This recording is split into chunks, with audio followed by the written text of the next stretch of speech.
Hello everyone and welcome to the stream.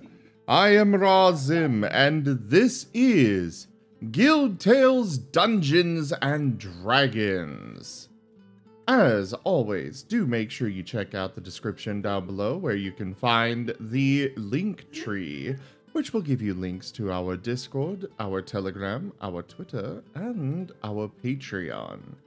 And always, remember to support the channel however you can if you enjoy the content today. One of the best ways is simply sharing the stream around. Though you can also do so by picking up some stream loots packs. But anyways, we have a wonderful surprise for all of you. An update to the formula, as it were. Wow. Ooh, fancy. Basically, it's just, we got a new border and talking icons for most of the group. Hooray! Yeah. Hey. Everyone who matters. No. Neon, that is extremely rude and not appreciated. Sorry, Wostein. You are fine. I am NPC. Is good. You're desperately important. Now, Ruthkin, on the other hand, we're waiting on that. No. Wait, who the heck is Stinko Jimmel? What? Look Well, at complete the donation goal and find out. And it's Stinko Jim. It's on the stream. Oh, that's an exclamation point. I thought it was Jimmel. Jimmel. Jimmy. Stinko Jim. Oh, I don't see it on the stream. I'm in mod view. That might be it. All right. Mod view squishes everything. It's a donation goal title. Yeah, it's the donation goal. So if you want to find out what it means, you got to complete the donation goal. So you do. So, anyways, welcome on in, everybody. We are going to turn it over to Krei for the recap.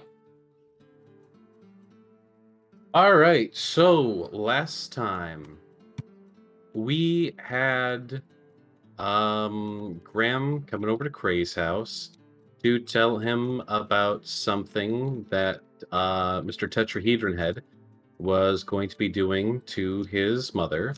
When he got over there, Krei asked Graham why he didn't visit more. Graham said, well, you clearly don't trust us. And then Krei was like, well, yeah, I don't trust anyone. And that pissed Graham the hell off, so Graham went away, and then Krei got curious, so he decided to use his mana to figure out what Graham was going to tell him anyway. After learning about the little plot of sorts, he went ahead, told his mother about it, and this set like a whole bunch of things in motion because she'd been procrastinating. And so people went to erase Graham's memory because he knew too much, as well as to kill Mr. Tetrahedron Head.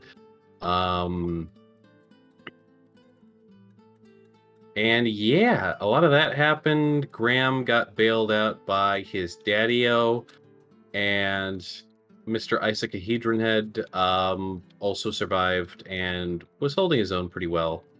He had a kill switch on Krei's mother, decided not to use it with some words from Graham, and as such, he's kind of recovering from almost being evil insane. After the fact, Graham and Elliman confronted Krei about this because at this point, suspicions were too high to ignore, and they believe Krei to be responsible for the attacks, which is basically correct. And at this point, Krei, Graham, and Elliman all had a sort of heart-to-heart, while Corridon just sat in the corner eating popcorn and being concerned. I wish he had popcorn. A plot was sent against Lute Tutor via Krei as well. The assassin got to Lute Tutor's place, but then was just kind of like, I don't know if I want to do this today. And then proceeded to not kill him, and instead adopt him. What a description. A Titanic turnabout. That sounds like a case name in Ace Attorney. Meh, my job status is lowered. This isn't worth my time anymore. Oh, good lord, you Don't are say worse off than attorney. I You'll thought. summon the legal eagle. You've already done it now.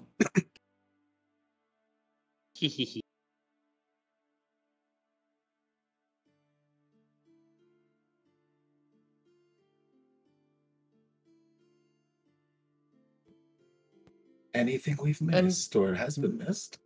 Meanwhile, Nim spent the entire last session just training. Yeah. I mean, everyone had a heart-to-heart where they talked about themselves, and now the party officially knows about Krei's basically future powers. Yeah. The only other thing missing was Lute was about to spill the beans on what he's been doing this whole time.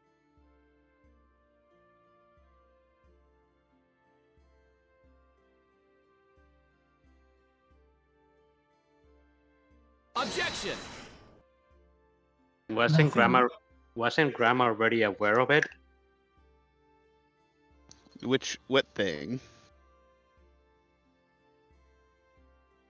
The evil plot Lute successfully pulled off.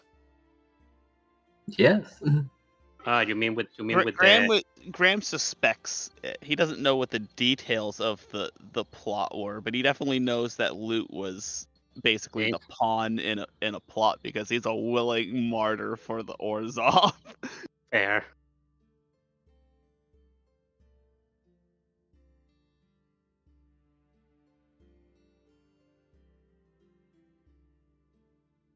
Well then, who shall we begin with? Shall we figure out what Cyrus was doing in the meantime? While so many things were happening? Sure. I'd love to see what the owl has been up to. Yeah, let's see what the owl's been up to.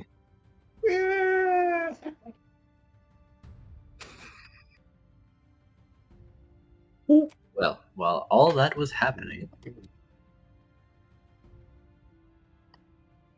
Cyrus, what have you been doing in your day without the party? Yes, the freedom of not having the chaos for a day, and no other obligations as no one's checked in, and lots of doubts. But hey, at least Lute was kind enough to give a lead to the Rakdos of someone to contact, just to see what options there are for helping Ruvik. The little fellow's been very helpful, and it would be nice just to see if there's something to help, whether just to give them a little more resiliency, to undo the improper summoning, any number of things, really. Yes, all you need to do is find someone who knows a lot about demons, or one helpful demon, which is a tall order considering demon. Well, we've got Ruvik here. That's a start. Yes. And Lute was giving something, so as long as Lute didn't backstab, all is well. Of course. Of course. Of course. All will be well. Of course a horse on a course.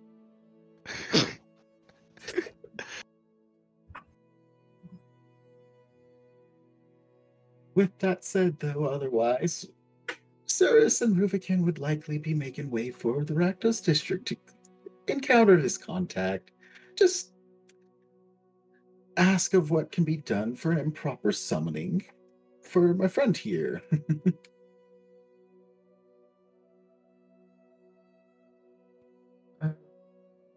This can only go well going alone. All right. So, will you be wandering the Rakdos then? Or will you be going anywhere in particular trying to find your contact? Well, I imagine Lute has given me something. I don't know if they're maybe on some variety of location or performance ground. I would hope that Lute gave a little more description than just a name, and they're in the Rakdos.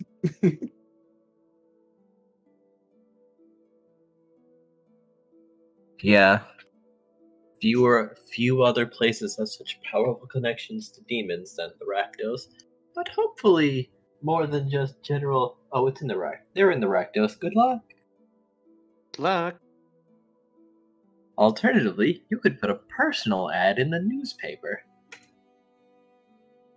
You could make the quest.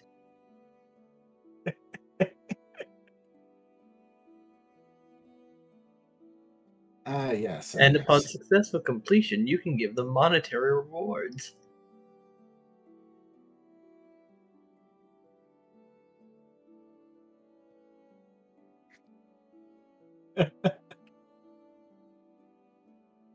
However, I will assume Lute Tudor basically set a time and place for you.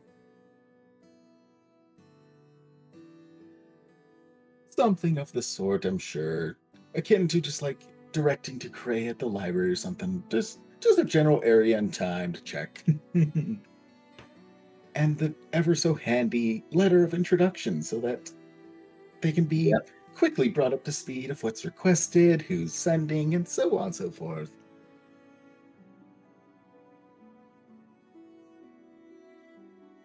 Well,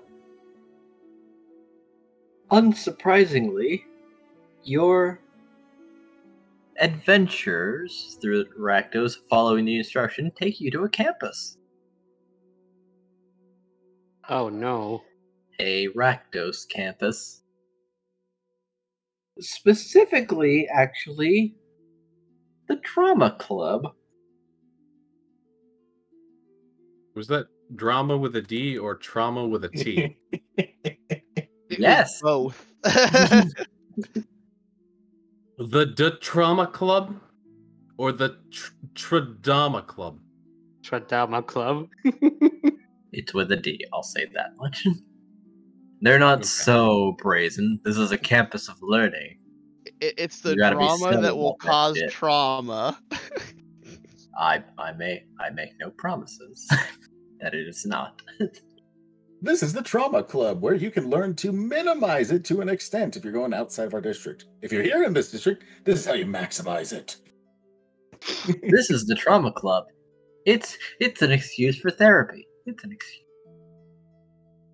An excuse or a means of exercising? Yes. Great. Yes.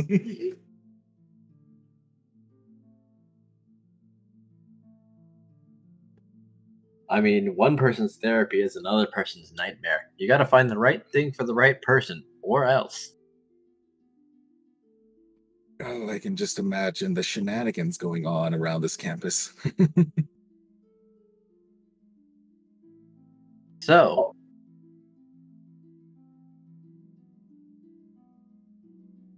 disconcertingly.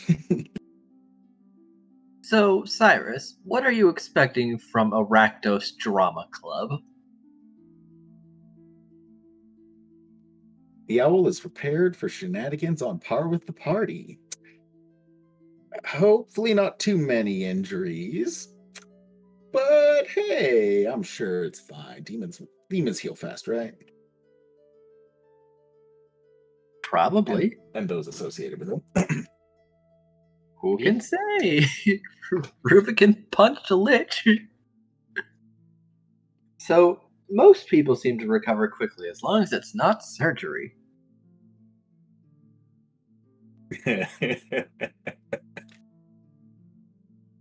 That said, the owl is braced and, considering the shenanigans of the party, rather well braced.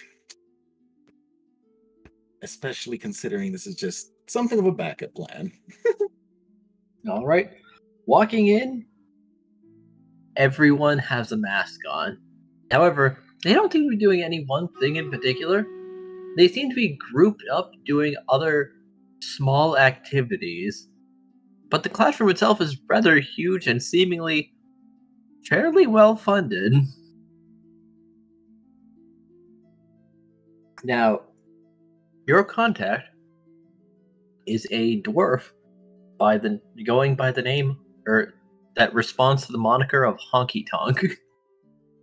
What?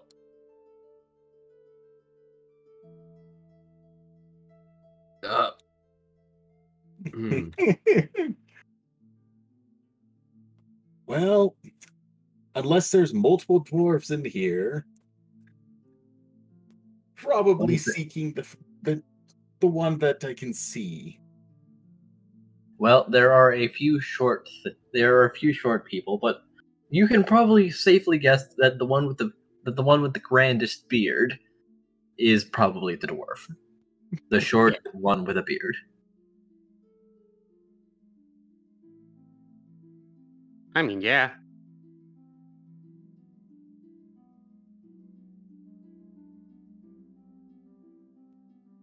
Well, Do you approach Honky Tonk? yes, to approach and ask, would you be Honky Tonk, is it? Oh, so you're familiar with me. Hello. Wait. Let me get this straight. There's a dwarf named Honky Tonk. In a Rakdos drama club, yes. I'm gonna ask this. How is he dressed? Because if it's what's that song? Where all the like the construction worker, and if he's not dressed as one of those four people, I'm disappointed. Are you talking about the village people?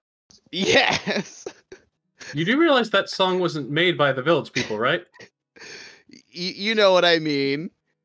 You know what I'm referencing. If he's not dressed like one of them, I'm disappointed. Unfortunately, that reference has escaped me because I don't know what you're talking about. So the village people are the people who made the YMCA, but there's also a song called Honky Tonk Man, which was made in like the 1950s, I want to say. Really? Hold on, I have to look this up. This might change everything. Everything. Change of plans.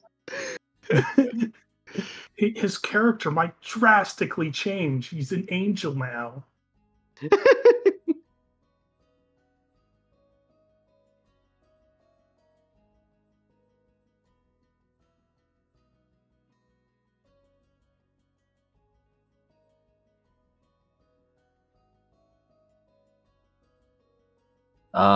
I assume you don't mean Trace Adkins, who apparently made Honky Tonk Badon Kondonk. What? No. What? The confusion sets in. Say that again? What?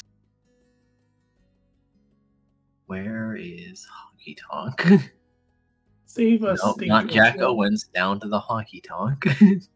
This is a more popular word than I thought it was. All 40 all-time Honky Tonk hits. What is this? Holy, I just picked a funny word. What is this? You picked a funny word and you didn't look into it at all? No. I do believe Honky Tonk is a reference to Tonka trucks, though, as its base root thing, which is those Jimmy Smith construction Honky toys. Tonk. Yeah, honky tonk's also a genre of music. Oh, I see. I didn't know this. Because that sounds ridiculous, and I wouldn't believe you if you told me otherwise. Oh, did you? I think Honky Tonk is like the equivalent of I think it's kind of similar to country, but it's more about like oil rig drillers and that kind, like people who do like those kind of jobs, or like construction workers and things like that. I that's what I think it is. I I don't don't know. think though, for Honky sure. Tonk is that. I think Honky Tonk is like, man, I don't even know how to describe Honky Tonk. It's like,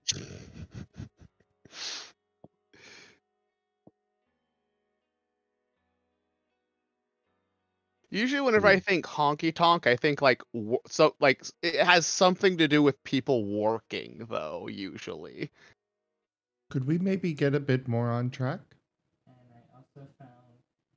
Well, as I have not discovered the Honky Tonk Man, I will unfortunately have to say no.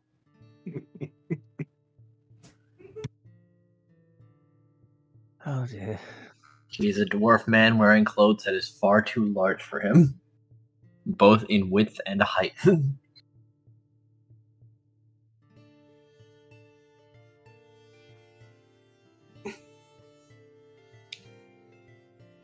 So then, you must be Cyrus. Yes, that would be correct, as Lute already informed. Well, he told me I would be meeting a mysterious owl that is going to be remarkably out of place no matter where he stands. That sounds about right. And yet perfectly in place, arguably, but either way.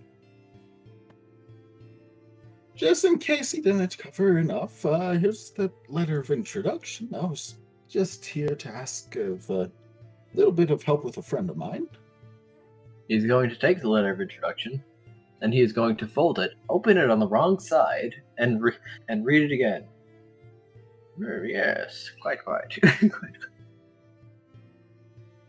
He seems to be reading it backwards through the paper after holding it to a light so he can see through the parchment. why is this man doing this, Dusty? Why? Concern. Cyrus would like to kind of try to peer around a little, see if there's anything outstanding. Actually, when he's holding it to the light, there seems to be more letters on the letter than there were before. It's a trap!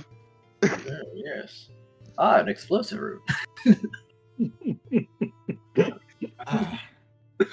Great. I don't have to read just the fine print. I've got to read the invisible print. Great. Well, I didn't sign anything. Lute, I will kill you if you say anything else. Congratulations. You've just handed this man a letter that says the holder of this the person delivering this letter hereby signs his life away to you by handing you this letter. No. Nothing of the sort. However, the details are a little confusing. You say you have a demon in your possession. That is odd.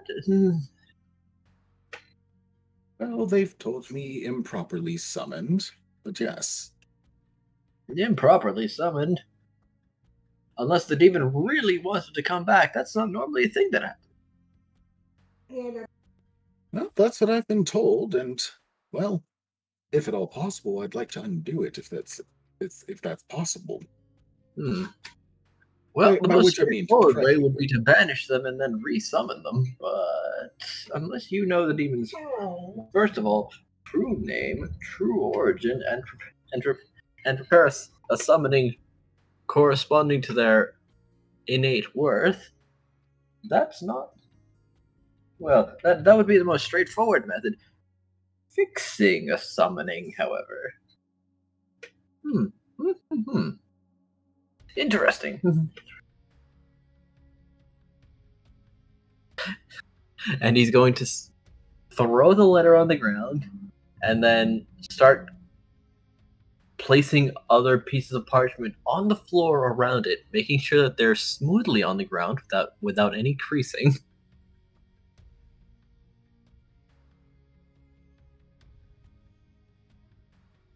How much more did the letter say than when I was looking at it? Oh, well, a few things about Rubicon, and then a lot of insults. Ah, lovely. So that's how I know it's genuine. Fair enough. Alrighty then. Either way, this is as I expressed to Lute, this is more just seeing if this is within my grasp of possibility.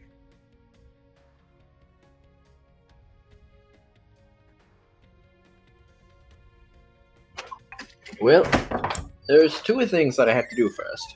First, you need to tell me everything, and I do mean everything.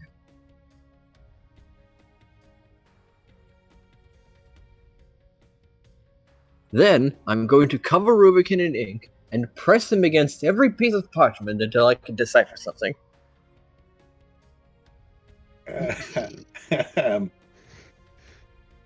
Secretly, by rolling him around like a rolling pin on the pieces of parchment, it spells out, "I am Rubicon. I will devour your soul." The fur aligns into letters. Buddy, if you want to know what you're working with, I could tell you. I don't want to, but I don't want to be drowned in ink.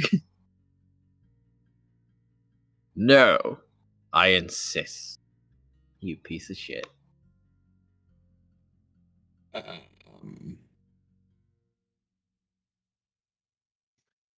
Alrighty.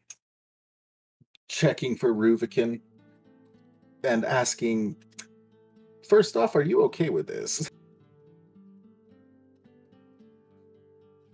I mean, the summoning part is kind of not really in the demon's hands most of the time, so unfortunately I'm not quite the expert here. And if this dude thing was recommended, I'm gonna be sour, but I'm not gonna object. Alright, if the ends match the means. Alrighty then. That said, do we need anything more private, or am I good to discuss here? Oh no, go ahead. Everyone else is too absorbed in their own things to do anything about it, really. Fair, and that'll be interesting to see the fruits of later. But that's It's like talking in tavern. Everyone's having their own conversation. They don't care.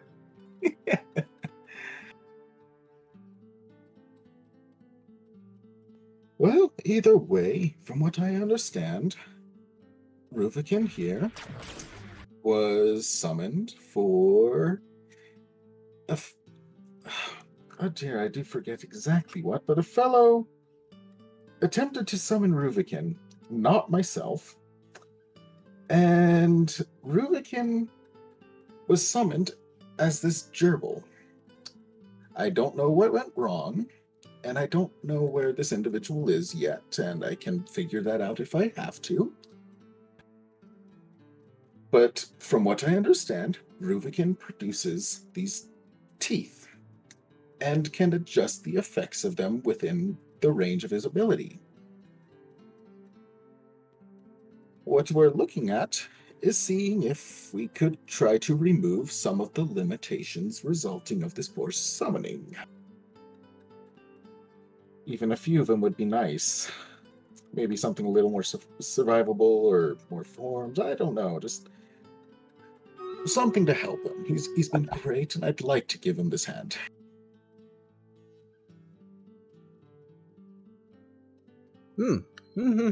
Teeth. That's weird. So what do these teeth do? Well, from the people I spoke with, the previous and first set would induce a state of happiness and nothing else. Apparently used to just give out to people and just see what the results were. I can't really explain it beyond they wanted to make them happy. Why, that's very interesting. I don't think I've ever heard anything quite like it. Happy teeth! Yeah, I don't know what went wrong with that, but something did because they stopped it, so I guess I'll have to ask them about that later too, dear.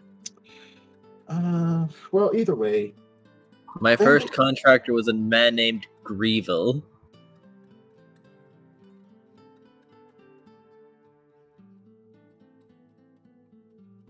does that name ring a bell?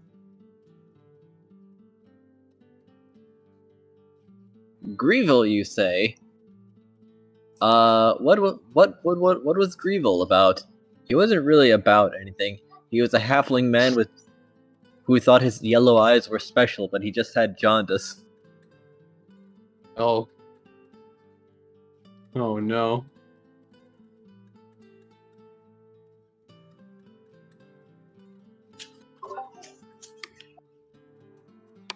Yeah, he was really bad about listening to people. He also kept me in the basement for some reason.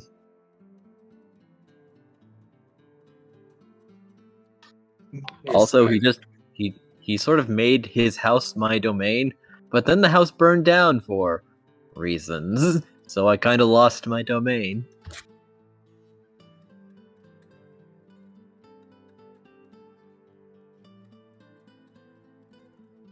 And that would be where I kind of stumbled upon it, because the second set of teeth this fellow produced were polymorph infused, if you will.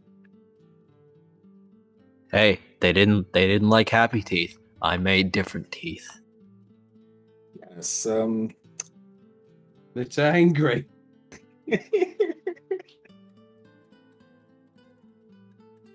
the effects were changed in something to attempt to make folks happy again. But either way, I stumbled on him, and after a good bit of inspiration from a fantastic chef, I built a new house, which seems to have restored the domains in some fashion over the basement. And kind of started a business with that of the polymorph teeth, just a little less forceful. I mean, it's halfway there. I don't have my lava window, but what can you do?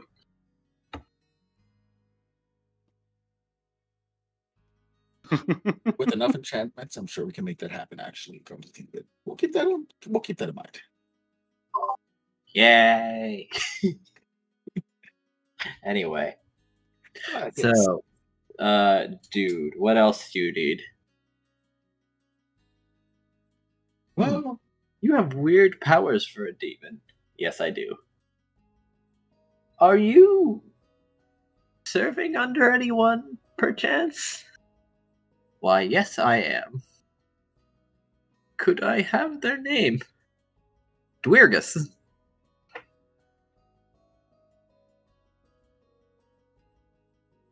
And then the dwarf stops, looks back at him, and says, with a D-W-I-E-R, Gus? Yes, that's the one. This name sounds significant.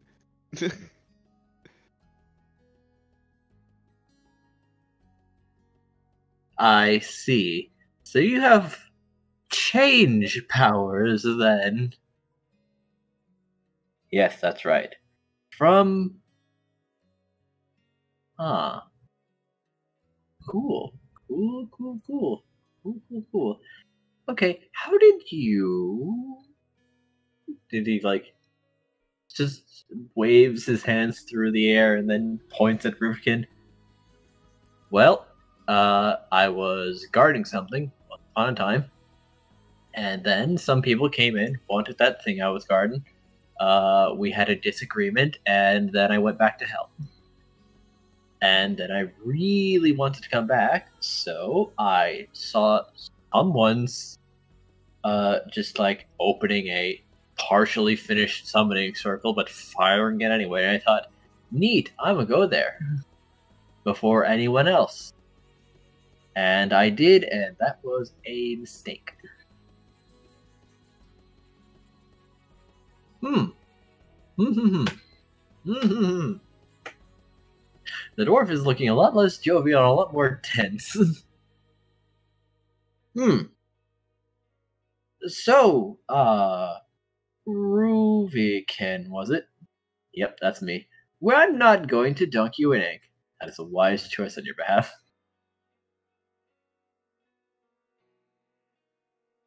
I don't know if I can... we're going to need to take some time for this. Could I potentially have your species? Do you really want it? Maybe.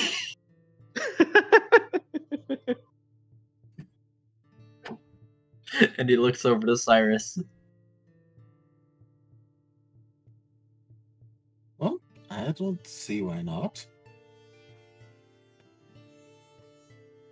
Could I ask you to tell me your species?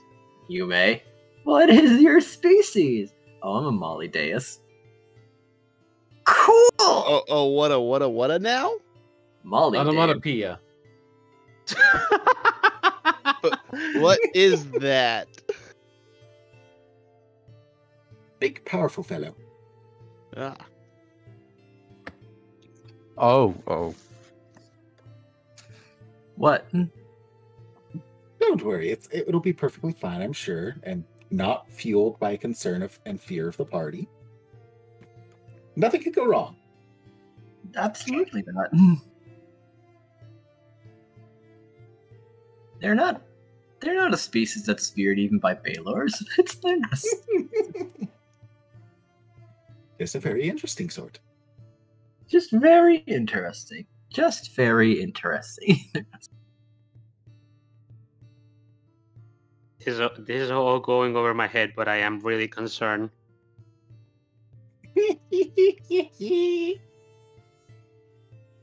It's fine. Everything is completely fine.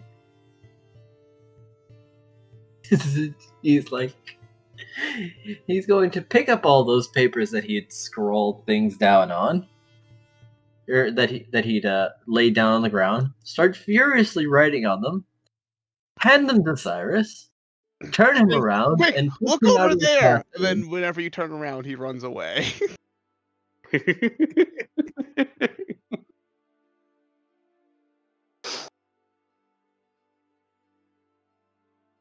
And I apologize. What was that, Digi? He's picking up all the papers that he put on the ground. He's picking the letter. He's picking up the letter. He's straightening out. He's handing it back to you before starting to furiously write things on every single piece of parchment paper that he'd put on the ground. Hands it to you, turns you around, and starts pushing you out of the classroom. Alrighty then. This is about what I expected from the. This is more than this is good.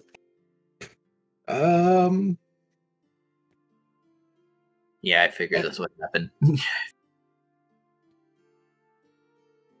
All right. Anything further I should come back to you with, or anything I could help you with?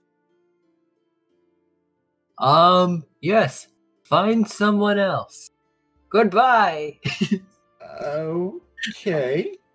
Bye. I will give the papers a glance over, just briefly, if there's anything jumping out at me, if you will. There are a few indirect mentions to a powerful demon lord of change.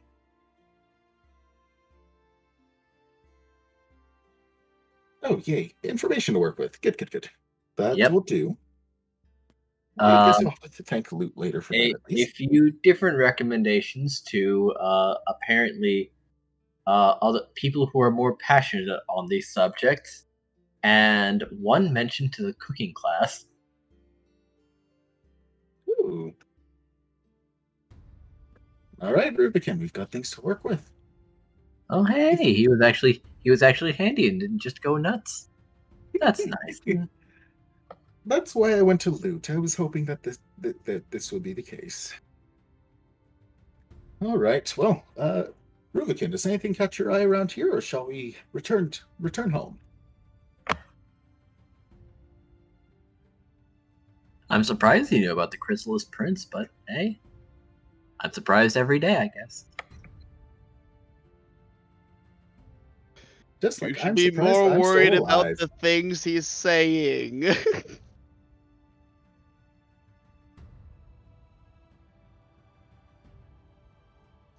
No, That's no. what this is Graham would be fine. saying if he was here. He'd be like, "You should be more worried about the things Rubicon is saying." Not like bad worried, but just like, you know, questioning them. Well, I'm not the one worried about all this stuff. That's you guys. I'm worried about seeing about what can be done for Rubicon.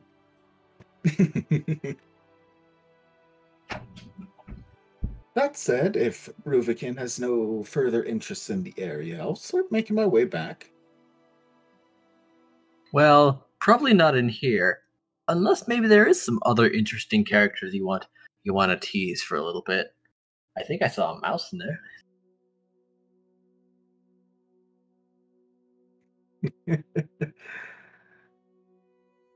Unironically, Rubicon, I would not be hindered. I would not be surprised if they're one like you. So who knows? But that said, I am good to return. So we'll come back later if we need it. Then I'm going to write a poor review on Mr. Honky Tonk. Be a little generous. They gave us some information, or maybe wait until we can read this information back at our place. We'll give him a 6 on Yelp. I'll accept this. Okay. And with no further interests, Cyrus will return back, though. I'll give him a 6 out of 10 on Shriek. Shriek? It's Rakdos Yelp. No. ZGF already has one, something established for this. It's called Skritter. What? We even have a but logo that's for it. That's the social media. We need the review channel. Yeah, We need it's a all variant lumped for, into one Yelp. conglomerate for Skritter.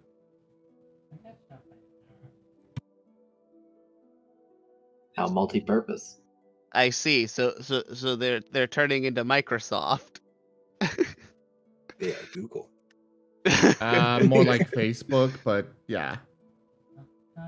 Microsoft keeps trying to go that route, but it's mostly, you know. Actually, weren't they rebranding to Mega? Meta. Yeah, Skritter's rebranding to Mega. No, Skritter is still Skritter.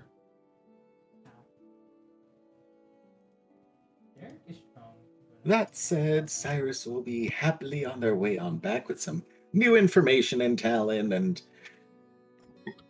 a connection that may or may not be burned. We're not sure about this. I'm sure it's all good. Onward back to the home, and I'm sure everyone else has been fine. Right. Oh, very probably. Why the cooking class, though? No idea, but I'm sure we'll figure out with a little more insight on it later. Okay. I don't want to lose these here, and I'm going to be honest, I don't think I want to linger around here too long quite, so. Being in the Rakdos is a risky proposition for long periods of time, even short periods of time, but who's counting, really? It's constant risk everywhere. Well, you see, the concern really here is that I am not as alert when reading, and I don't know when something's flying at me. Yeah, fair enough. Unless, of course, you want to keep a lookout while I read. Yeah, good.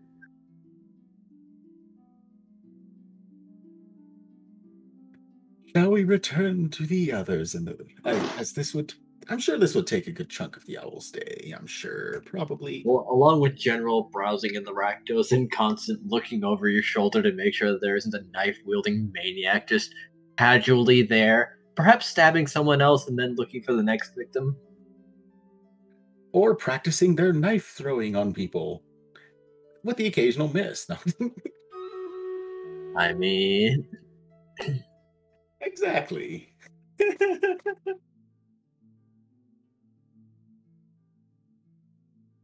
yes.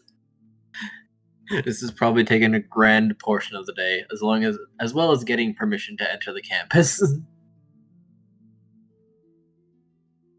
To be fair, I'm pretty sure that's less permission and more waiver signing.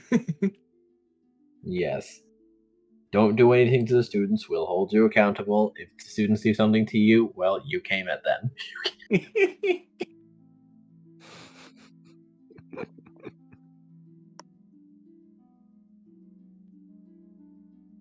I count this as a success. It worked.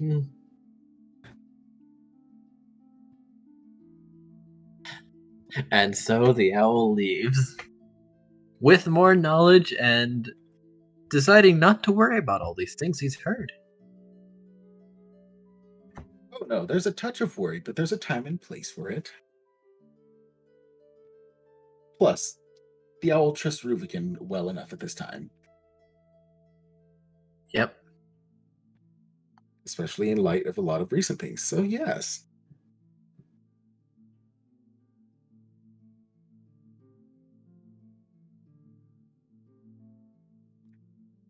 Who wants to go next? Well, I think we were ending the day with another rest, so you probably return and take it easy, kick up the feet, maybe have some tea. Glance over the papers then, if that's the case. All right. Because this is curious. If anything, it's more information I can work with to better understand who I have with me as a friend. And he doesn't seem to mind too much, considering he gave it to a stranger. Exactly. Granted, being pushed out in a rush was definitely something else, but hey, I'm going to chalk that up to, well, I've witnessed Ruvikin's power, and this fellow just got a recognition of this is someone I shouldn't fool around with. Like, oh, I'm not going to dunk you in ink and roll you across paper. This would have been funny, except you can actually hurt me. It's not. All right. Well, which do you want to go over first? Information on Mollydeus, information on the apparent patron, or the cooking recommendation, or potential other people? We'll start with Mollydeus, just because Ruvikin would know enough about this to verify if this is valid or not. All right. It seems that Mollydeus are enormous humanoid creatures that stand 12 feet tall and weigh 1,500 pounds. Their muscular bodies are covered in crimson red skin and equipped with a set of clawed hands. Their main head resembles a silver-eyed wolf or hyena with a wriggling serpentine tail that has a head on the end of it, acting as a second head. At all times, Mollydei carry special demonic weapons specifically linked with them. Although a great axe, its form often depends on the demon lord they are serving, and jagged runes are carved into the weapon with shimmering ruby laid at the base of the shaft. If a Mollydeus is slain, these weapons dissolve into a puddle of ichor. Depending on the relationship that they have with their supposed demon lord or greater, they are bestowed upon a fragment of their patron's ability.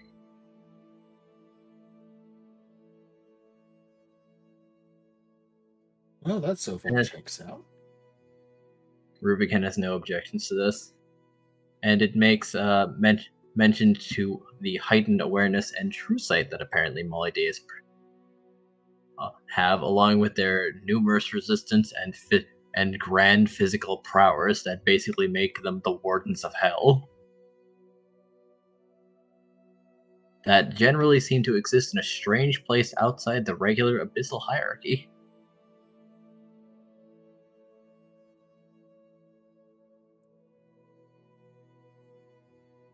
Sounds good. Apart from that, not terribly much. By the way, their challenge rating is 21 for a single one. Oh, AKA the scary.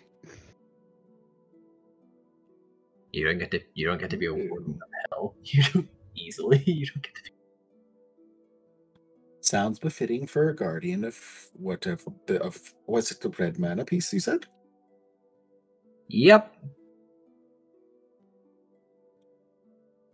How many were rallied to challenge you, if I might ask, to move again? Let's see. It was a little bit ago, but I would guess. Let's see. That one. Do they count if they died immediately? I would dare say yes, if only to know the power of cannon fodder they have available. Cool. Then carry to 27. Sounds about right. Okay. And of the ones that held their own? 8. Okay. So this... Are you sure you don't remember any outstanding details of this group? People I should be watching out for? Considering how many spells they were throwing to deliberately skew my senses, not easy to remember. All I could really count on at that point was my sixth sense, and well, they didn't have anything to muddle that one, so I could kind of keep thrashing in their general direction and connecting about 80% of the time. Great. Alrighty then. Well,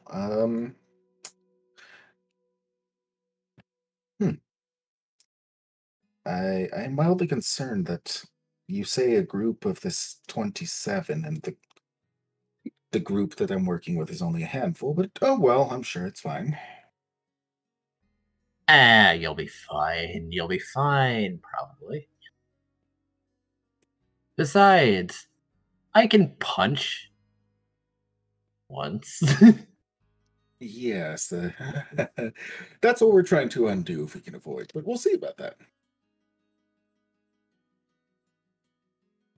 Okay, and is there more time in the day for looking into the patron of that would be Rubikins? Yes, there is. How deeply do you want to delve into this? Because looking at this paper makes you feel uncomfortable for some reason. Lovely. Like you're not supposed to know about this.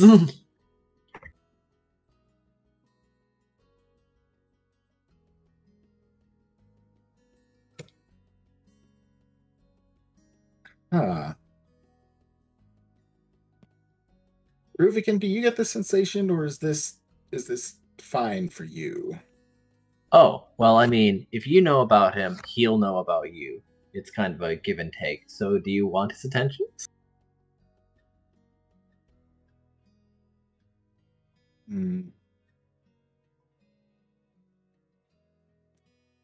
I mean, I doubt he'll do anything. I'm literally right here, and it'll be super rude.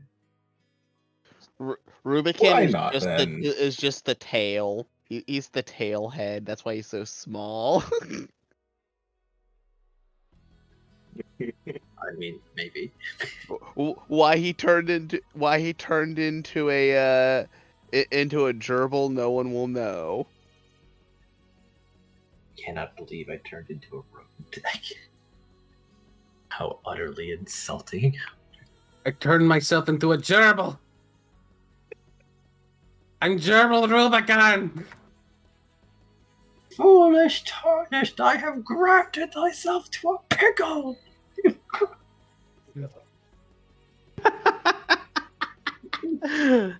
Oh God. Why would you say that?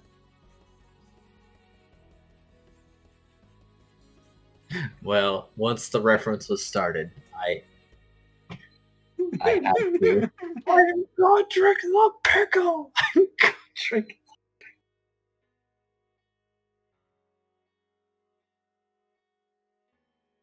Oh dear. Anyway, Yes. No worry. I'm sure this can't go horribly wrong. well, alright. Not at all. Plus, at the very least, Rubicon will help a little, or try. Alright. Rubicon will opt to read it for you and just get to the good bits. Greatly appreciated. Dwergus is a truly ancient demon lord known as the Chrysalis Prince, and at least as old as the Pale Knight. He held dominion over shaping the demonic races and was once a tutor to Baphomet. Dwergus' realm was known as the Flesh Forges and is on the 558th layer of the Abyss.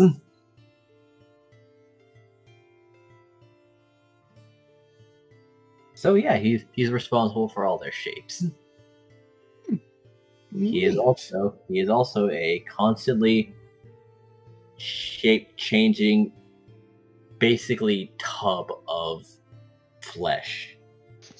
So what you're saying is that he's a mimic that just decides to look like a mimic. Yes. So how does Dwergus look? Yes.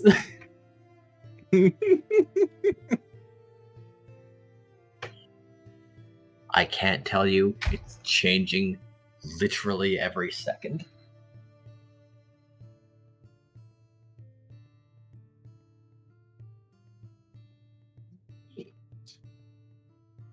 Is That he also Eldritch? explains- Yes. He also has the exact same probability of looking like, I don't know, your daughter.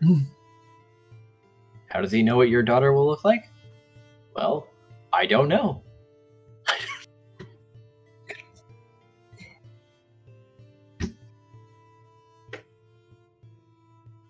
Well, at least that explains the polymorph proficiency. Yep.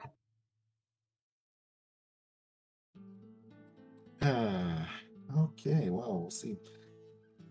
And change is a very loose constraint. I can change anything from your mental state to your physical state. As long as I'm making it different. That's a terrifying thought. Mind control. Hi. Yes. Good to know.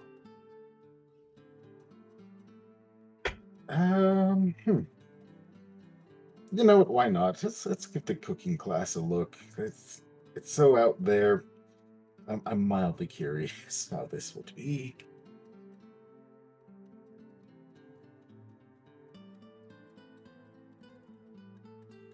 Bonus points if it happens to be things that Rubicon would like. The cooking class seems to have made a recent innovation. As in, one of the research clubs has made a revolutionary breakthrough that they're having in the cooking class demo. In exchange for, they cook lunch for them for like 3 weeks. If they like it. It heats anything, truly anything, that is not metallic.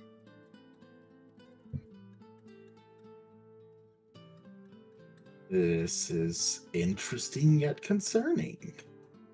It's a large, it is a large box. An exceptionally large box.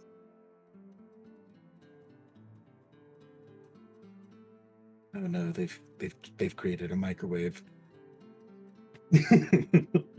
Yes. Yes, they have. It's currently unnamed, however.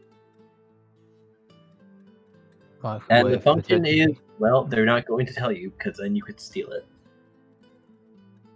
They don't even have a patent on it yet. This will be interesting to see develop, and I don't know, maybe Nim would be interested, so I'll keep that aside. Rubicon seems confused about how this relates to him in literally any fashion.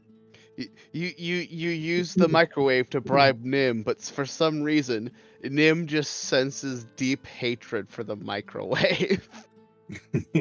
as if its existence insults ovens. I mean, it seems very proficient in heating objects, but cooking is a little... Exactly. That's Also, water for some reason, if exposed to this thing for too long, explodes on contact with anything. It's really weird.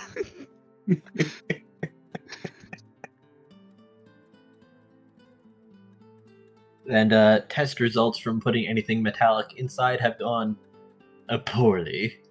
Very, very poorly. This is sounding more like one of those crazy experiments of theirs. What was it? Is it? Yes? You've done it. You've gotten the joke.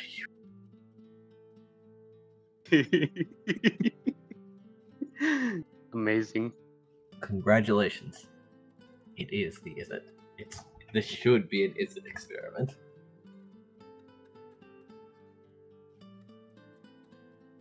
I no longer know how to feel about this, but this is interesting, and I suppose I can follow up on it later.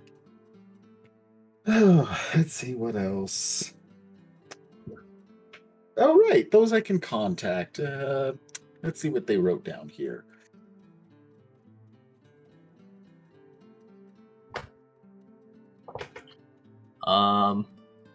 One is actually in the Azorius.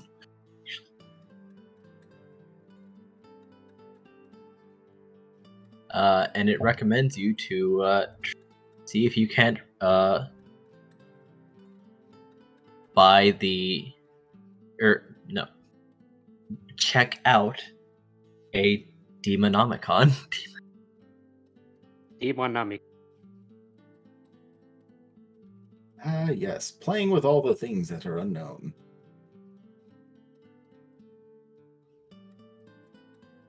Along with, if you could also check if they have the Apocrypha.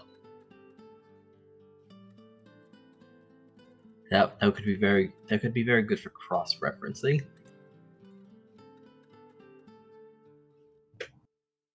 Sounds like lovely things, I'm sure.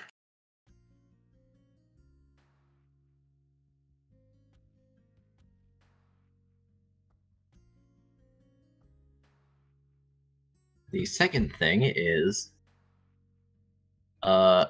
seeking out a Mr. Paizo in the Rakdos,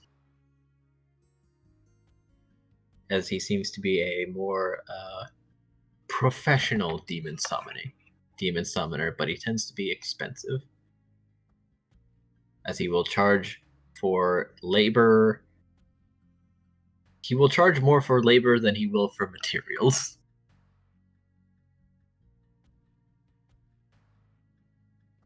Ah, yes, the brute force it with money method. No, it's more like, hey, this thing that you want to buy is only $5, but the shipping is $200.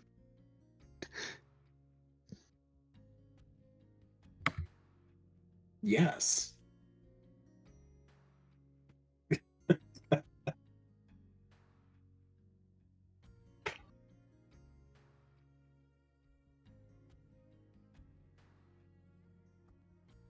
Oh. I kind of wish I asked a few more questions now, but hey, this will work. This gives me something to work with. Maybe we'll go check with Lute if they know anything about him. Oh, Curiously enough, when we go to investigate Lute's workplace, he's not there.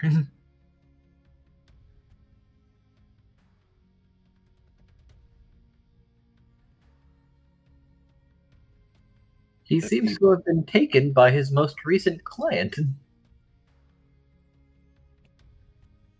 A deep concern sets in. And my place looks ransacked a little. Just a bit.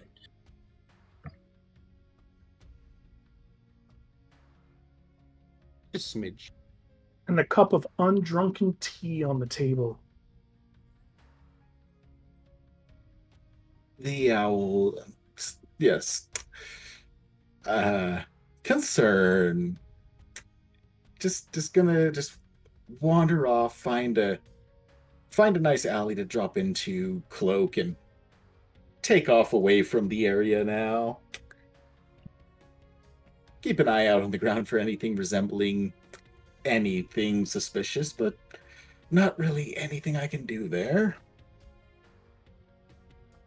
You know what? No. Let's just fly about a little bit and then make my way home eventually. Preferably at nightfall. Cyrus is gonna go evasive for a little while. This is concern. Wait, is Cyrus from Ravnica? Yes. Yes. Oh, then you're probably very confused about all the talk about a different like the abyssal plane or whatever the hell Rubicon comes from. Like, what the fuck is that? The owl is also highly confused about how teeth are polymorphing people when that's normally something done by spells. But hey, we're not going to question things too aggressively yet. Especially with the party talking about planar issues and such, or that having been mentioned. Hey, if Rubicon bites someone, do they polymorph into a chimera of random animals? Who knows? Who knows? No one's been bitten yet. Because I can only assume the teeth are Rubicons, and they're just like falling out, or he's pulling them out and just like growing them again like a shark. Actually, incorrect. Each teeth seems to belong to the animal that is going to turn you into. That doesn't mean they're not coming from his mouth, Dusty. No, but that was covered on a previous encounter. In fact, I believe as no, they just simply spawn in the house, and for some odd reason, he can only spawn them outside of the house when the attic is full. So don't open the attic of Cyrus's place. You will just turn into something akin to his patron if you are buried in those teeth. I am just imagining the high-speed, rapid changes of turning into something of the first tooth that contacts. The tooth is then immediately launched away, replaced by another tooth, and just sit there going through multiple different forms until finally something wears out and you are just left on the ground completely disoriented. I like my headcanon more of the teeth coming from Rubicon's mouth. And if he bites someone, they basically just polymorph into a chimera or just like some weird blob. Well, I was going to ask, Akira. Yes, unfortunately, I have had the existence of pleasure seeing it. Yes.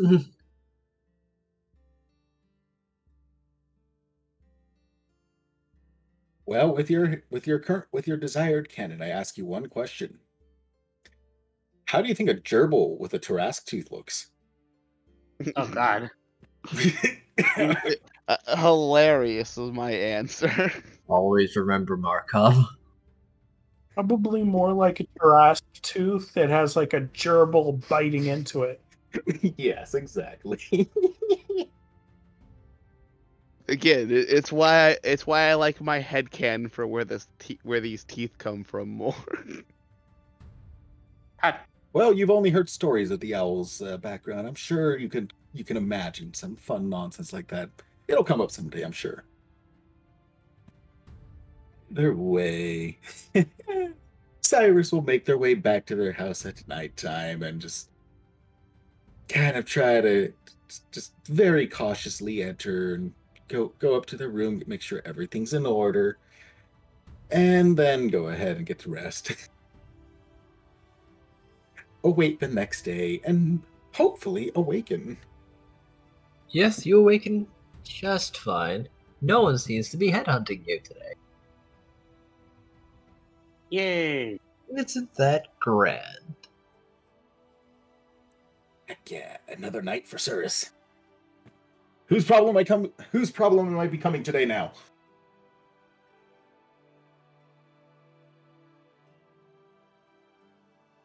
Well, Cyrus, how will you contact the rest of the party? Well, if nothing else has occurred, Cyrus is still intending to report to Krei regarding the tooth inquiry. So, for the second day and catching up with everyone, probably just be making their way over to Krei's, and that's the only contact the owl has. So, all depends on what you all get up to. All right, the rest of the party. Who wants to go first?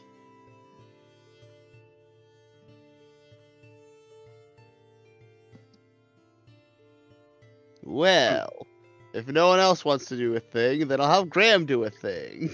I like giving you guys opportunities first because I know my things can drag on. So can mine, which was also why I was waiting, but there was silence.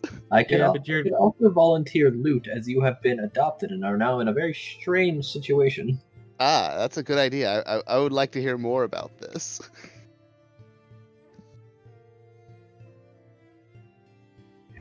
All right, just give me 1 minute. I have to use the facilities. Okay. Well, Nims will probably be pretty quick. Incorrect. I'm going to make sure that you are involved today. So you might only get in some training before you discover the existence of a microwave. You could stop the existence of the microwave. You could. I'm not sure how that knowledge would make it to Nim. Cyrus seems intent to tell you. So somewhere your cooking sense, you get the feeling that something could make food really quickly, but for somehow, some way, shape, and form, it makes the food worse. It is not inherently the common and proper fashion, if potentially.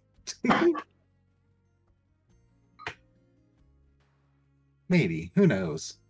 We'll see.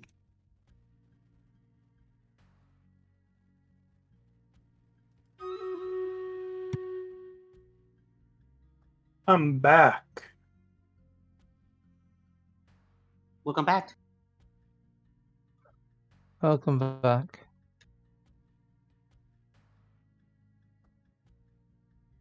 So, shall we begin, Lute? Very well.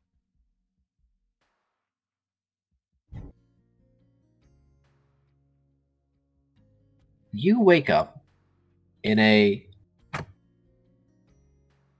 all things considered, sizable house in the. Well, you don't quite exactly remember where you were taken, but you have the impression that you are in a Dimir district. Because you have your own room, but currently standing above you is a wizened old kobold lady. Hello!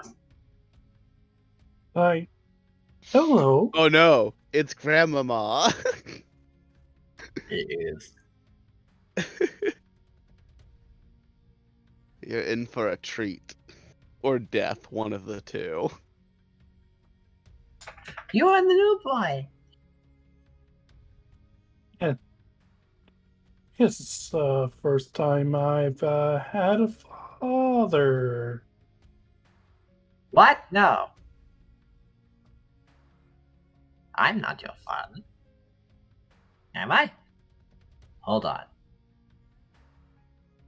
Jesus. This is a Start very counting different something. person. You've never seen this person before. Yep. You have no recollection of any wizened old kobold ladies.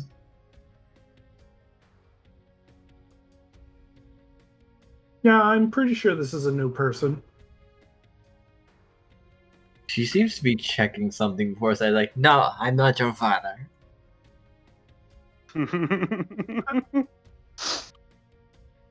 You are wise. A duck? She holds up a duck that she pulls out of her sleeve. No, thank you. I just ate. No, you are sleeping. She drops the duck on you and leaves. It honks and pecks at your fur. I guess I go to sleep. Okay. Interesting choice. I'm gonna need a con save to try to just a con check to try to will yourself to sleep. As this is a new day. You have woken up. Clearly, I have not woken up proper. All right, back to sleep. That's how you wake up, right? That is Mm, definitely you go to back. save or check? Just a check.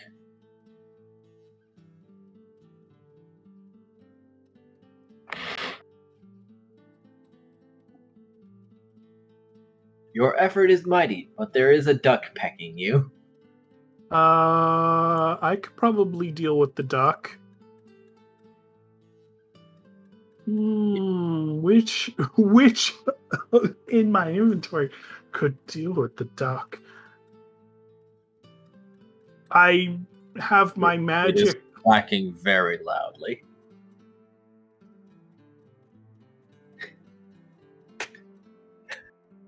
It's also a duck. Lute versus duck. I plug my ears with the bed. Quack, quack, quack, quack.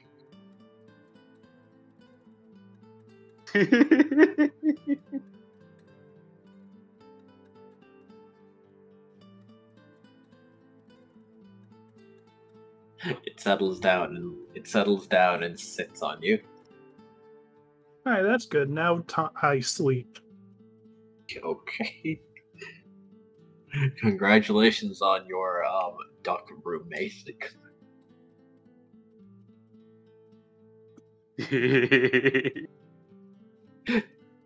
All right. Give me another check as you have apparently convinced the duck. Nope. No, I'm like, nope. No, I can't sleep, even though I was commanded to. Like, this duck is it's a little heavy. This duck is It's a giant duck, a dire duck. dire duck. No, it's just a duck. Somehow pulled from the sleeves of a kobold. The sleeves are actually secretly oh my god, bags of holding. Open bags of holding at all times. Can I This is talk neat to the party duck trick. and convince it to leave? Quack, quack. Yes, could you please go over there? Quack. Because I'll get you some seed. Ducks like seed, right? Whack. Yeah, I don't know either. Lute is attempting to negotiate with a duck. Amazing.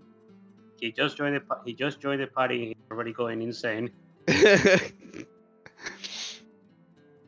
No, he's going insane because he just interacted with us. Okay, wait. I do have one more way to sleep. Go ahead. I make specialty. You'd have to get up. Well, yes, of course I get up. And I make myself special. Here I was thinking that you were vehemently staying in bed. Well, I assume I'm allowed to make this specialty. All right. Do you have everything on you at all times, or will you get up and browse the house for their kitchen? I wanted to get a teapot, but I don't think I have a tinder. No, I don't.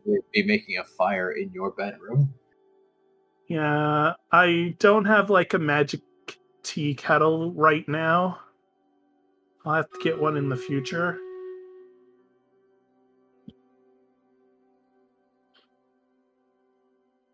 So yes, I go to the kitchen to, yeah.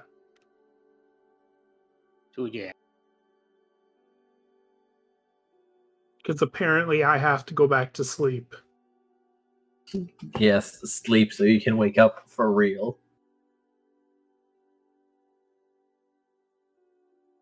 You see that old lady again. Oh, greetings. She is standing on a step stool as she seems to be stirring something in a pan before getting off the stool, pushing it over to a different spot, and checking the inside of a pot. Yeah. Don't worry, I will go to sleep like you asked me to. What? No, you wake up. You are sleeping. Good morning. Morning.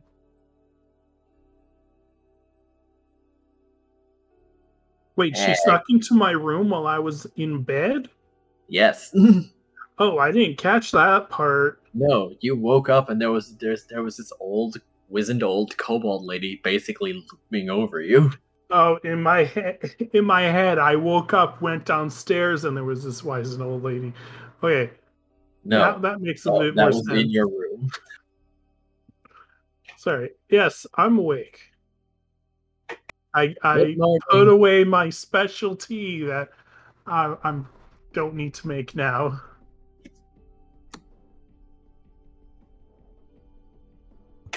Yes, she always has potatoes and ducks. She has one more thing also, but I don't know if you were introduced to it. I don't think I was either. I just remember a lot of potatoes and ducks. Yes. Well, I guess since I'm the guest, I should prepare a specialty. Do you check any of the things that she's making? Because it smells hazardous. Isn't it kind of rude to eyeball your food? I mean, it's not served yet. It's still being prepared. Oh, you fool. You never got the warning. You're doomed. You are dead. No big surprise.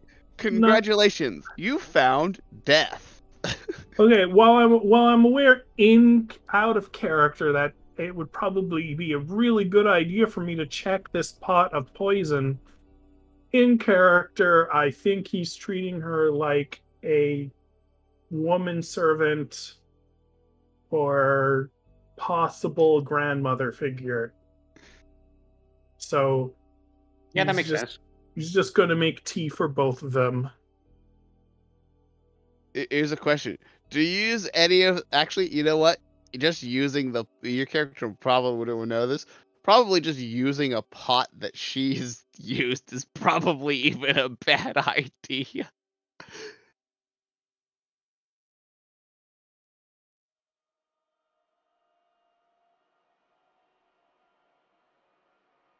I hope you have a good constitution score. I have a special constitution score for poisons. Specifically for poison. Yeah, I also have that. yeah. It's harder to get poisoned, but once you're poisoned, you're fucked for way longer. Yeah. Which one was the poisoned one? They both were. I was immune. Yeah. So I made us some tea. Here's a cup for you and a cup for me. How about the good boy? Here, you can have Dwayne. She hands you a rock. God Oh. damn it. Oh, that's right, Dwayne. I'll forgot take about the care rock. of him.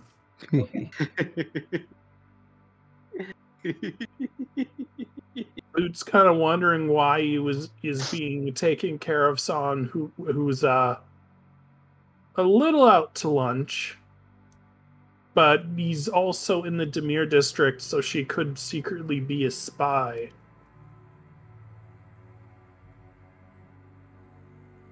Yes, spy is probably more accurate. She's probably only pretending to be mad.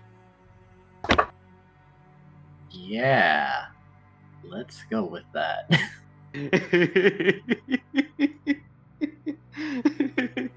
Of course. Yeah. Furiously scribbles. No. Oh, I have chalk. Can I draw a face on whatever the rock's name was? Dwayne. Dwayne. Can I draw a face on Dwayne the Rock Yes, you may. Johnson? He is a large, somewhat heavy, and very lumpy rock. He is also brown. He also has a face now and a dimple. Ooh. And you know what? I get out some makeup, and he has defined cheekbones too. Yay! I'm just imagining the balloony face.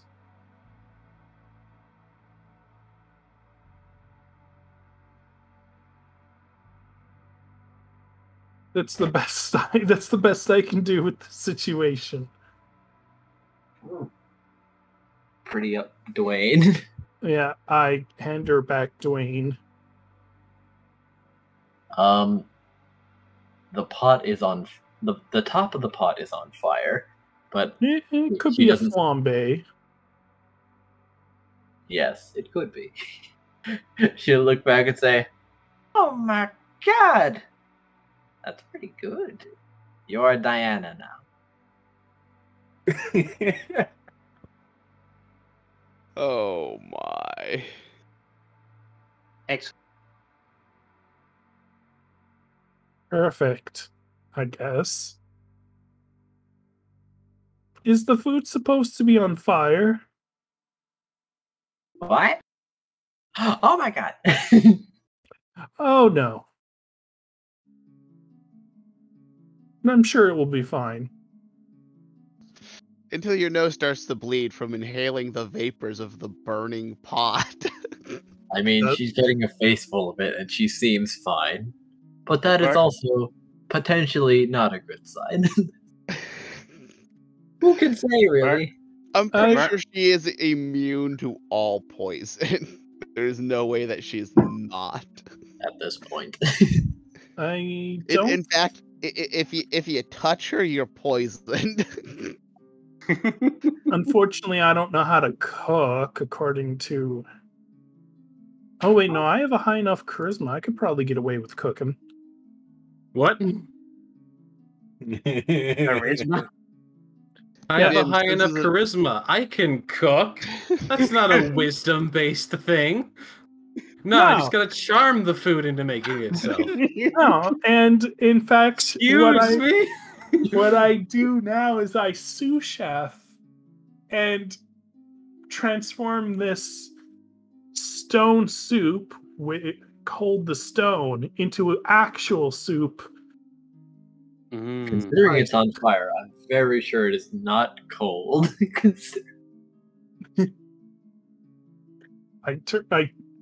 I I make it good by sous chefing. Peering into the pot, I'm gonna need a con save already. I'm gonna need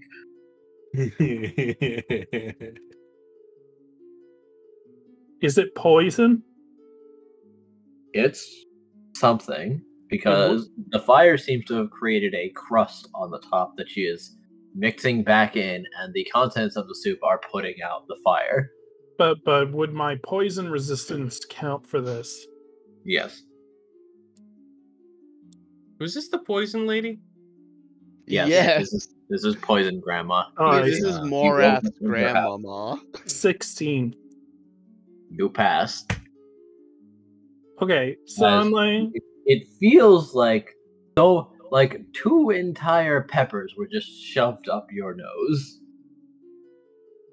Ow. Oh, not Cajun.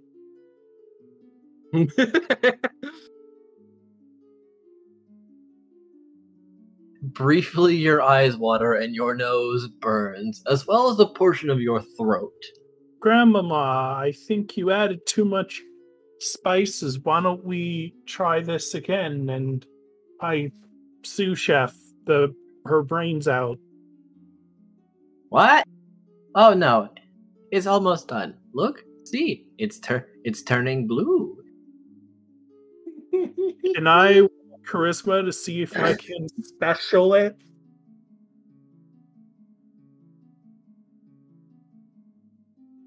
To her credit, the contents of the pot are, in fact, turning blue.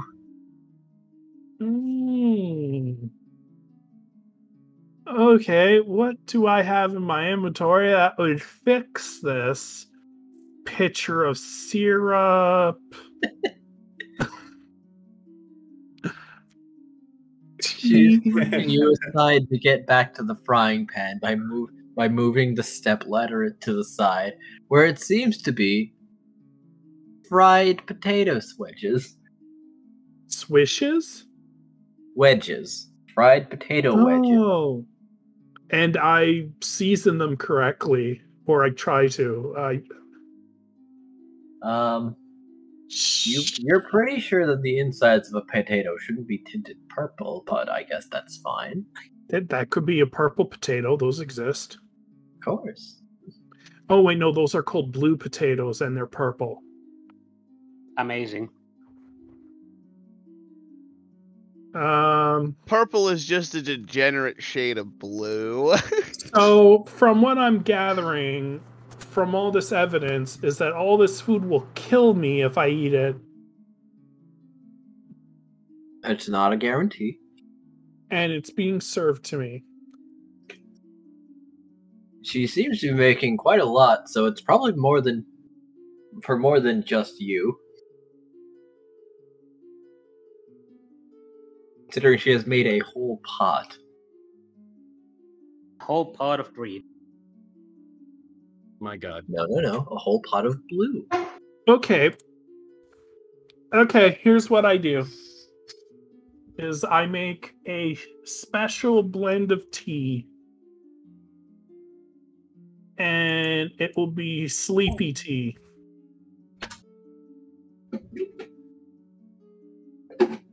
Is that fine?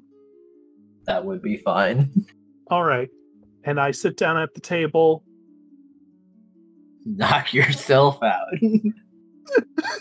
I wait to be served first, and then I drink the tea. Well, as you're brewing the tea, another kobold comes down, looking much younger and male. Oh, you're here. You're awake. Oh, yeah. My God. Hi. I was, well, this must be very new for you. A little. Yeah, my name is Morath. I haven't been with Dimir all that long, all things considered. I was an apprentice at some point, but I think my mentor taught me wrong on purpose. I'm starting to suspect he left some things out. Yeah, Because I maybe. kind of failed the exams. Operated independent for a while. Was found again and given a different mentor, and now I'm sort of right back to where I was before. But got a roommate. He helps me watch my grandma. So, and then you came. Is the roommate Merrick? Yeah. Ah, He told me he adopted you. Dusty, did you put That's Morath weird. and Merrick in the same house, even though they have painfully similar names? I did. I also have Evil Elena monster. and I have Elena and Eileen in the same group also. Well, now you also have Eleanor too. Don't forget that. yeah. Don't worry. Elaine and Eleanor will be in the same room eventually. Eventually. Oh wait, that did happen. Eventually. Yeah, So Eleanor and Elena are working together now. breakfast is looking a little high energy. Oh, A lot of calories. he goes over. It's like, right, you don't. All right. Don't worry, she does this all the time. Let's just say, it'll wake you up for sure. Yes. I wait to be served, specialty in hand. just waiting to go down. Growing more anxious, the teacup is rattling in your hand as a bowl of blue with a plate of seasoned potatoes is presented to you.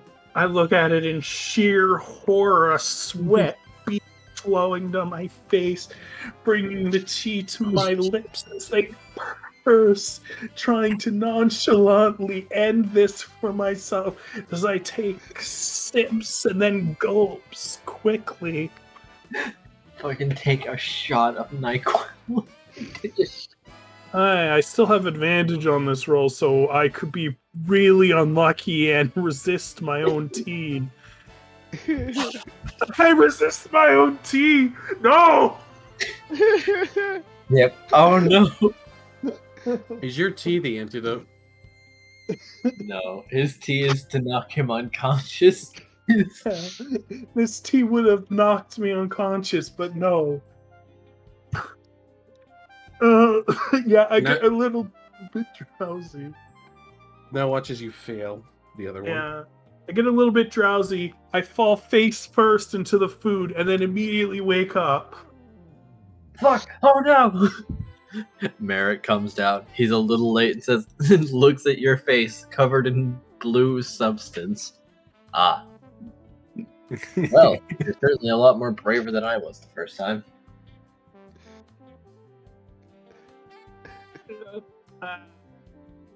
I wipe my face and start eating the food.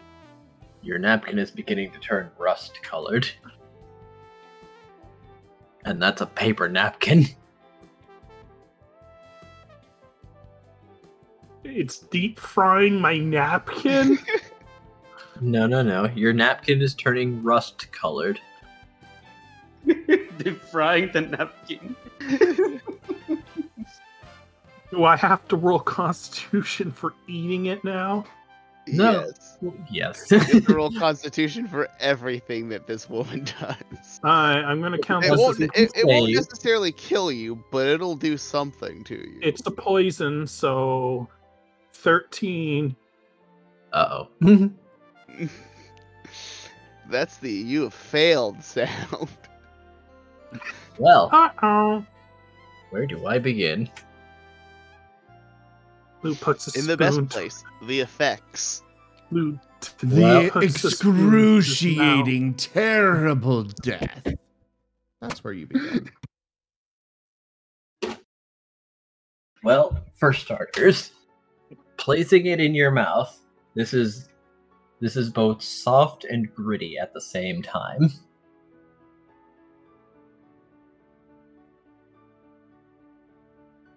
And do you detect a slightly stringy texture? As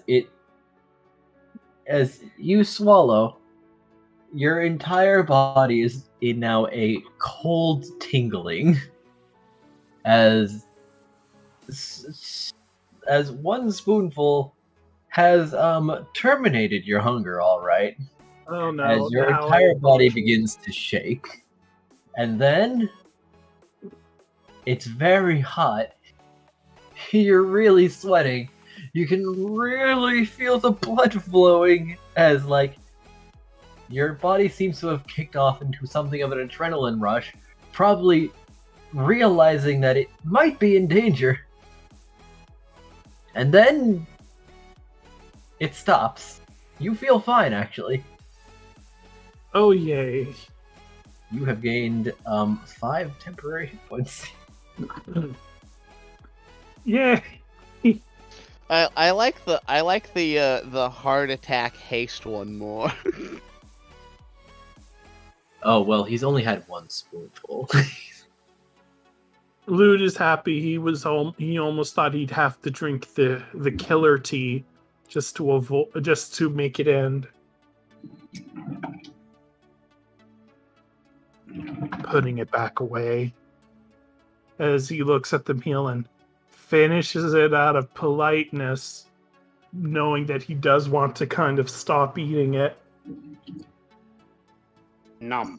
Like, Morath and Merrick are, like, staring at you as you... How much do you eat? All of it. As much as she presents me. My spoon getting heavier and heavier with each bite. Oh my.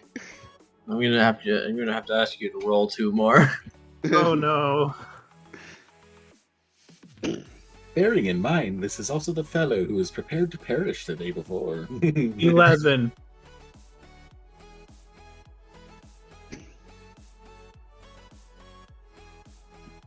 For a moment, your entire body freezes. As, like, you know how when one of your limbs falls asleep and you try to do anything with it? Yes. Yes, that entire that feeling, but your entire body. You got pins and needles literally like that feeling all over your body. That sounds lovely. Enjoy that. Your entire body seems to have locked up for but a moment, but trying to do anything, breathe, twitch, look to the side, and makes that feeling all so much more intense. Before it also fades. Oh, the breakfast is going to be a trial. You've now passed course 1 of 10. What, really? Now, one more time, because you were doing it with advantage. Because of your special resistance.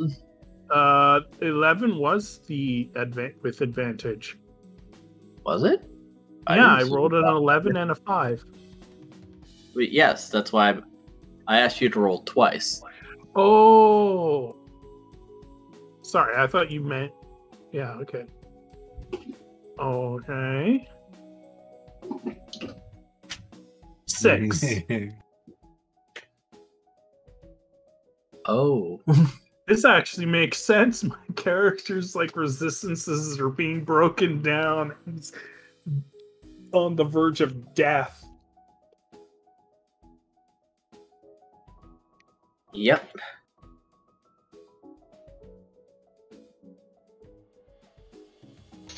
Did you know overhealing can kill you too? Yeah, it makes all your cells explode at once. Amazing. Here's the big one. This time you're sure. You're very sure you taste death because you lose all feeling. You are distinctly aware that all of your body was cold before you don't feel anything, as your senses begin to leave you one after another. I collapse to the ground, motionless. You're not sure how much time has passed. It could have been hours, it could have been days. For all you know, it could have been years. You know true isolation. Luke Tudor, you've been in a coma for 15 years. Before you wake up, once more, returning to the land of the living. You're feeling pretty energized, but you're not sure if this will compensate for your momentary trauma. As you're aware that the other two are still sitting at the table and now looking at you like, oh fuck. Is he good?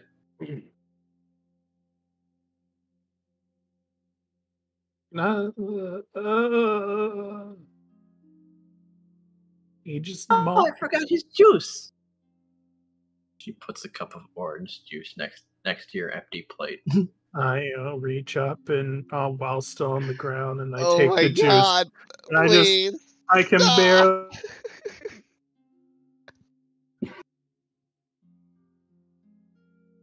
Oh What? my! Digi, Really, it is my at mouth this gets in my point mouth. that I would remind you, you are fully able to actually kill players. I mean, when they're clearly knowingly eating poison, that is very valid grounds for killing them. Just saying. No. Oh yes. However, this is Poison Grandma. She is an expert in all manner of poisons, such as what is medicine, but very carefully crafted and balanced poison, honed poison. Oh, So the only yay. way you You can did this- survive a full meal from her is to eat everything. Remember, the rest of the party also had her poison dinner, and they also got temporary HP. Oh, wow. It's helpful. It's just terrifying. I'm sure this will be helpful today. Like, you getting up and, like, perhaps, like, drinking the orange juice just to have something normal, just so that you can feel alive after coming back from what you're sure was true death. You have never felt such vitality in your body. Like, you've had an adrenaline rush, but this is something else. Yeah, and I usually don't tire very easily. I usually can, like, dance endlessly. As you now have 30 temporary hit points.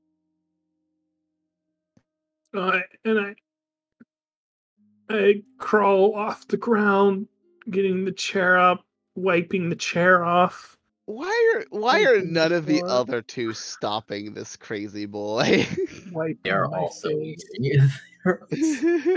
Because then they'd have to eat it too.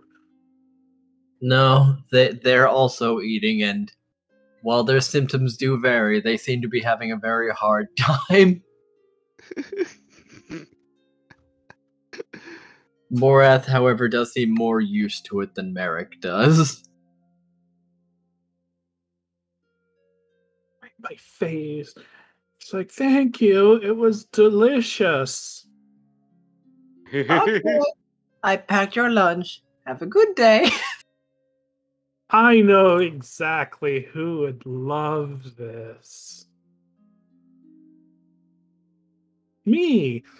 And as he leaves.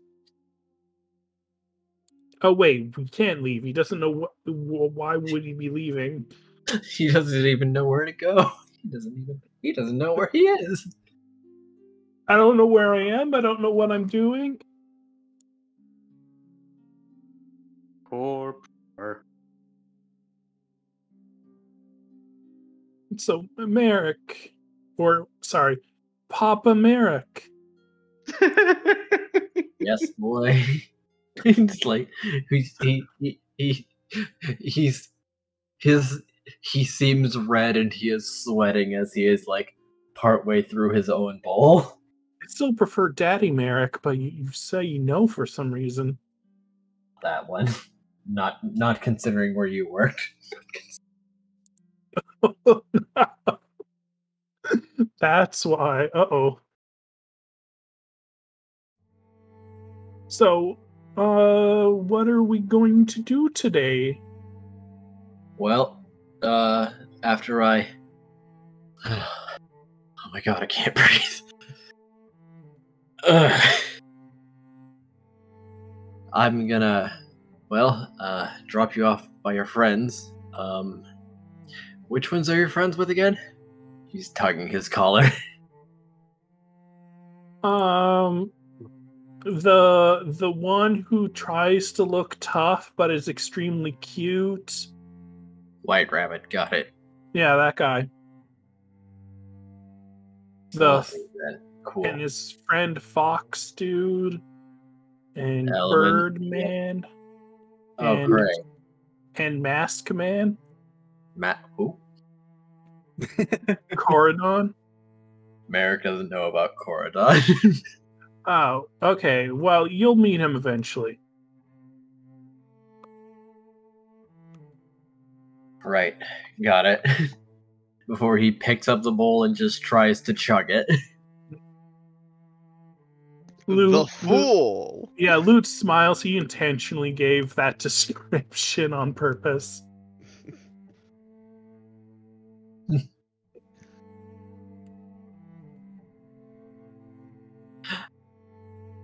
Yep, you watch as he, in his attempt to go faster, collapses to the floor. Much in the same vein you did. I'm gonna wait. I do have something I can do in response to this.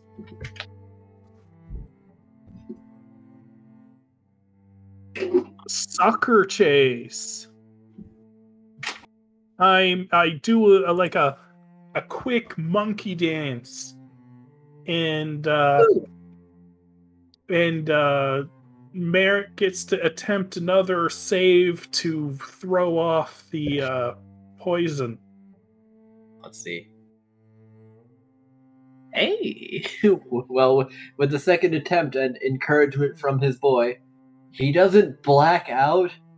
He's like hands to the floor, lower half not responding, but he is holding his own before the wave of death passes over him. He takes a deep breath and gets up, the trembling gone. Oh my god. And he looks at me, and he looks at Merrick. God damn it. Now, Mora. He looks at Mora. How do you get used to it? Resistance, buddy.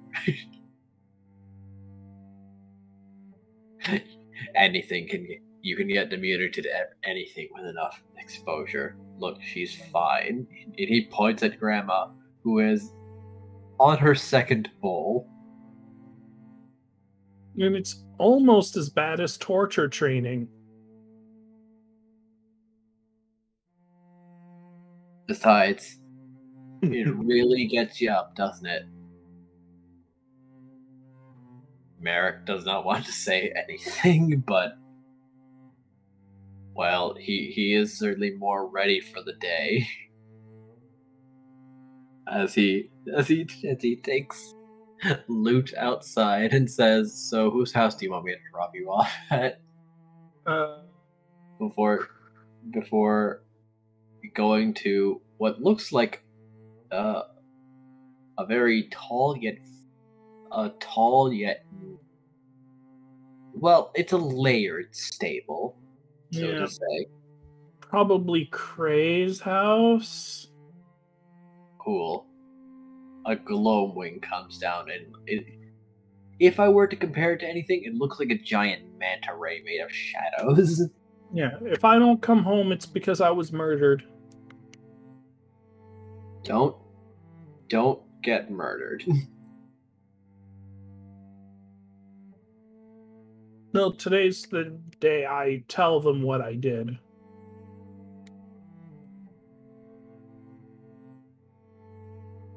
I'll check on you later. All right, Papa Merrick. Oh boy. We can go clothes shopping later. You have to live to do that. Yeah. Also, here's my letter of indefinite vacation. Can you give it to the Orsov? Yes. Are you okay? I I mean, I know breakfast was... I have no other way to describe it other than difficult. My clothes? No, breakfast.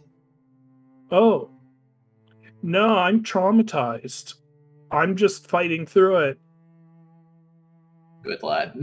It's like that torture training where you get tortured for like half an hour just so you know what it's like.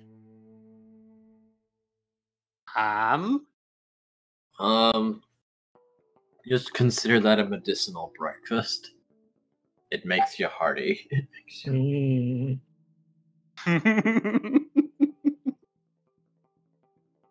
Right, and yeah, and don't worry, I'll try to make sure that you're promoted. No need to work so hard on that one. I can still pay my rent and pay for what I want. Oh, you need help with rent? I mean, ever since I found those two, it's been fine. Just mealtime is... never mind, let's go. Okay, Papa Merrick. And you're flying. Over to Krei's house. Lute is not exactly sure what being a child of a parent is like, and is just doing what he thinks you're supposed to. So he gets in the cart respectfully. Oh, no. You are sitting on a gloam wing, and it is flying. There is no cart. He gets on the creature. I'm just rolling for myself to see what he thinks about it. Yeah, no, he's fine with it. There's not a lot to hold on to, so you mostly have to hold on to Merrick. Oh, okay, Papa Merrick. As he wraps his arms around him. Somebody likes flying. You're not freaking out, so you seem fine. Well, I trust you. You wouldn't let me fall, would you? Not intentionally. Not on the ground, smashed all over the Central Bureau. We're not flying that high. No. I mean, you are over buildings, but you wouldn't reach terminal velocity. Plus, after breakfast, you're feeling durable. Why don't we fly a little higher then? I guess we could. Why? What is his deal? What is Lute's deal? I think Lute does actually die right now. I mean, like, Merrick's very confused because but yesterday, before meeting Lute, he never really considered being a parent, and then it says, like, this boy needs literally anything else but this. Lute's being glib, too.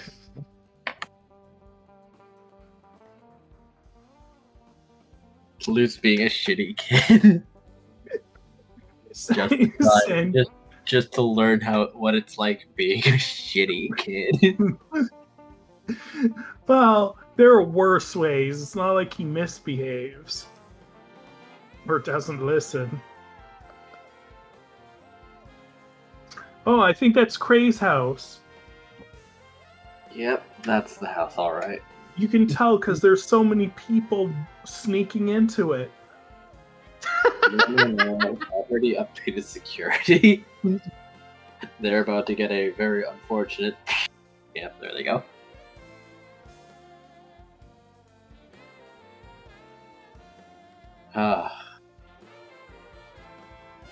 Like flies to an electric lamp. Also, don't tell Krei I said that. He'd get pretty mad. I don't know if that's what you need to be worried about today. Well, he did try to get me killed. I think that turned out well overall. Yeah, that's true. Alright. See you later, Papa. After dropping Lute off, he'll seem a little uneasy before taking off, probably to go back and receive his assignments for today. Yeah, Lute considers whether or not he can just rub tea on himself so that his son bit him, they'd ingest the tea, but it just wouldn't work. Ah, yes, make myself poisonous. Prepare to be bitten. Just talk to Grandmama about that, or just eat her food a lot. Embrace the poison. She makes bacon, and I get like deadly bacon sweats. It's bracing. Anyway, so I go to knock on Krei's door.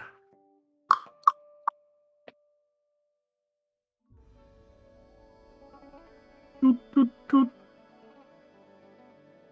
Doot, doot, doot. Doot. Great, there appears to be someone knocking upon yon door. Doot. In a very strange fashion.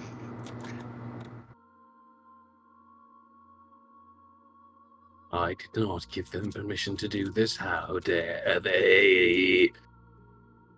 They shall know the wrath of 1,000 suns! Then Krei goes down and opens the door.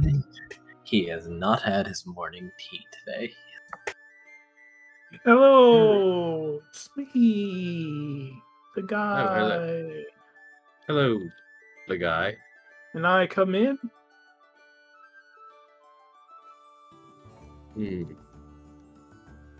This is Lute, right? Yes. Yeah, Certainly. I'm not there yet. He opens the door, gestures him in. No, I come in. May or may not be holding a knife. Takes out his special angel tea. What's this? A peace offering? He takes it and he squints.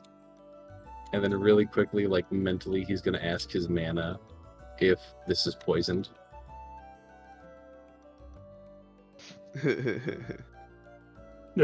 Should I just tell him, or Krei, from your knowledge of teas, that blend in particular, if the contents do match what the label says, is not poisonous. Right, I'm asking my mana if he tampered with it and poisoned it. Your mana says no. Okay. Krei accepts it with a smile. all right, I'm assuming I'm giving you the whole tin. You now have a tin of angel tea. It's a very special blend. The flavor itself isn't very remarkable, but it was liked by angels and those in very high society. For no matter what was added to it, it would remain perfectly clear. It is a tea you cannot make murky. Interesting. Well, I'll go ahead and put some tea on and have this start to steam.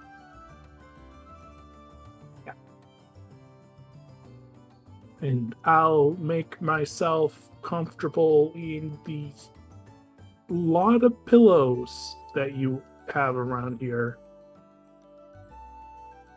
Krei owns all the pillows. Thank you very much. He loves Every the pillow in pillow fort. Ravnica, they're all here.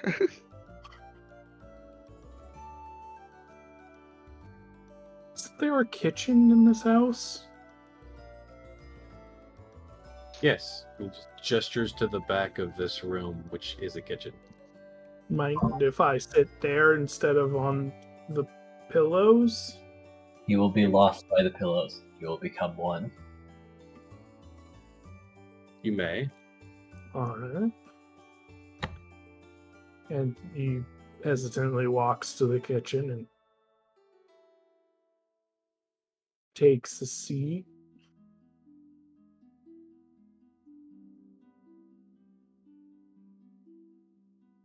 So am I the only one here? Currently, yes. Well, I know I started yesterday by saying what I did on my time off, but I never got around to saying it.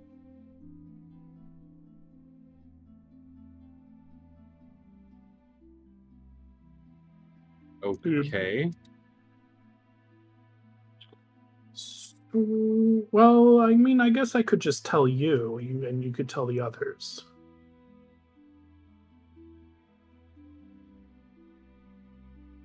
As long as you don't kill me. He squints.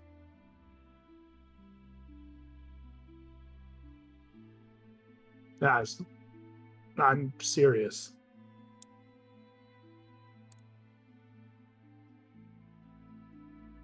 So I can tell the others about what you did, as long as I don't kill you. Well, I'm hoping after I tell you, I don't die.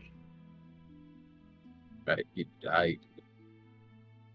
All right, you understand the perplexities of that statement, so proceed. I'm guessing that's a no, I will kill you, but I'll continue anyway. I don't know what you're going to do. Anyhow, so you remember that court case? Yes. That I won? Completely.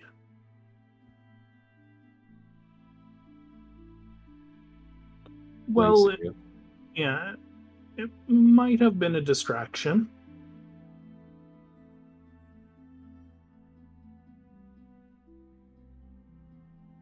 Squinting intensifies. Made to keep you in the courtroom as long as possible.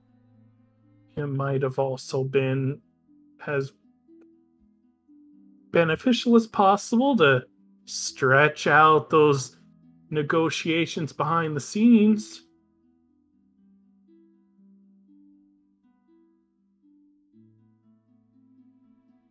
Get to the point. Yeah, the Orsov have your piece of mana. What? The Orsov own your piece of mana. How? They took it. How? Okay. Well, it all started when I was hired as a response to you guys thieving from the Orsov. I didn't thieve anything from the Orsov. Your group. They do not care to distinguish, nor would I. But specifically Felix. Yeah. However, as such, I was tasked with what is the collect something of equivalent value. And after I heard that you had the piece of mana, that quickly became my target. Well, there's several problems here. One, how did you hear about I had a piece of mana? And two, where did you find it? Well, you guys didn't exactly keep it hidden. And after hearing about it from you guys, because you've talked about it constantly, even around me, I just asked the Orsov about it.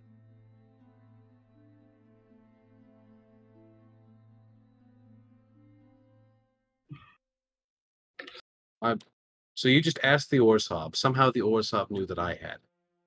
No, they didn't. You didn't have it. I'm so confused. Okay. Next, you go to the courtroom, and one of the things you would have to do is remove all the things off your body.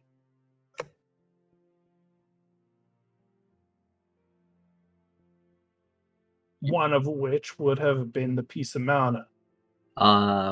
Lute, I will remind you that it was Nim who had the piece of mana, but it was left at Krei's house. Yes. It wasn't? He's explaining. Yes, it was. Was it? Was. Yes. It's. I thought he put that in another plane. That's what he assumed he did. Yeah, the knife's in the other plane. Piece of mana wasn't. It was on him the whole time. Lute's explaining his thinking. He's basically saying that it didn't matter whether or not you guys as a group kept the mana on you or kept it at home. He basically covered both ends.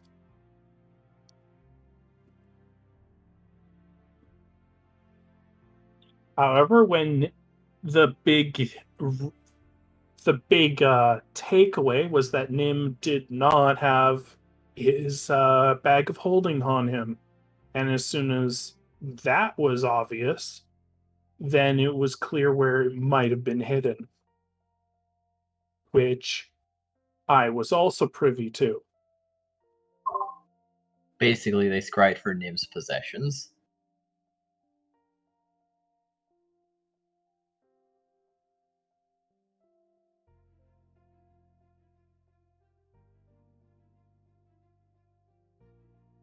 Wait, hold on.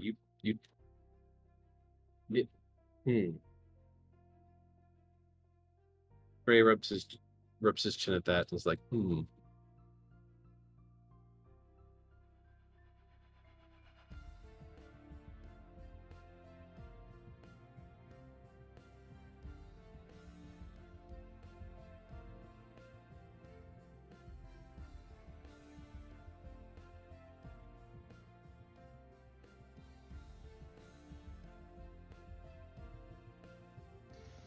And then all was silent.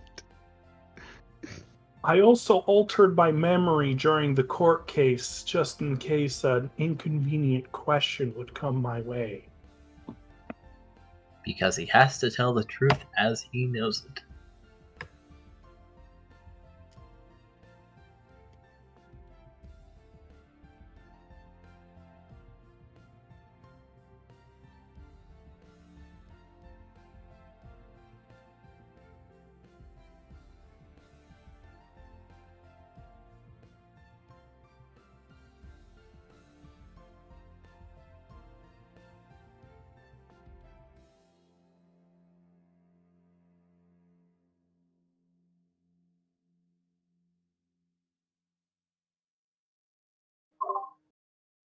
Krei has a lot to ponder. Odd pond.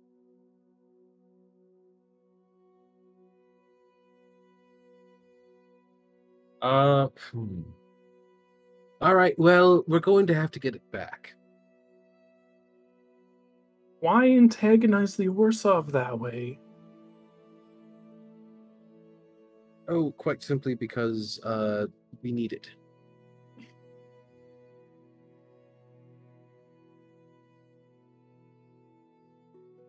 Now, I am on vacation, So it could help you in a small way, but I can't directly reveal all their secrets. Not that they reveal the location of it. Oh, don't worry. Finding it is not going to be the hard.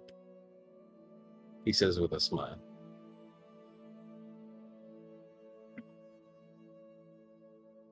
Mm.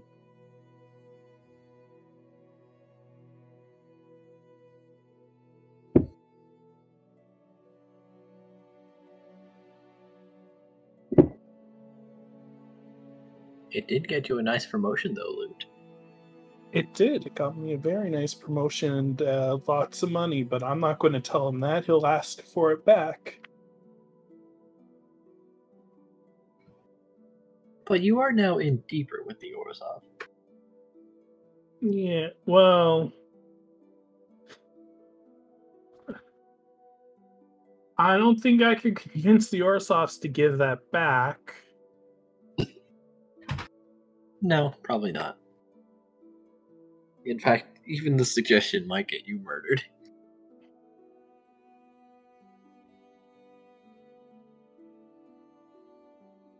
All I gotta say is that might have permanently destroyed your possibilities of being accepted into the party by Nim if he finds out.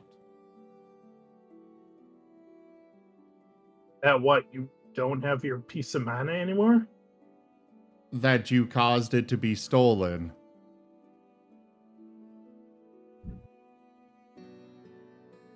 Yes, I mastermind the whole thing. You're even part of it. Oh, Don't worry, Graham will defend you because you're basically a brainwashed person as far as he's concerned. And Digi can corroborate that. I mastermind the whole thing, right? You spent a lot of time on this, yes. You were part of it, and that's all that matters to Nim on this.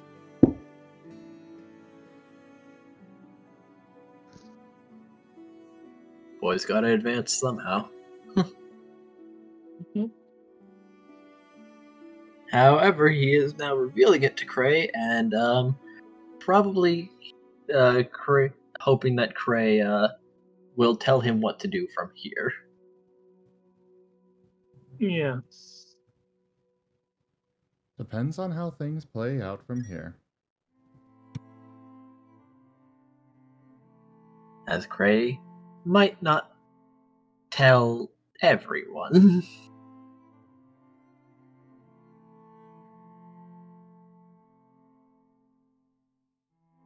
Yeah. There are more. Yeah, there are more details, but I pulled some favors in, and you have to keep some promises.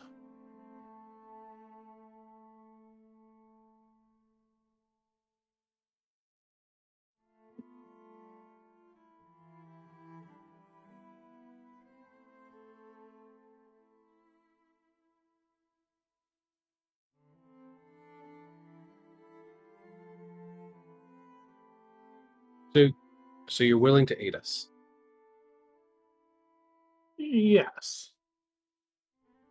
Though I might need a disguise. All right. Says the pink rabbit. Tell you what then. If you want to earn back a modicum of my trust and make it so that me and my associates are not hunting you down and attempting to murder you, I'll give you the first task of finding where it is. From there, we can probably take care of the rest. He says with a smile. And I'll likely be able to find out where it is, so I'll know if you're lying to me. That's tall order. I am on permanent vacation, but... If you're going to be using disguises and underhanded tactics, then it won't matter, will it? got a point. Very well. Then I will find the location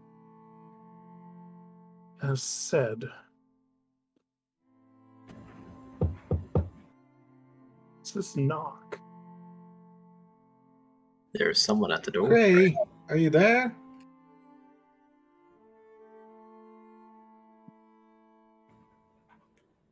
He Krei, gives please, a little sis. sigh and goes to stand and walk over to open the door.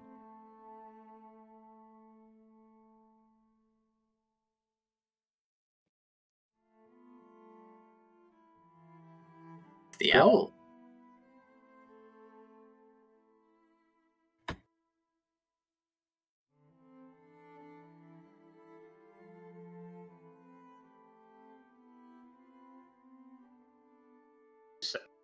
Cyrus.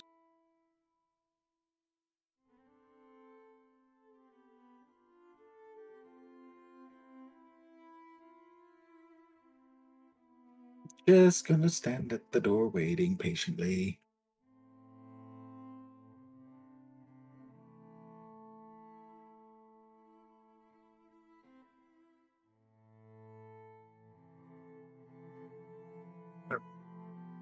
Are we waiting for me to answer the door? Moriarty. No, the door is opened, and Yep. Cyrus is outside, Huh. and he has greeted Krei. So I suppose it's Krei's turn to respond to, there's an owl outside. It's Cyrus.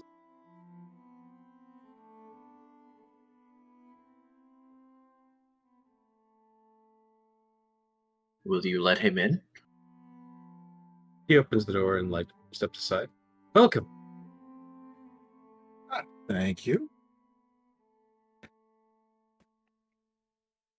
Taking the invitation and wandering on in. Oh, Lute, you're okay. Yeah, I've survived. Fantastic. I was a little worried seeing the state of your place. Oh, okay, that's good to know.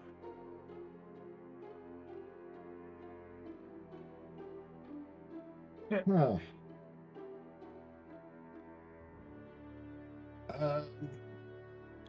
I'm not interrupting anything, right? No, I'm just on my way to find where I kept my stuff. Stuff. Well, do let me know if you need any help from me. I definitely will, but I don't know if you're up for it. Krei sips his tea, watching between the two. Well, we'll see about it when we get to it. First, though, Krei, I just want to let you know, I don't think I'll be giving you those polymorph teeth. Pardon me?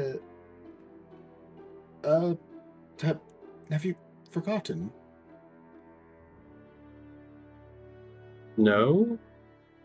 I don't believe you've told me this yet. This is something you requested him a while back. Remember? Requested Cyrus to You requested if I'd look into these polymorph teeth as an option in case you needed a failsafe? That was Graham No. who asked that. No, I didn't need this for a failsafe. I wanted this for training my mentality. Right. Okay, I guess that will change that a little, but either way, I still would recommend great caution if you really want to pursue this. The idea is caution. But also training.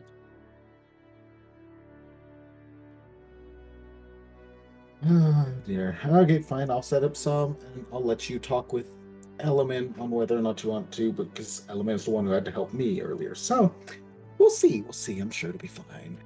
Start with some basic animals. Yes, We'll- I know. We'll work our way up. Anyways, was that all you came here to tell me? Well, I was coming here to report on that, yes. That was the main thing. Of course. Have you been enjoying your accommodations? It was all right. I think I will be going now. Actually, you all do take care. Oh, you're not going to stay for tea? Oh, were you going to inquire about Nim and collect him to check out the microwave? And discuss Rufkin's potential advancement or the possibility of fixing his summoning? That will be reserved for Elliman.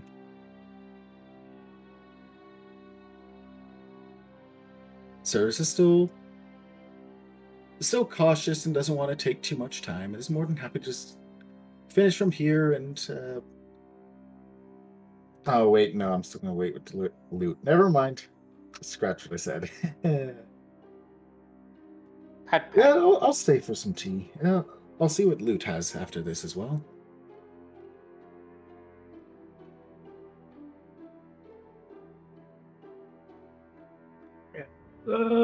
I guess I can give you the lowdown. So, the Orsov have gotten into their hands one of the pieces of mana.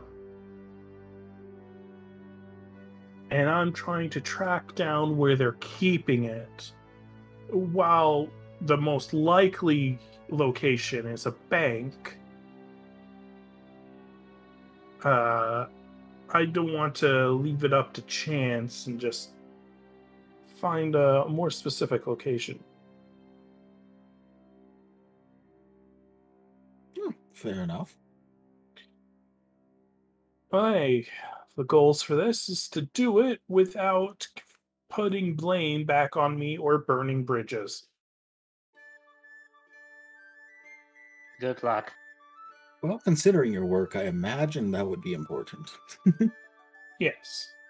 So we'll need to find someone, and we'll need to feed him my special blend of tea. Yay.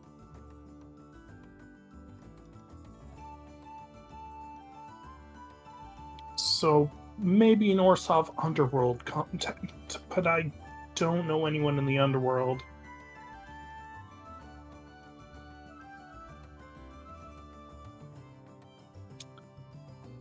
Digi. Yes. Do I know anyone high up enough that they might know where this orb is? You mean the mana fragment? Yes. Not directly, but if you were to guess, there were rumors of a ghost council. But those are that's the top. And they can't be teed. I think. No. In fact, there are many undead in the Orzhov, and poisons are very difficult to work on undead. I'm going to have to get this tea specially made for ghosts.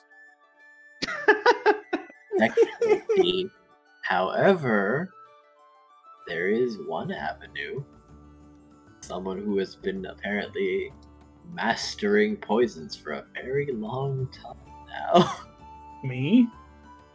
Grandma. Do I know that? I mean, no, you don't. But you could recount your experiences to Krei, and he might be able to give you some advice. Or you could just talk to the rest of the party about it. Like, hey, do you know about this crazy kobold lady that fucking fed me poison and almost made me die, but I'm like so much stronger now? I don't know. Krei, do you know anyone who makes better poisons than the one I got? Wait, you got poison from the old kobold lady? No. He's asking if you know it. He is asking right now if you know any poison specialists. Oh yes, I know one. Ah. Because At least I know of one. I need one who could make something that could make a ghost drunk.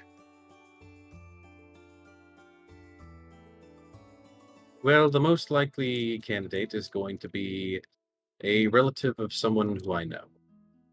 I'll have to give you his contact. Very well. Do you? Sorry, what? Do you do that? Give him your count. Oh yeah, he will. Oh, Morath the Kobold. Wait a minute. oh, then I just have to go home. What? No, I'm staying there. What? Yeah, I've been adopted by How long Merrick. have you been staying there? just now. I was adopted by Merrick. Literally yesterday he was adopted. Just now. Yes. He squints. I'm gonna. Uh-oh. Are you gonna ask your mana? No, I'm just gonna roll insight on this, but just like things froze for a sec. All right. And I am going to tower whether or not it's a lie or not. It's not a lie. We know it's not a lie. True. He has been adopted by someone who is apparently staying with Morath. All right then. Strange coincidences. Wait. How did you meet Morath? He's You met him Sorry. when you came down during Yeah. when he came down during breakfast. he's Merrick's roommate. So we live together. How did you meet Merrick? He was there. We ate breakfast together. No. No, Merrick's the one that came to assassinate. And Oh, then Merrick. Oh, do Merrick. Sorry. All these M names. Morath and Merrick. He's the one who Morath and Merrick and Mary and Morgan and Matt. he came to assassinate me, but he found me so depressing he adopted me on the spot. Oh my fucking god. Really? That's what he did? Yes. hey, the assassination order was rescinded. I mean, it was, but still. A little disappointed. Anyways. This is the first time I've seen Krei actually astounded by something. He's been astounded before. This is just straight up baffled. Like, Yes. you're so depressing. You actually got an assassin to adopt you to make your life less depressing instead of killing you. My god. You are not worth killing. I better make your life better so I can kill you later. And here I thought they couldn't get any dumber. I was wrong. Hey, Merrick's a great guy. Yes, but apparently not a very great assassin. Well, when I get him promoted, he'll show you. You'll... Okay, good luck with that.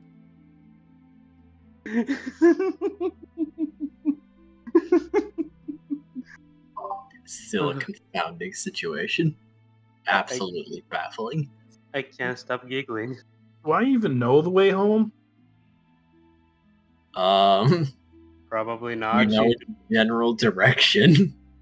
Actually, are you gonna get a hold of Merrick to come pick you up and take you home? Doesn't he have Martin phone, which I don't have? No. Morath has a Nope. Martin phone. Yep, Morath has a Martin phone. Merrick doesn't, but you don't know that.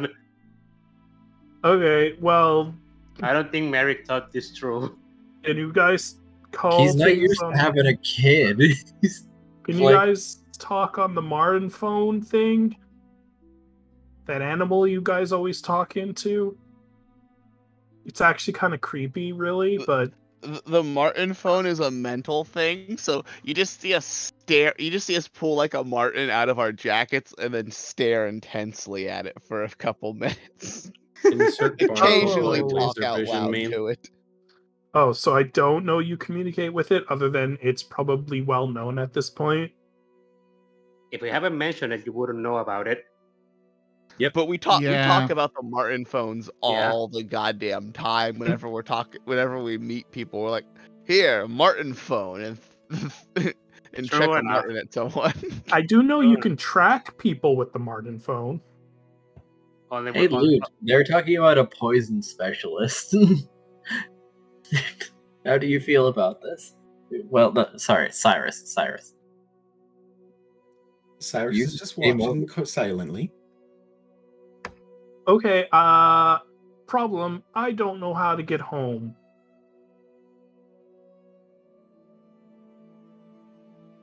Do you have one of those Martin thingies, and can you track down Merrick or Morath?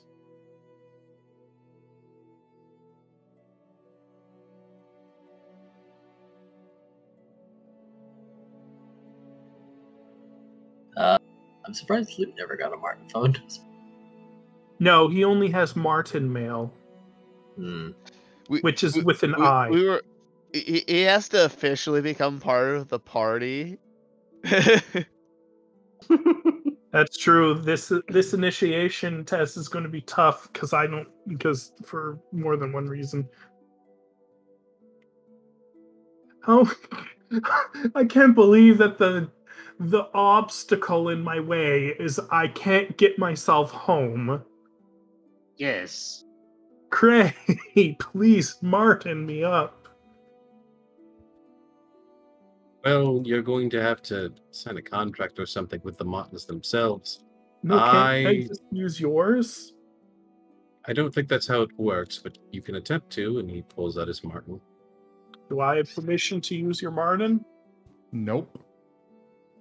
I'm asking him. You have my permission, but you might not have his.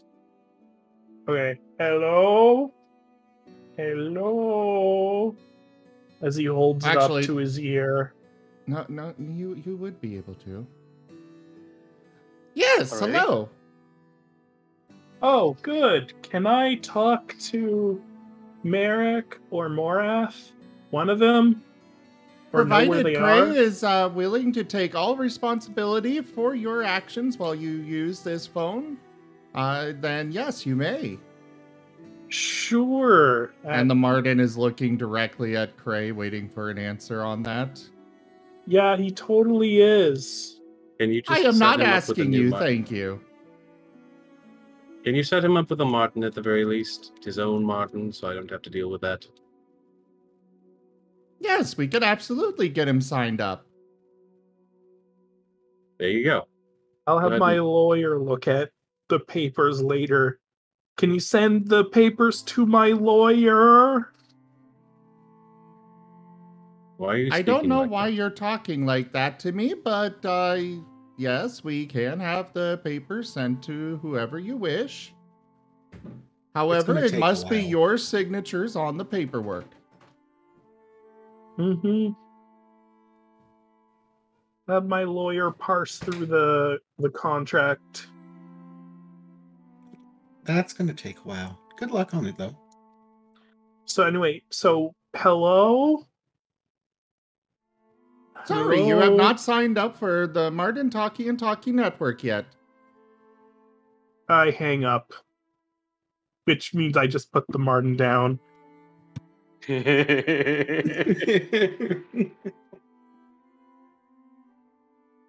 Okay, well, that was something. I don't know how you guys use that thing. Well, first you need to sign the contract. Then it just telepathically sends your thoughts. Okay. I am going to go to a church and have my message sent magically. So off I go. All right. If you need like any form of clarification, I am a lawyer. The contract is fine. Will do. But I don't. I'll wait until I've at least done this job. If you would like to attend, Saris, I would appreciate it.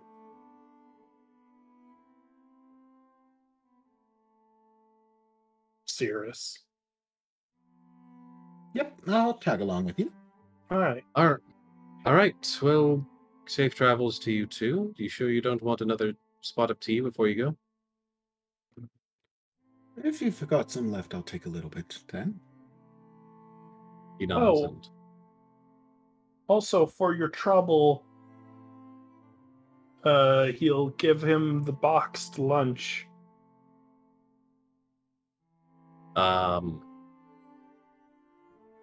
What's this?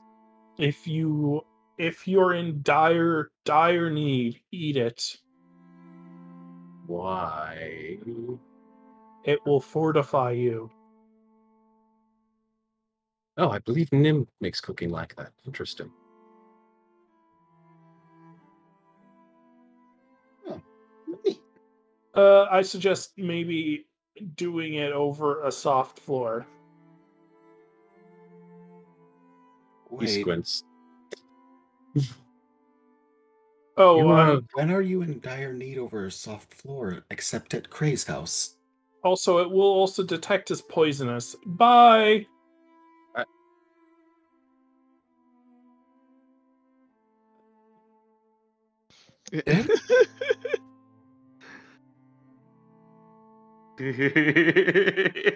Krei's just gonna walk to the door, lock it, walk back over to his tea, pick up his Martin phone. Beep, beep, beep, boop, boop, boop. Graham. Oh, is Graham being called? Graham is bingo.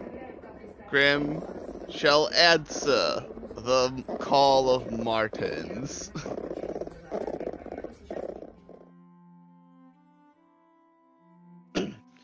Yes? Ah, hello, Graham. So, funny coincidence. Turns out I was right about Lute and should have really had him executed. He was working for the Orzhov, and he's stolen one of the pieces of mana that we had. The white one that Nim had. You know, the full one. I can assure you that whatever he told you he didn't do it. In fact, he probably didn't even plan it. He is what one might call extremely brainwashed by the Orzhov. In fact, I'm barely sure he's functioning as a normal person right now.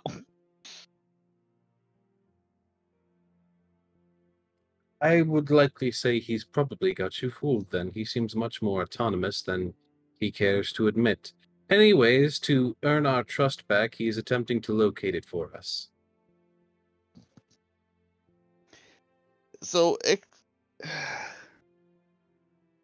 which part of the Orzhov has it? Because last I heard it was my family, and honestly, I'm not sure what's more dangerous, Nim having it or them. You really want to trust your family with that piece of mana? A little bit more than Nim, kind of? Listen, with all due respect, the benefit of Nim having it is that he doesn't know how to use it. I'm almost certain those people do. Yeah, but also because they know how to use it, and I'm pretty sure if they're protecting the Orzhov, they're unlikely to do anything excessively stupid with it, or accidentally doom the city. Are you sure they're protecting the Orzhov and not their own financial gains? I'm pretty sure it's kind of our thing. Or their thing, I should say.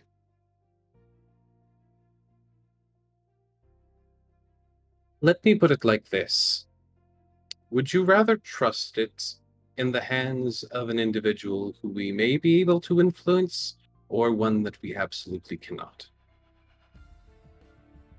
Again, I'm really not so sure about if I can't possibly influence them. Honestly, the last few meetings I've had with them have been equal parts terrifying and eye-opening. Let's just say how to put this? I think I'm positive that there's people kind of making sure my family doesn't do anything too crazy.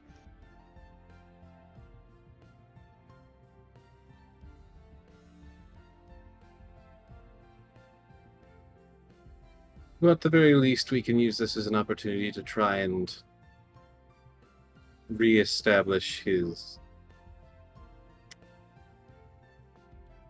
position, I suppose.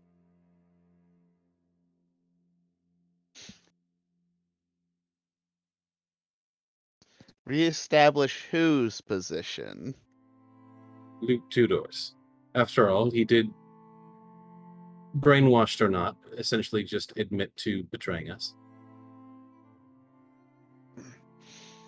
Again, I feel like if someone's possessed or mind controlled, I kind of have a hard time accepting that as, or labeling something like that as betrayal, so much as he's a victim. Don't get me wrong, to point out that Graham was very much holding Nim responsible when he was mana possessed. When was Nim mana possessed? When he stole the artifact. And you learned of it from Cirrus. Ah, but Graham never knew he was possessed by the mana to steal it. That's the difference. Graham knows that Lute was mind controlled. Graham has no idea that Nim was possessed by the mana to steal it. Very much told everybody that. I don't remember that, so... Nim's not one to bother holding this stuff back. Again, I as a person was unaware of this, so... Or just convenient forgetfulness. No, like I said, I'm pretty sure I never heard that.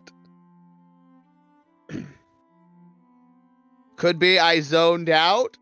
Maybe. Could just be that whenever it was discussed, I wasn't here. There's both of those things are equal possibilities. Oh no, you very really... much were yelling at Nim and he was saying that he was mana possessed. And you didn't accept that at all. I don't remember Nim saying that. But it's okay for Lute, apparently, so...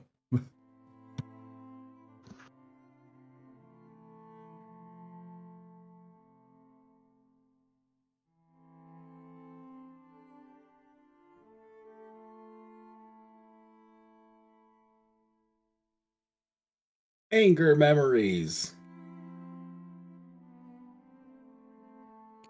Also, I'm going to just assume that Cirrus followed Lute out and is not staring at Krei enjoying tea. Wait, what? Oh, I was just chiming in. I'm going to assume that I followed Lute out and I did not partake in the extra tea. It's up to you. But anyways, then if Nim was possessed by mana, then Graham wouldn't hold it against him, but he would also really not feel comfortable with Nim having it if he was possessed by it. I honestly wonder how did you miss this information? Mammon. He met Mammon afterwards, remember? And then she asked, do you want to keep it or do you want to give it back? No. I meant how did Graham miss this information? Again, I'm not sure. But again, You were busy if yelling at me. again, if Nim said that he was mana possessed, then Graham wouldn't hold it against him for stealing it. But he also He would very be much did. very opposed. He would.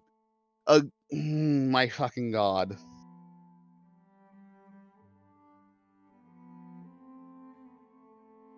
Okay, we move on from this. Sure.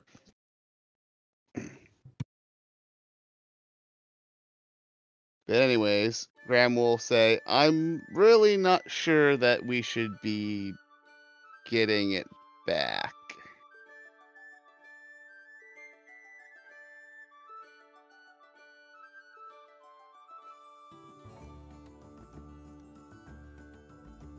As apparently can exert some sort of own will. Yeah.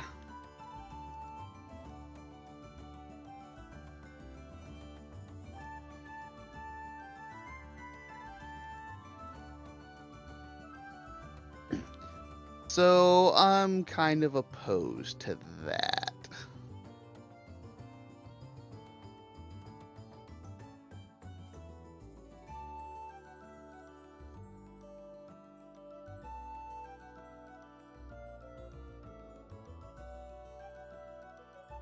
Granted, the uncertain actions of your family may have them also to use it against other guilds, but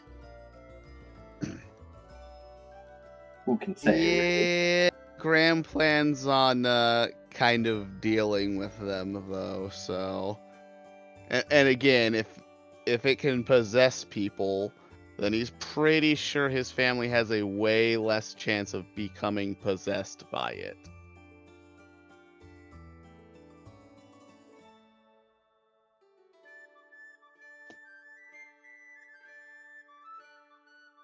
And honestly, if they're gonna do something stupid with it, it's probably going to be against Graham, or they're gonna use it on Graham. At which point, then we kick their asses and take it from them. Your entire family? I don't think we can do that. Well, it's very unlikely that the entire family's gonna come.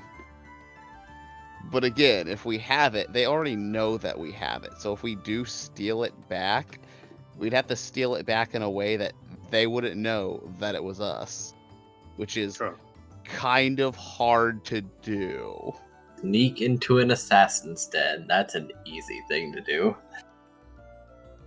Easy. No, it's not just that. It's sneak into the assassin's den, steal said object, and leave without them being able to identify we were there. Steal from the Thieves Guild.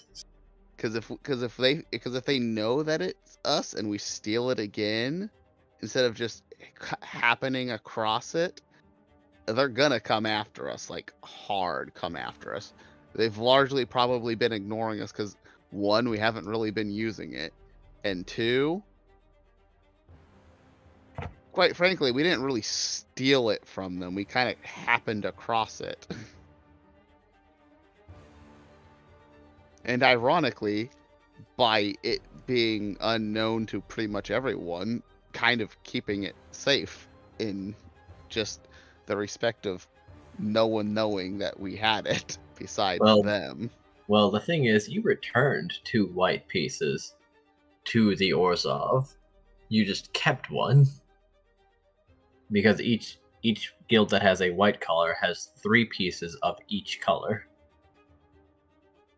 As a reminder. Yep. But again, doesn't necessarily change what Graham's thoughts on this are.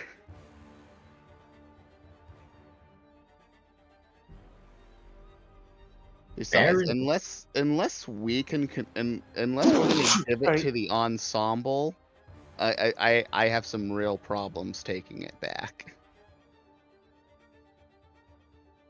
So we either give it to the ensemble. If we take it back from them, we're giving it to the ensemble for safekeeping. That's my condition if we do this.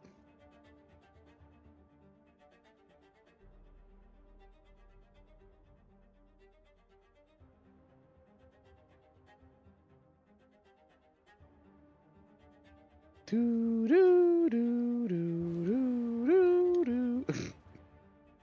Krei All is right. dead. Sorry, what?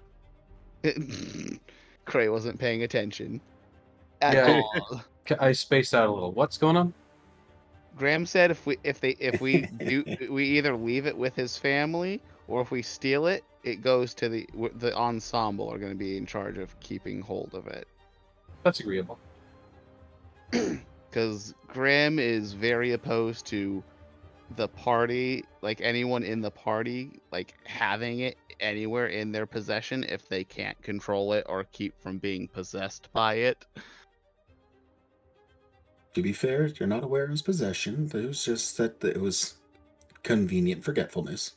Well, if Nim said that he told everyone, then Graham would know, and Graham would again be like, okay, then we definitely need to not be dealing with this thing directly, or unless one of us manages to learn how to control it.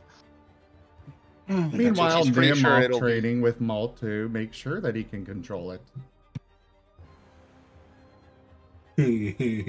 Well, another mana of your color, but yes. A compatible one. No, the he's things learning to the be player able to will learn. never be disconnected. He's learning to be able to control all of it. He's been told he needs to get a piece of all of them, so he's learning to control all of them, even ones he's not attuned with. However, having ones of compatible colors will bolster his resistance to possession. Fair enough. Meanwhile, training, connecting with Silver. Yep. Did Malt tell Nim about getting one of each color? He did not. No, that was Mammon somebody did. else. Who did? Mammon told him to get one of each. Ah. And well, it came from an angel, so Nim is very fervent about doing so. But he knows he needs to be able to control them to avoid a possession again. Yep. Fair. And what So- you're doing with Malt is also resistance against possession. Because if you lose control over your body, you're not going to black out anymore. You're just going to be in Silver for a period of time. And then you can play Tug of War with a piece of mana. Yay!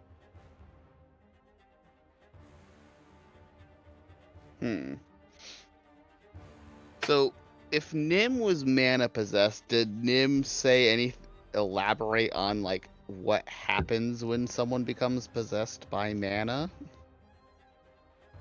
To Nim's knowledge, he remembers nothing. Silver followed him around and was very worried because he was using the spell that basically temporarily knocked out the Boros and the Selesnya. Weird. That spell that seems to put them in a daze, which Mammon explained was complacency, the essence of the white mana.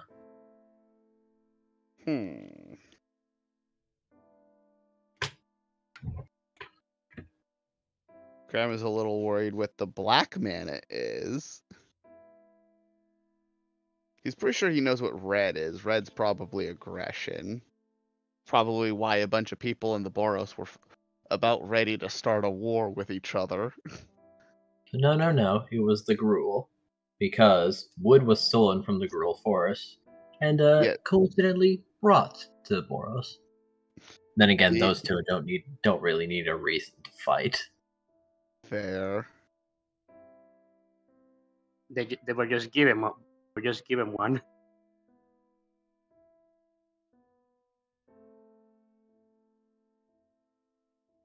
Hmm.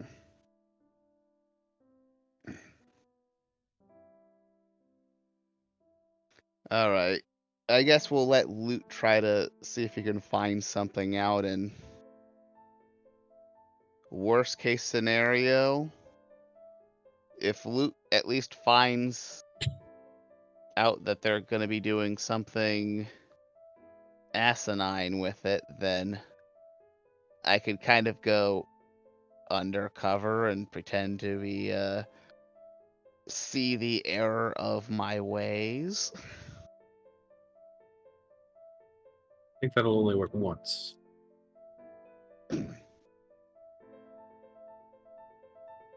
And if it does work once, well, after it doesn't work, things could potentially be worse for you and your family. I don't understand your tumultuous state as it is right now, as they seem strangely aggravated, yet not taking action against you. Let's just say I think that they have high expectations for me, and they seem very confident that I'm going to be coming back, so they're not nearly as annoyed as I thought they might be. Why would they think you'd be coming back? I don't know, and it worries me a little bit. Is your curse? You know what? Good point. Yeah, Graham actually would probably. Okay, so apparently I'm cursed, like legitimately cursed. And that might have something to do with it.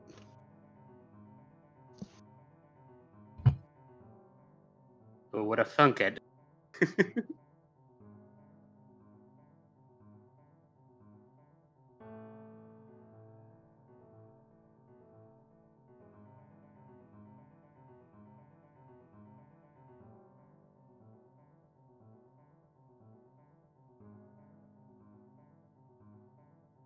How does Krei respond to apparently Graham being cursed? Have you got it looked at?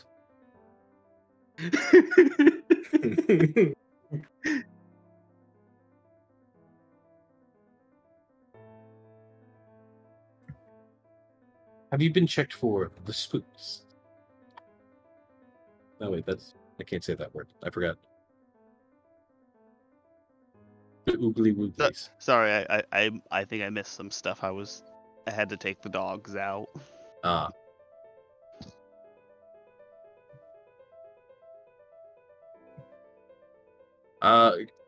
Krei is simply saying, have you gotten your curse checked out?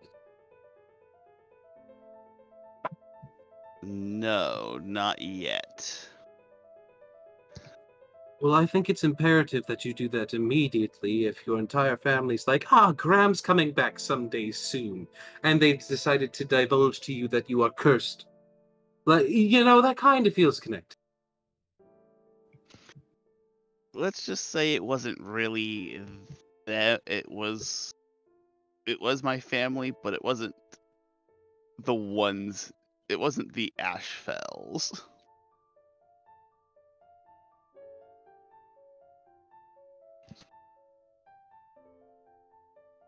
You have a non-Asheville family, I assume, on your mother's side? Yes. I actually never knew they existed at all. Interesting. Well, I still recommend you get that curse checked out, preferably by an Azurius.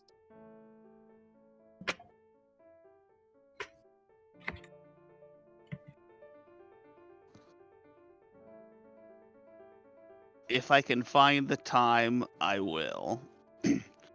But as it seems to, quite frankly, probably not be working the way that it's supposed to be working, it's not an immediate concern of mine. All right, Graham, here's an inquiry for you. What are you doing right now?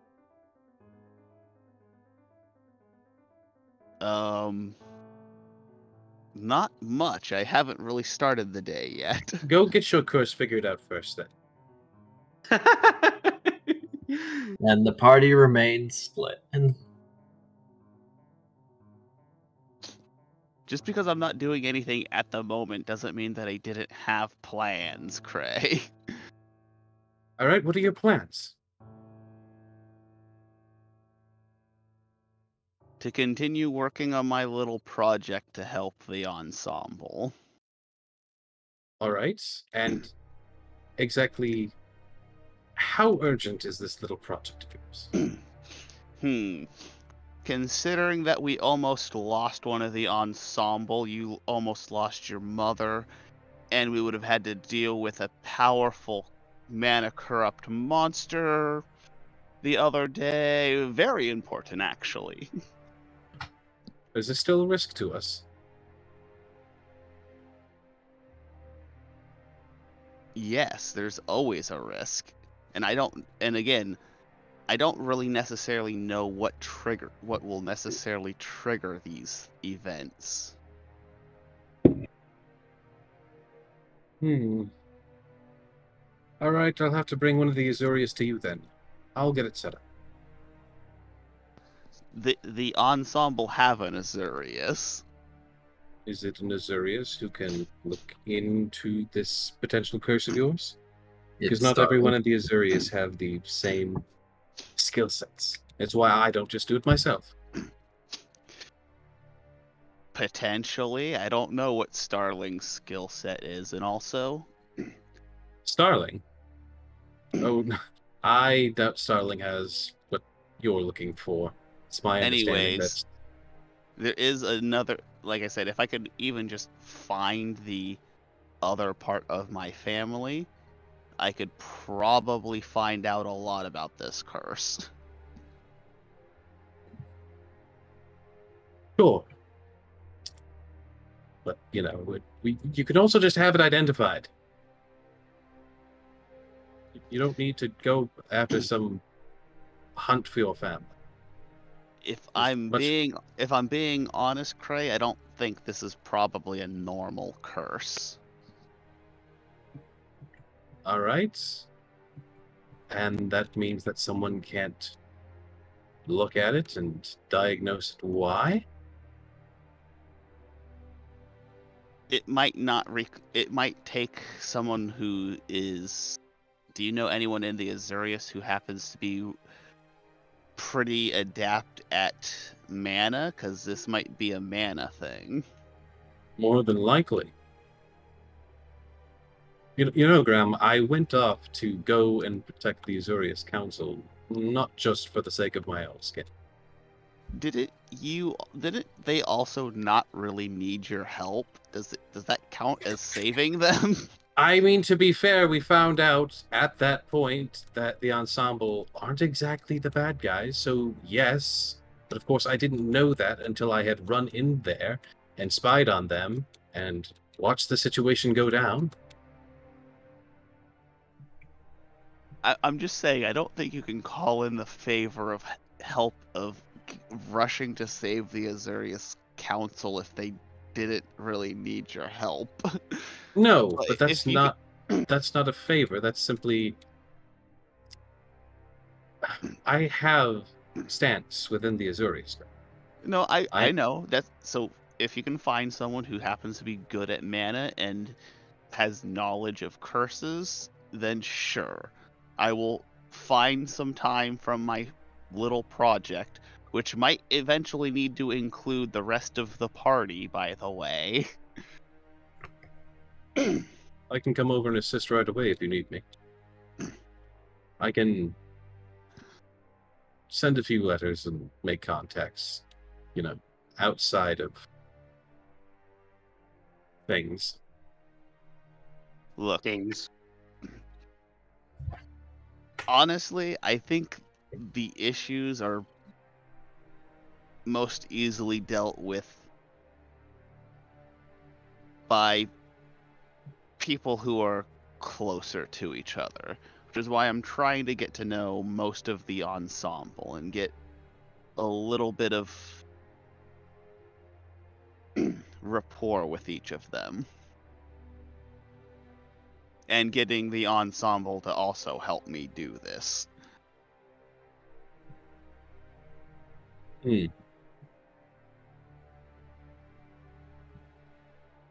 That does seem like a good idea. But as far as I can tell, the person in the party most likely to have this issue would be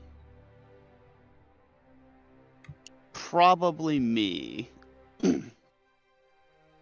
Nim is probably the least susceptible outside of like maybe like one or two situations.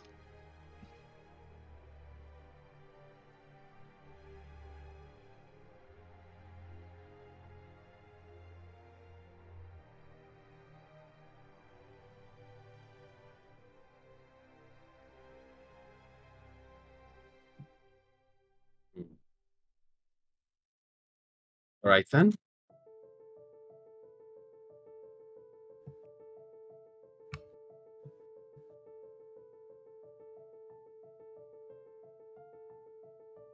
Well, if you think you know what you're doing. I've helped out like half of the ensemble as of right now, so I think I'm doing a pretty good job.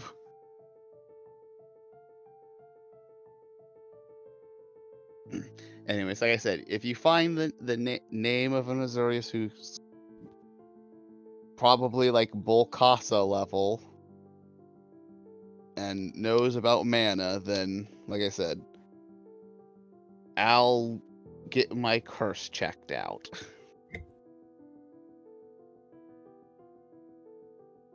So a guild representative is what you're looking for.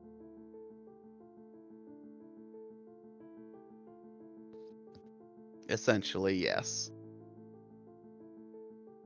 I'll look into it. Yeah.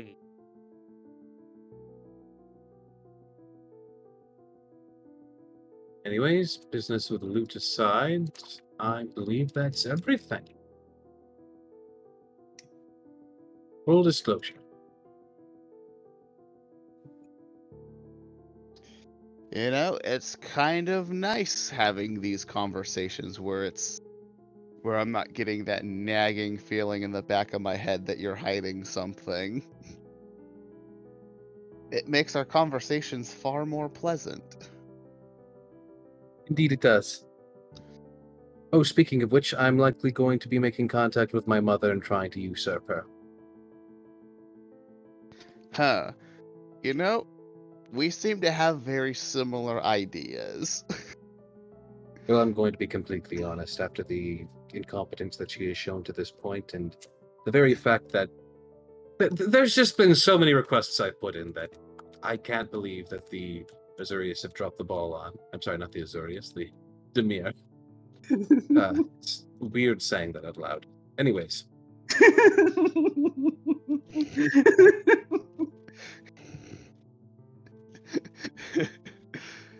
Fair enough. I guess if you need help with that, then you know where to find me, because I kind of understand. A little bit less so on the incompetence part, but... Well, I mean...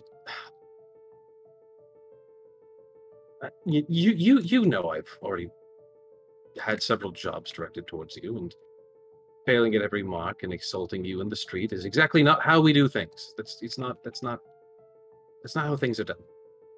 Just bad form. To be fair, they did try to talk me down first, but They shouldn't even need to talk to you. That's the thing. These are agents of stealth and shadows. They I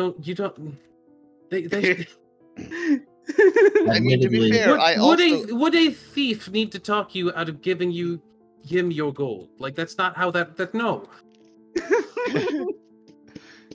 Hey, a good thief would be able to talk anyone out of their gold. No, that's an Orzhov. 80s laugh track plays. Anyways, it's also not like I really am in places where they can kind of sneak in easily. I tend to sleep at the ensemble's base, and There's a lot of very powerful people. Oh no, this was before we were all at the Ensemble's place. Are you sure? Because I don't think they ever knew about me until more recently. I think it was at a point where the majority of us were bunking at my place. It's so weird that so many people have gone off to do their own things now.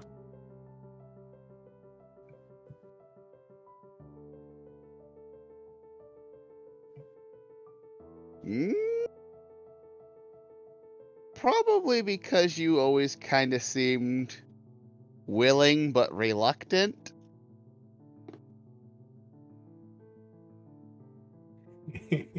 Well, Graham, let's be honest. If you had a sudden tree pop up in your backyard that's decided to start eating the entire lawn and killing everything around until you had a druid come in and bless the soil just so that it could live, and then some weird hand got stabbed into it and started breaking dimensions and had an effect of potentially ruining our entire world, wouldn't you be just a little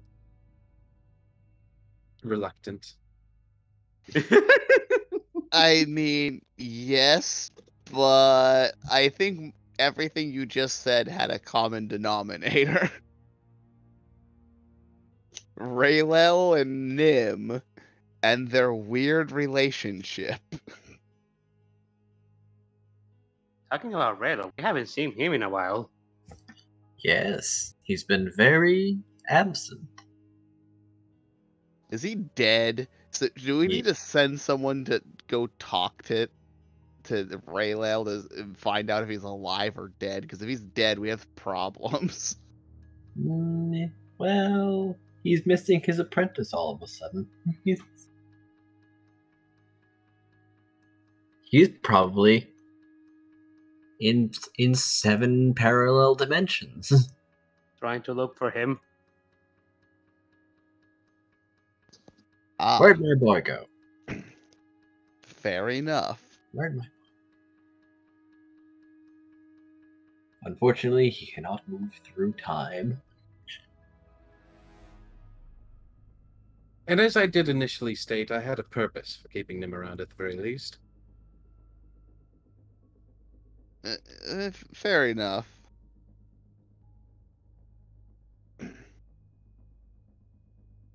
I mean, Nim's definitely a good person. He's just kind of a little naive. Oh, that wasn't my initial purpose for keeping him around. I assumed your initial purpose was to weaponize him at some point. Yeah, not quite. Somewhat. It was more to study the abilities of a planeswalker and see if such abilities could not be harnessed.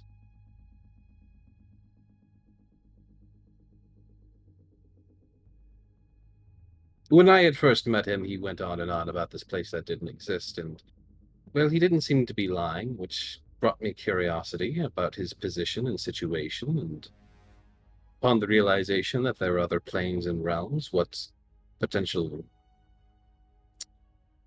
advances could be made off of that.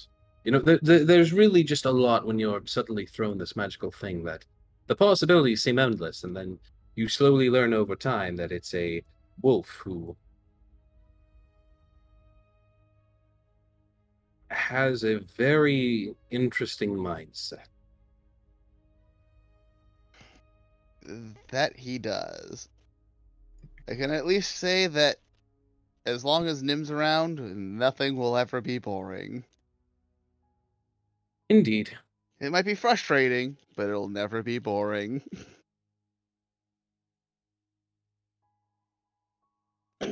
Anyways, since we seem to have that stuff all sorted out, I guess I'll let you do your thing. I'll do mine, and well, I guess we'll decide later if I need to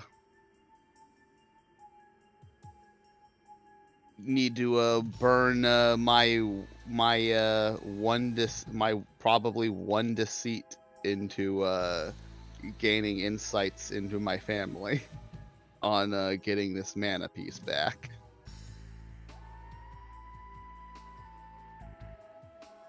All right. Well, good luck with that.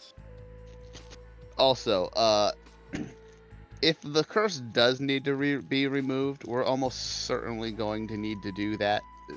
I'm certainly going to have to use that to play that card as soon as possible, because once the curse is removed, their opinions might change. Indeed. And with that, Graham will say goodbye and hang up.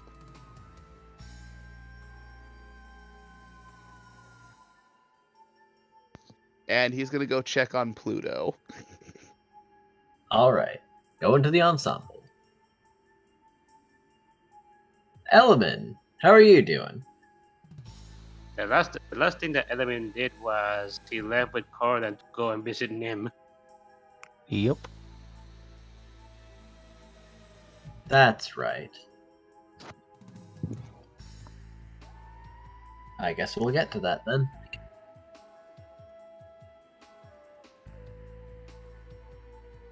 Almost 3 entire sessions, and I finally get to do something.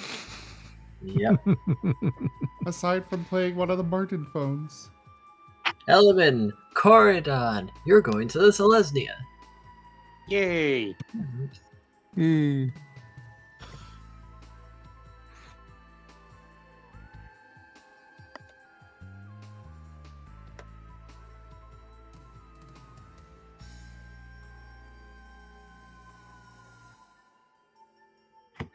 So, Graham told you where Nim was, or even if you asked around, it probably wouldn't be very difficult to ask, because yes, there is a or there is a just stream look at the there of sky, gold. Yes, because Malt's a bit hard to miss. he is freaking huge.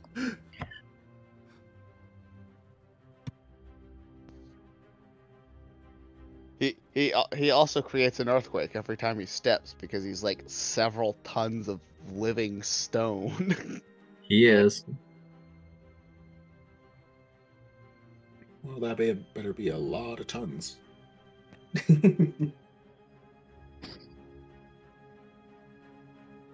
It's a ton of tons.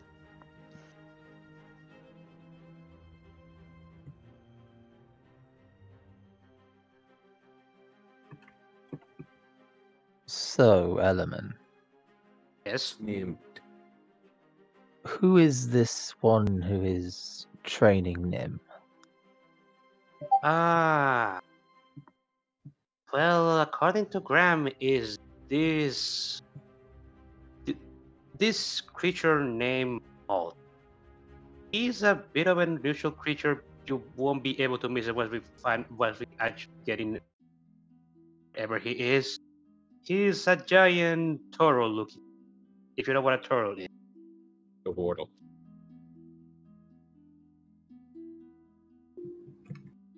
Corridon just stares at him blankly. You alright? I do not know what that is. Well, there are these animals that have shell on that have a shell on their backs. They walk really slowly. They also have Hey, brown. Malt only starts off slow until he builds up momentum. He is like a train in slow motion, but slowly that slow motion peels back.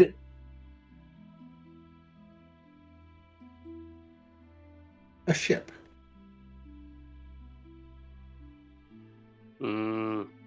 It's kind of hard for me to explain. It's kind of hard for me to explain that exactly.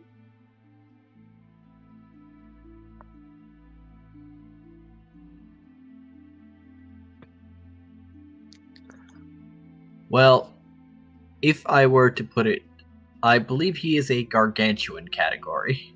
Yeah, I did say that he was huge, or at least tried to say that he was. I forget how many squares that is off the top of my head, though. I think it's at least 4 or 5. That sounds correct. Oh, okay. Because there's normal, there's large, which I think is 2x2. Then Yes. huge, I think, is 3x3. Then I think it's either massive or gargantuan.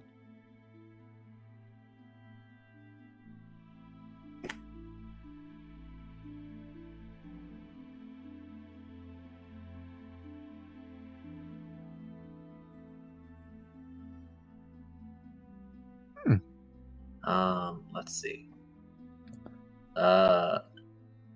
Large, huge, gargantuan, colossal. No, that's 4. Because colossal would then be 5. Yes, 4x4. And according to the size chart, they are between 32 feet to 64 feet. Damn. Big. Very big. Big. I see. So yes, I don't think many people could look around and miss a 60-foot turtle. 60.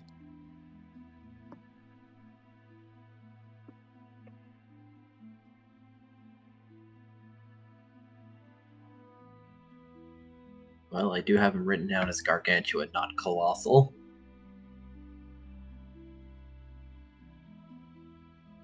So yes. What does Coradon think of a giant stone turtle? He's just stopped in the street, just utter silence, and then he just shakes his head and keeps walking and just ignores the question. Just By the way, oh, this nope, is stored away. this is Selesnya territory, so this is kind of like a city fused with a forest, as far as how it looks. Very natural. This is, Oh. if I were to place it with anything, I imagine this is probably like an elven home. Or an elven city, something of the effect. Yeah. Probably a very apt Organic description. material.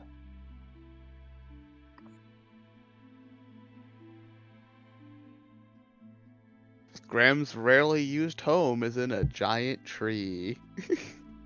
Yes, it is.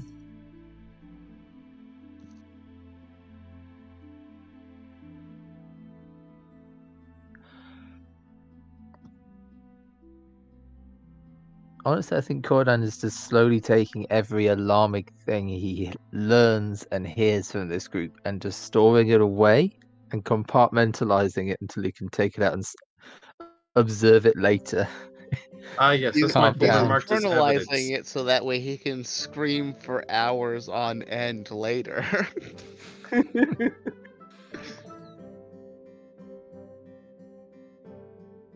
What's that mental thought process called? Evidence. I'll scream at this later. Goodbye.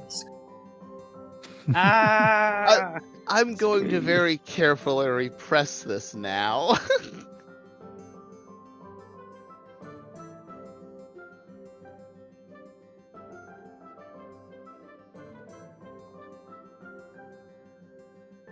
Yeah, Cordan would just look to see if Element is, having a joke with him or some strange mammal nonsense, and then just, are there many of these such Element shakes. gigantic creatures? Element shakes his. Well, he is made of rocks. I mind he's sort of construct, or he's some sort of rock creature that I just don't know about. I guess there's stuff. Also, But the answer is that while things as big as Malt are rare, there are definitely a lot of large creatures in Ravnica. well, They generally just tend to be stationary. well, if you mean creatures, if you mean a creature exactly like Mole, I've never seen anything else. He might be one of a kind, But if you mean something as big as him, then there's plenty of stuff like that in the Celestial, as far as I know.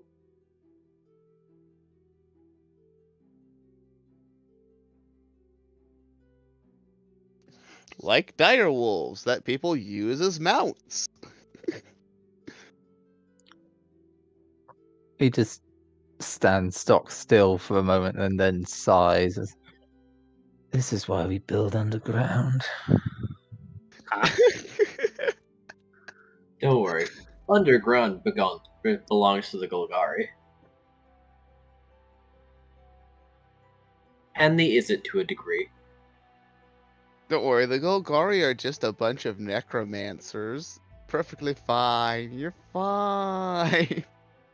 Every Hey, you had no problems with the Golgari. yes, correct. You- Necromancy makes sense, at least. So everything else just doesn't make sense. Not to Corridan. Corridan is it's culture shock on a whole new level for Corridan. His Understandable. entire adventure.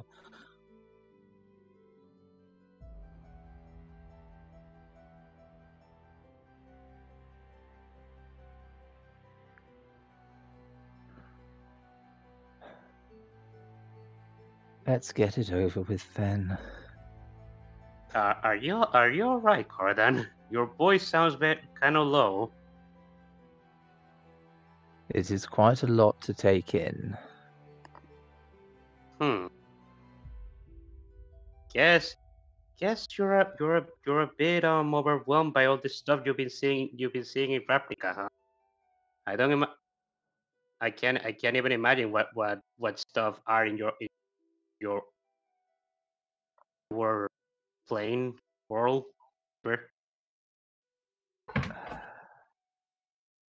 He just lets out just a long chittering sigh and just goes, "My home is difficult. The workshop was ordered, neat, small. I could focus. This is it's a lot. But it's a lot, I must admit." Well, I am glad of that.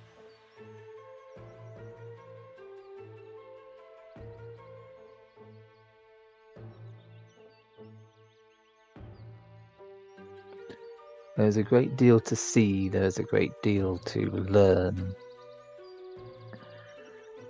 And a great many more races to interact with. It is enlightening and brings forth many, many ideas. I see. It all just takes a bit of time to adjust. That's understandable.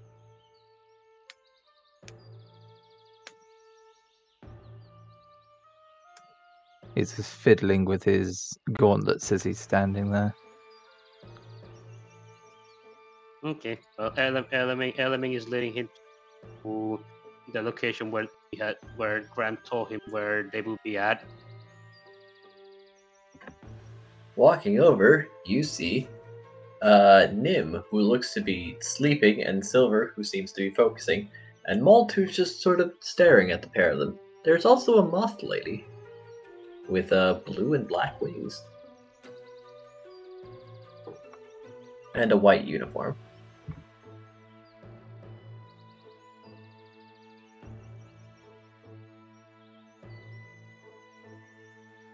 Element approaches and he was about to shout, but then he sees that Nim is sleeping.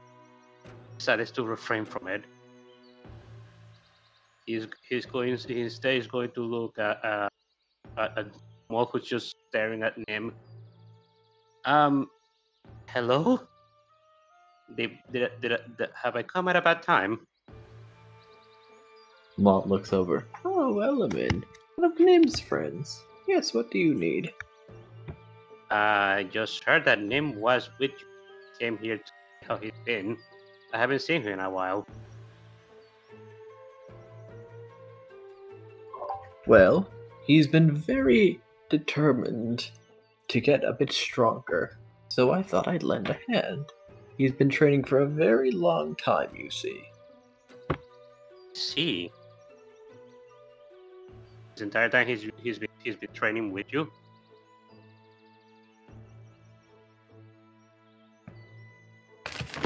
Why, yes, that's right. So is Nim currently in silver? What? Yes, your mind is inside Silver's body, along with Silver's mind. Okay. And Silver would be able to... Silver does have the capability of speaking. He does? Physically, yeah. He doesn't understand common, but... Ah, okay. He just never learned or common, or doesn't understand it, so he doesn't know how to speak it. Understandable. He does understand it, he just doesn't know how to speak it. Fair. But... AKA, you can communicate with him, but he has trouble communicating with you. Correct. Yeah, I've been training. Or, we've been training. Element is looking around. Element is looking around because if you're saying this out of Silver, that you wouldn't be saying it with your voice. It'd be Silver's voice, whatever that sounds like. So Element doesn't recognize it. Does Silver have a voice? I thought Silver couldn't speak. We just went over this. No. Silver can speak, just not common. But Nim can speak common, so it's fine. Good point. Good point. It would be a different voice. Yeah, I'm able to speak. I guess that worked. No, that's not right. I don't know. I never figured out a voice for Silver. You can just speak like Nim for now. I'm just gonna pretend that it's a different voice because it would be a different voice. I mean, they're pretty. I mean, if I had to pick one, it would be that they are kind of similar. So. It's your choice. Would still be noticeably different. Huh? Who's there? Who said that? I did. Element blinks as moves his head to where the voice is coming from, and then ends up looking at Silver, and he blinks twice. Silver, are you talking? Talking to me? Well, yes, he is too. What? Silver, I didn't even know you spoke common. Well, no, he doesn't. I do. Element confuses him. Element blinks twice. Element rubs his chin for a moment and then... Wait, Nim, are that you? Well, yeah. Who else would it be? Nim, you're speaking out of Silver's mouth. That's why I'm confused. What the heck is happening? Training. This is the results of their training. Oh, this is what they've been training? An aspect of it. What exactly is this all about? Well, Nim and Silver have a very powerful connection with one another. I'm simply helping them utilize it more than it was being before. Oh. I see. You know, that actually does make sense. I do notice that wherever Nim goes, Silver follows. Like instantly. Actually gets teleported to wherever Nim goes. I noticed that. I'm right here, right? I know, but I'm speaking with Malt, Nim. Well, yeah, but you're talking about me like I'm not here. I'm sorry. It's kind of it's kind of weird. It's kind of weird. Kind of weird internalizing that you're not asleep right now. It's weird. I've never seen something like this before. Fascinating. That is pretty interesting. Actually, that makes me wonder.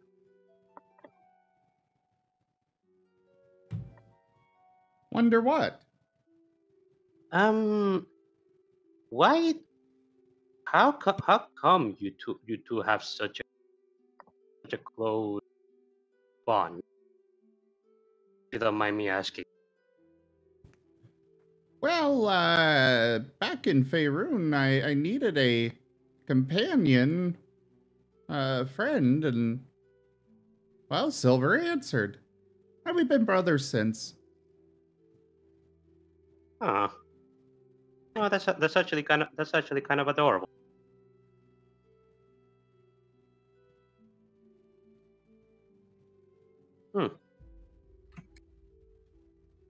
You know, no.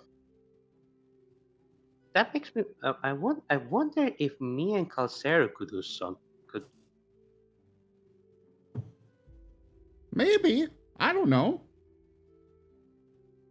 Mhm. All I know is that Malt told me that it was because we're especially close. Apparently more so than normal. I see. Hmm. Well, But I'm it's not mostly entirely so I sure. don't get possessed again. Ah, see. You've been really worried about that having. Well, yeah. I can understand that. It must. You were really confused when you couldn't remember all the things that happened at that lemonade party.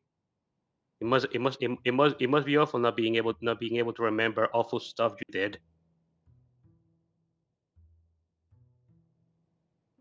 Silver just lowers his head and droops his ears. It must be awful not being in control. No, I'm proud. I'm actually rather proud of you for taking an initiative in combating that.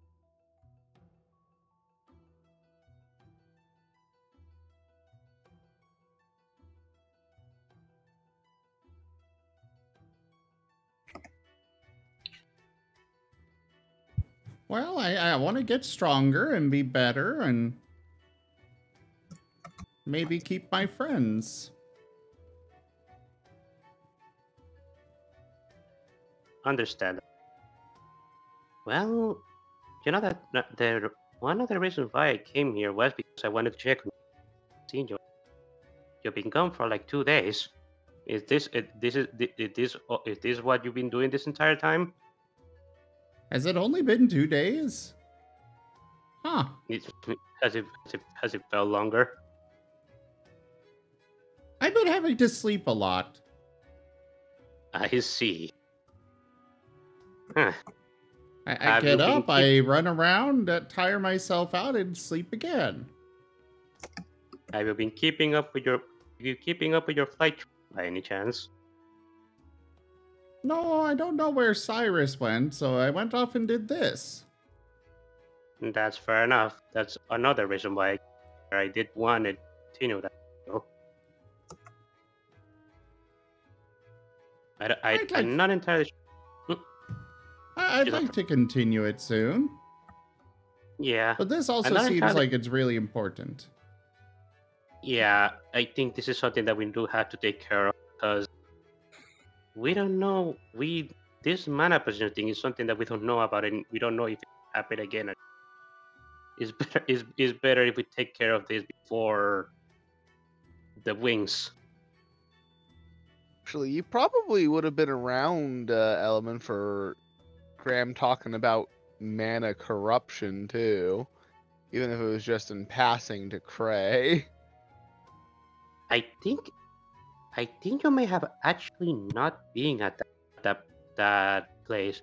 Actually, I remember you actually when we began talking about that, you actually had left by that point. Now I remember.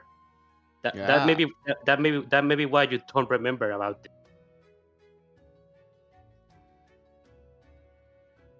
But either way, it doesn't matter now.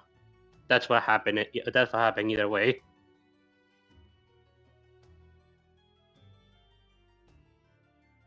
Hmm. Well, when do you think you'll be done with this then? Silver's head raises again and just looks over at Malt.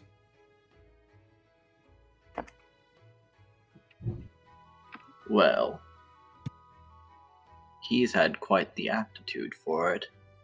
However, Nim, I do think a break would be okay. After all, you didn't learn flying in one sitting, and I do believe that your friends also want to spend some time with you.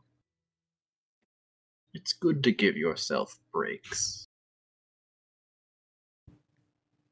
I guess, but if I don't master this and something happens, they might hate me. I know at least won't one hate that you. will.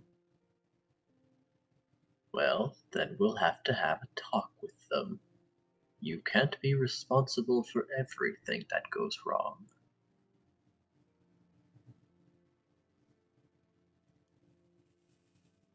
I guess that's fair.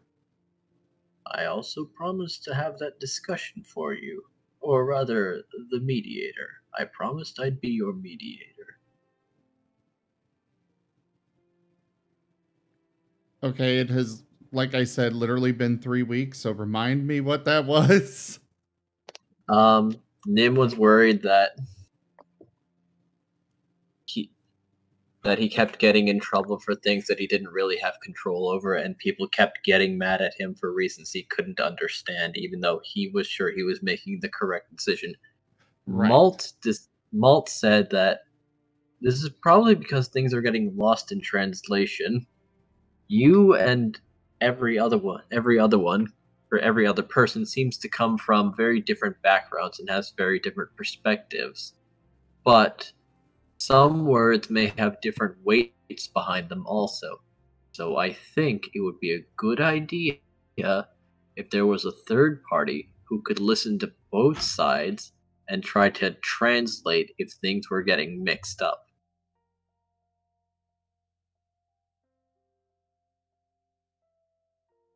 And he volunteered right. for that. That's right. Trying to explain things from Nim's perspective in a way that someone from Ravnica would understand, because he doesn't know the rules. So how could he follow them?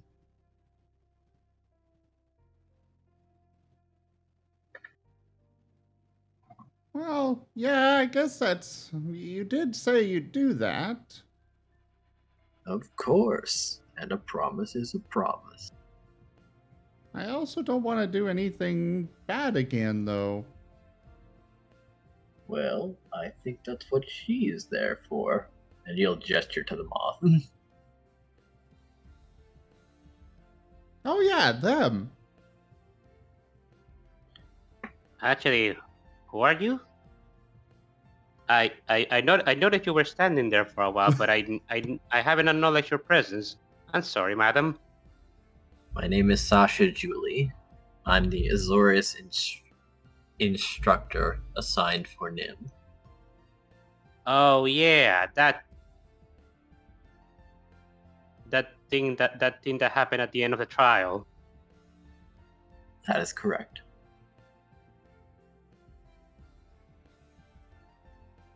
If you don't mind, I suppose I'll be accompanying the party when he is among you. Well, I guess so.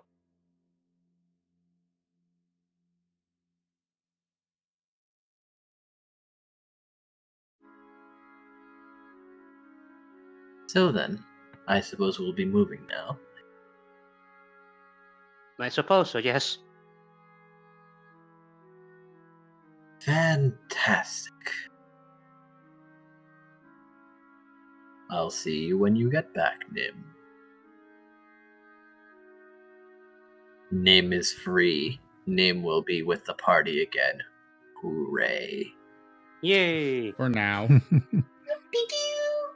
Yay!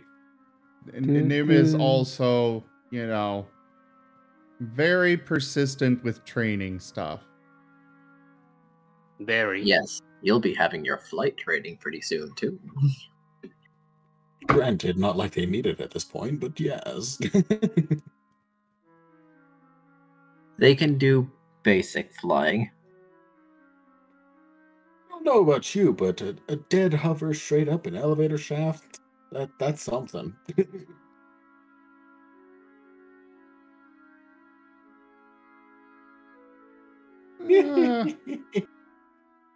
I know Silver definitely needs the training.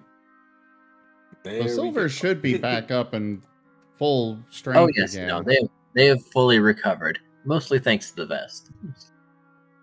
However, this has also been generally peaceful.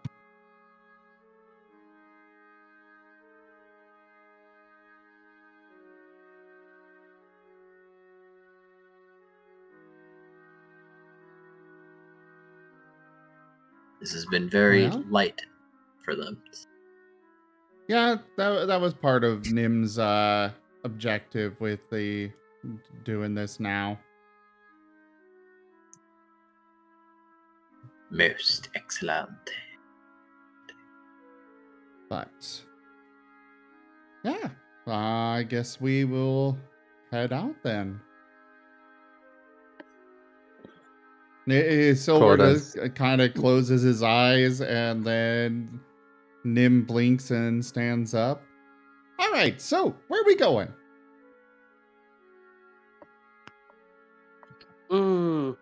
Well, if we're going Sorry, to do I interrupted you, Rob. Corden was just going to look over Nim and just go, "Greetings. You're looking better than I last saw you."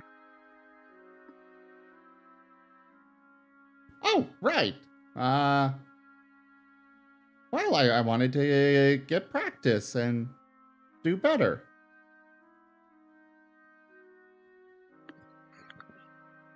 An admirable trait.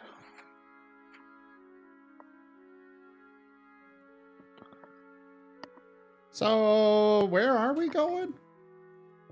You wanted me to go somewhere?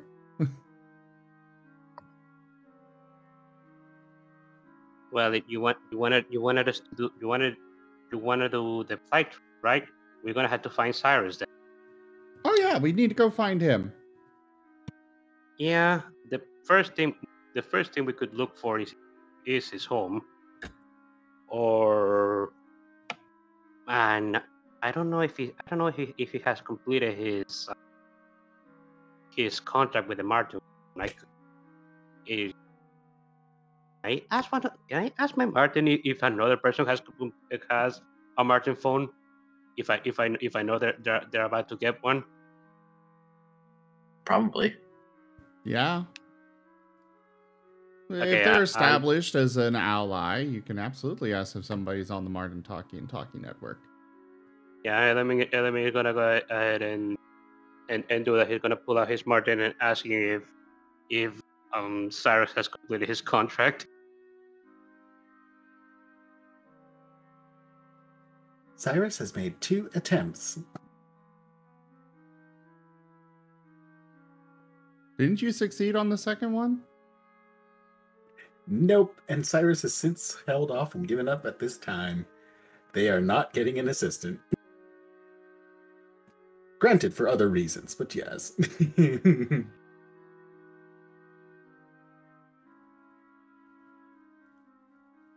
We're sorry, but Cyrus has not completed their paperwork yet and has not been issued a Martin phone.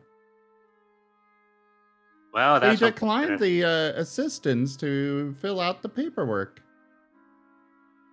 Well, that's unfortunate. We're gonna have to find where he is then.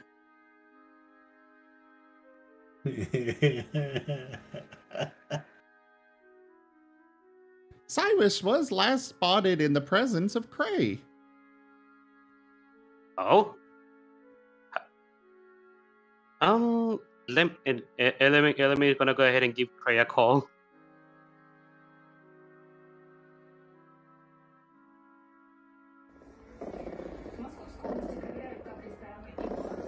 Krei picks up the mark, gives him a scritching of the chin. Hello? Hey there, Krei. How are you? Hello, Element. What are you calling me for? I was calling you because I'm actually looking for Cyrus and Martin told me that Cyrus was last seen with you. Ah, yes, he went off with Lute Tudor, who is questionably joining the Martin talking. Probably Oh. not. Hard to tell. Anyways, to fill you in, as I've kind of already filled in Graham, Lute has betrayed the party by stealing the piece of mana that Nim originally had. Element, Hmm? did you include Nim on this call? I did not. Okay. Just wanted to find out.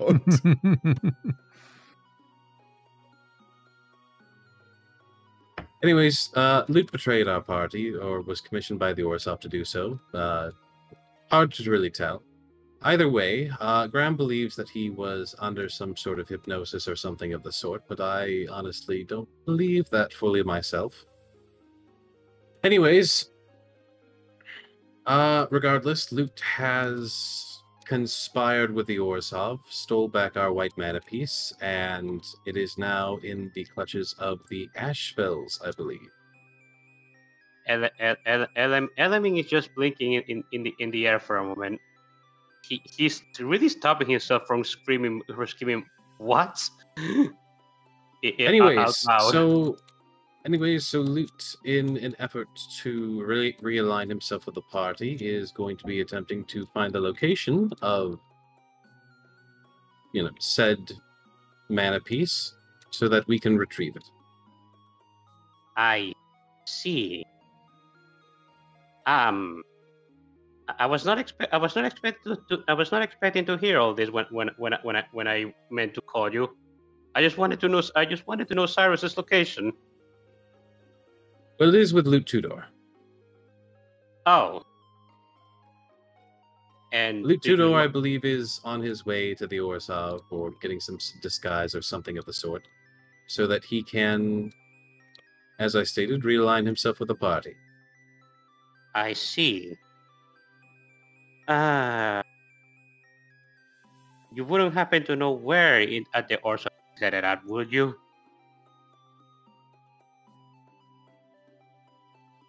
Where the Orzhov headed at? Where at the Orzhov he's headed at? Not particularly. If anywhere, probably the Ashfells. Element rubs his forehead. I don't know. I don't know what to say. I don't know what to say about this right now, if I be honest.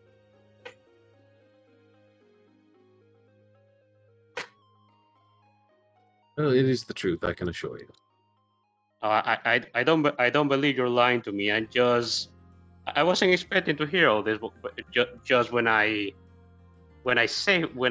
we kind of saved him yesterday. Although I guess he didn't need saving in the end.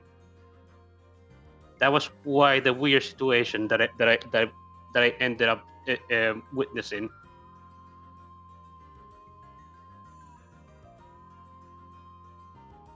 Indeed. Well, I guess I'll call you later. Thanks for the information. Of course. Element hangs up.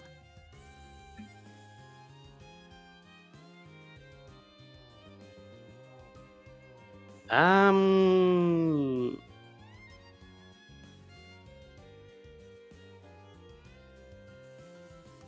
Are you well? You look distressed. I just got some very concerning news.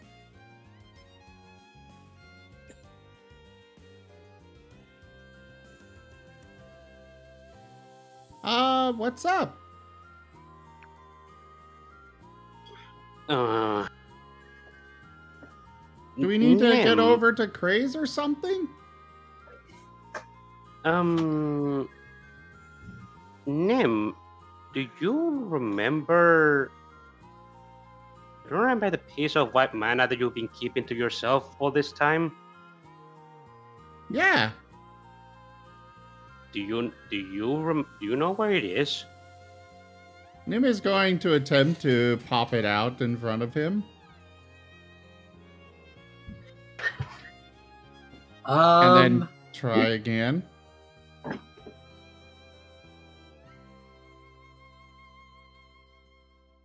Unless he actually does still have it. He does not.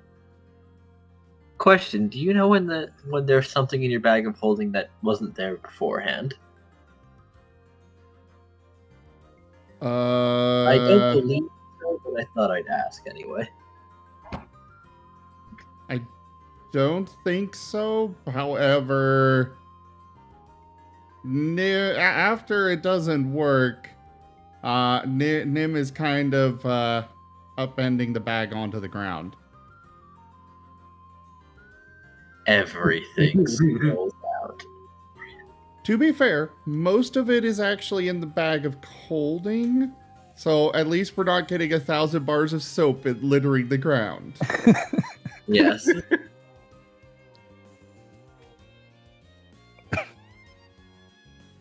But yes, everything.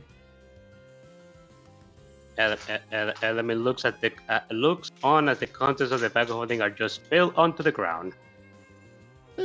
It's not here. Oh Lord! So it is true.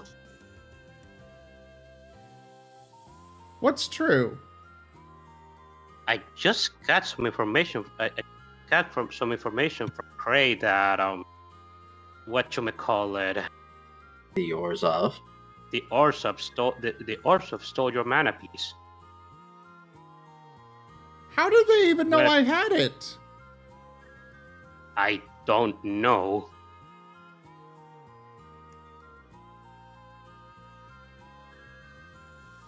It must have happened while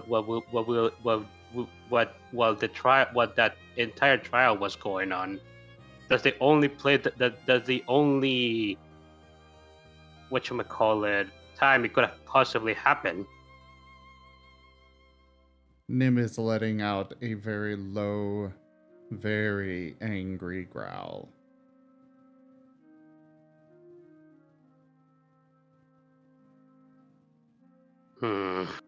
But among the items that are there, if you'd roll me a perception check. I mean, even if he fails, oh. Fall. Oh, Meowpenheimer raided my stream with 43 viewers. Whoa! Meowpenheimer, hello! Thank you very much for that raid. Welcome on in, everybody. Oh my god. That's a raid comment. That is a raid. Meowpy, how was your stream? that is indeed a message. Would you like a random clip from your channel brought up or a regular shout out? Also, hello there, Sarah. Hello, Meowmix, Lanran, Erna, Ronnie, Talendros, Carl, Copycat Prime, and Zia Hunter. Welcome on in, everybody. I believe that one is actually pronounced Carl. I was kind of on a roll and running out of breath and wanted to get through everybody, but yes, that I would have done it otherwise. Anyways, Hello, everyone. Welcome on in. Oh, there's an ad playing. Did he really happen to raid right in the middle of an ad break? Quite possibly, yes. Amazing. I hope you guys aren't It would being explain hit by... why he's not responded. Let me type a message real quick. Go ahead.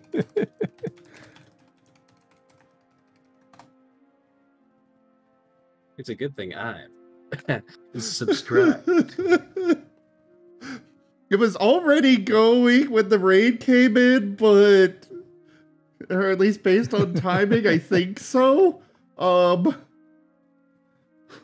10.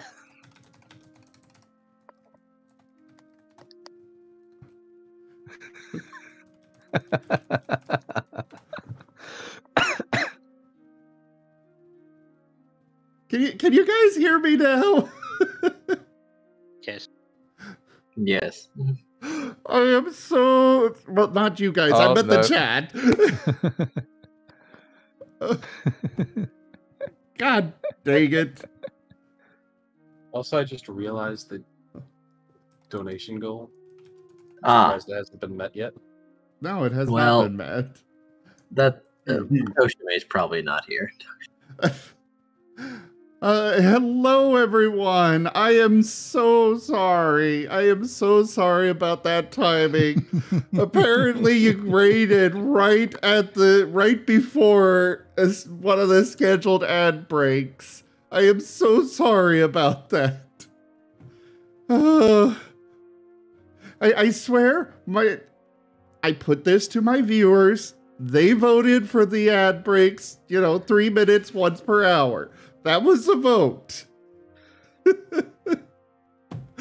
But anyways, hello there, everyone. I agree, Chris. I agree. I wish that stuff wouldn't happen. But anyways, welcome on in, everyone. I am Razim. How was your stream, Meowbee? Would you like a regular shout out or a random clip from your channel brought up? And I did greet all of you, but still, thank you all so much for coming in, and thank you again for that raid, Meowbee. I am Razim. We do variety gaming here, all manner of things, such as, well, right now we are doing, that is fair, Meowbee. Ooh, Baldur's Gate 3, very nice. Yeah, that is fair. We are doing Guild Tales, Dungeons, and Dragons right now. But we do all sorts of things here. Recently, I've been doing a lot of Dwarf Fortress, as well as some Phasmophobia. We actually did our first escape room game yesterday. Those are definitely going to be making a return again in the future. But we also have a lot of tabletop games, such as our Guild Tales D&D we're doing right now.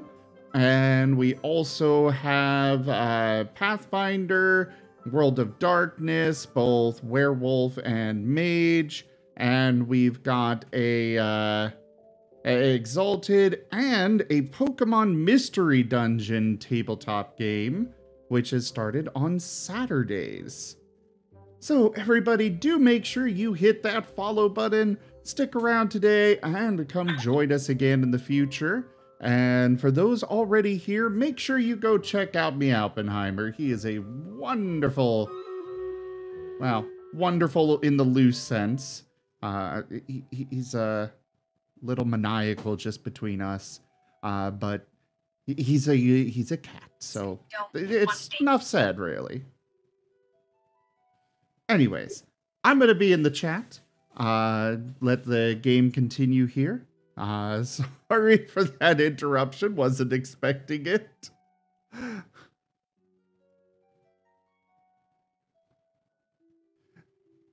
Where What were was we? the last thing that? Yeah. Nim was asking Element about what was going on, and Yeah, he has explained learned that he stuff. is missing his mana piece and upending his everything. He has discovered that among his possessions. Oh wait, has he rolled perception yet? Oh, right. Not You yet. wanted him to do that. Hearing it. What sense is it based on? I'm assuming vision. Sight. Yes. Yeah. All right. No advantage. Unless you're using your mana sense, then it'd probably be smell. Oh, my dice color got reset. When the hell did that happen? Oh. See, that Same happened here. that happened to me the last 2 games. Like I fixed it last game and it was reset again Oh. whenever I came back in this game. How do you change your Okay. dice colors? Well, I just clicked on Nim up at the top and it changed back to the right color, and same with silver, so... Oh, same actually. Okay. That was weird. Interesting.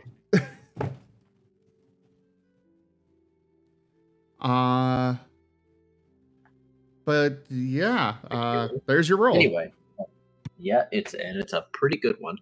Amongst your possessions is a square pillow.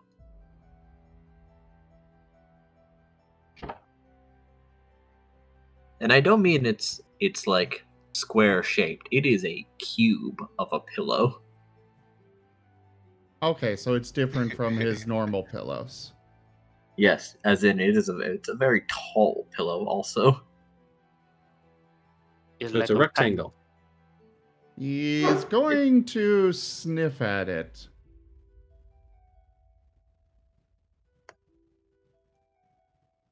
You smell flowers.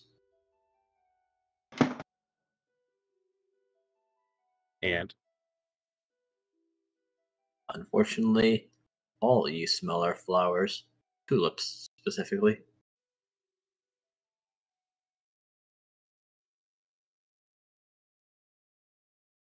No, wait, there is a little rain.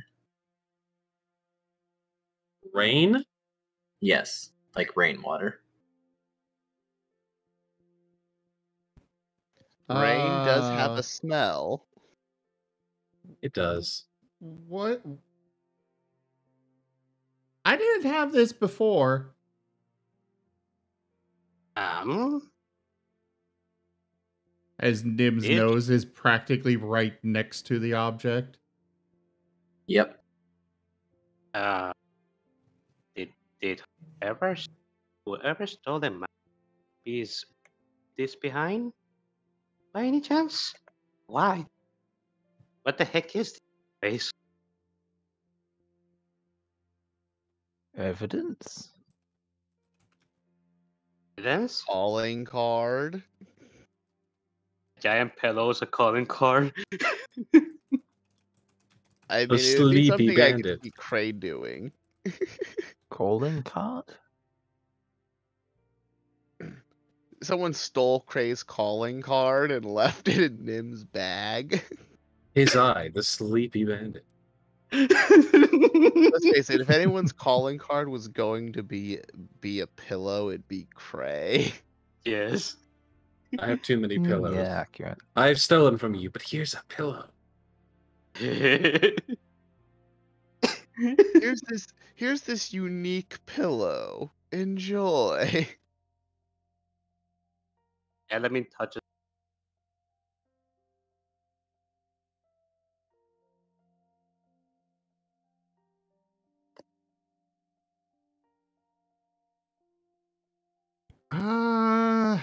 Actually.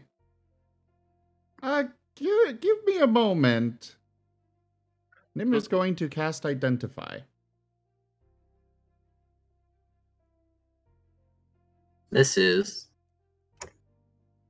a perfectly normal pillow. There doesn't seem to be anything magical about it.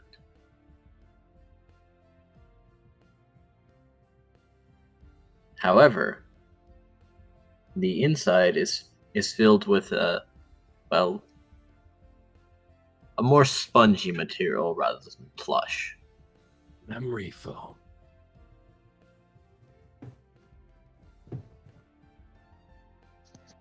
Those monsters.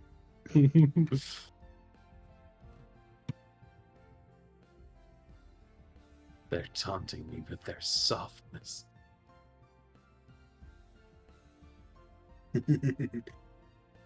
No hard feelings.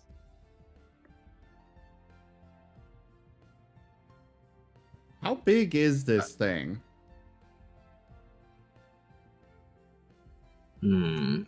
Size of a brick. Pillow size. No. It took up all the extra available space in your bag of holding. It did not. Double. However, if I were to say, probably about, it is a perfect cube and 14 inches up, across, and tall. Length, width, and height, all 14 inches. So a bit over a foot. It is a 14 inches of cubic pillow. 14 cubic inches of pillowy goodness. I don't know. Might not be all that comfortable. It's a bit tall, after all. Yeah, what the hell? Is this a pillow? But who the hell would sleep on this or lie down? It is way too tall. I guess you could hug it, but That's the evil of it. It's that it's a pillow, but it's a pillow you can't use for anything. The decorative pillow. Yeah. maybe you could hug it. Or maybe so, or is it too wide to hug? I mean, you can wrap your arms around 14 inches. Yeah. And it's not hard, it's just basically the consistency of like foam. Element is gonna pick up the pillow and see if there's any opening.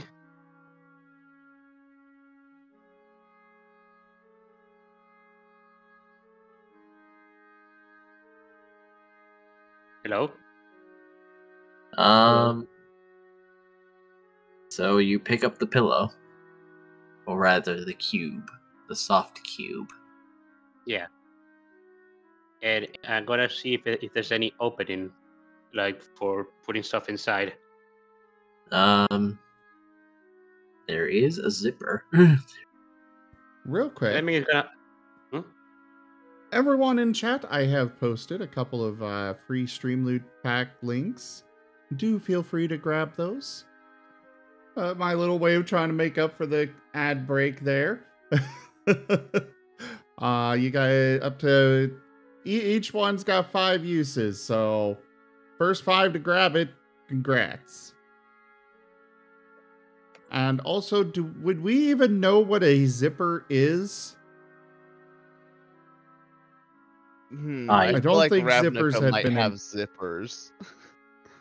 Zippers We are really really in a city that has the new. is it? They haven't got zippers. I don't think they'd be common though. They definitely wouldn't be common, but I definitely could see Ravnica, like people in Ravnica having outfits that had zippers, but it'd be like probably fairly rare.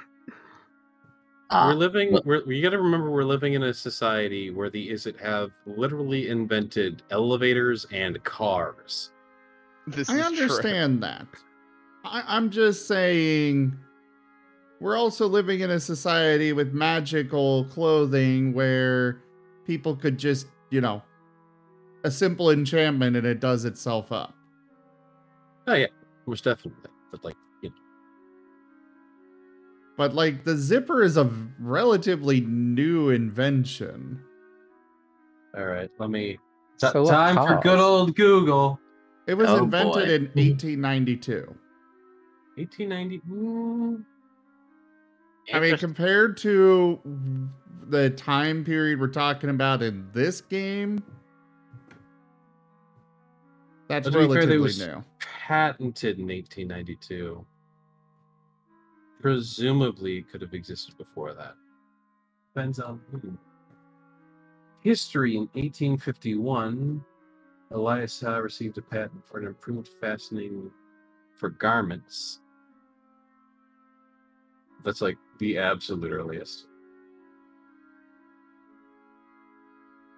It's 1851, which is still a bit back, but I don't know. It's plausible. I mean, I'm not against it existing. It's just, would we even know what this is or how to operate it? No, I don't think most of us would know. Definitely don't think Nim would know, and I don't even think most of the party would know. Ooh, a zipper. These are the latest. I think the only person who might know might be Krei, just because he's kind of Studies. noble living. Noble living and studies a shit ton of stuff. Well, that and you'd probably understand fashion. I would imagine zippers would be more of a fashion statement than an actual functional thing.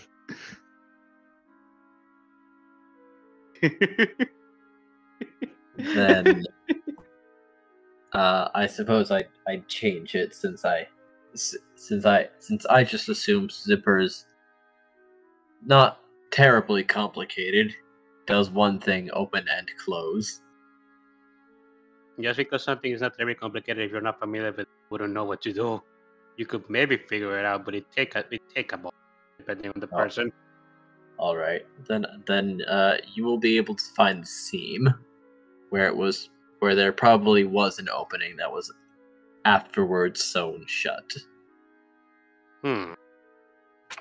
Like of course there are the seams on the side, but this one doesn't look like it was very professional. Huh. Enemy is gonna try to pry it open. He wants to see what's inside.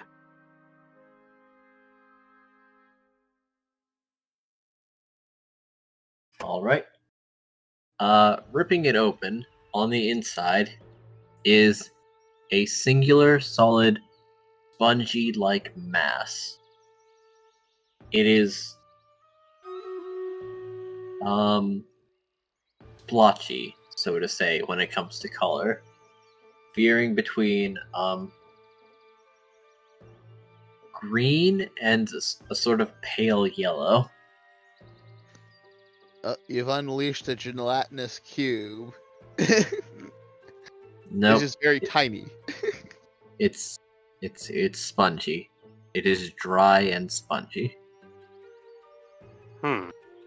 Gelatinous sponge. You've just removed the shirt from the mimic.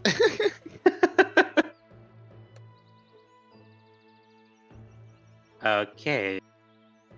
Is there anything else besides the spongy substance inside the element?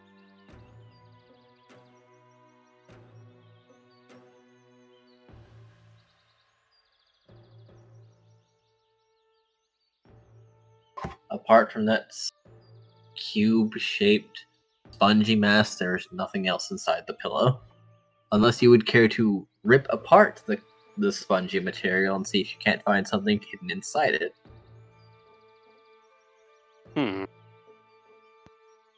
Element rubs his shin. This weird pillow just suddenly appears inside your bag of holdings. No idea what it is, and it appears when the mana was stolen. I can only imagine. I can't imagine that this is a coincidence, but I can't see anything inside that's of note. You would realize that that Nim is not paying attention. He is currently digging through all of his other belongings that he's, spread out on the ground, trying to find his mana piece.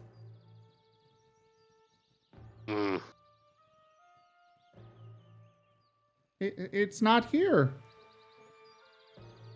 Mammon told me I needed to get them all. I need that. Where did it go? It must have been stolen.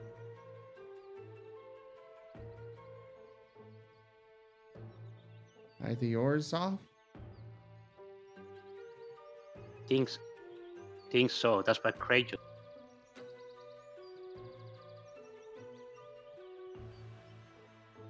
Nim is going to start quietly putting all of his stuff back into his bag, including the pillow,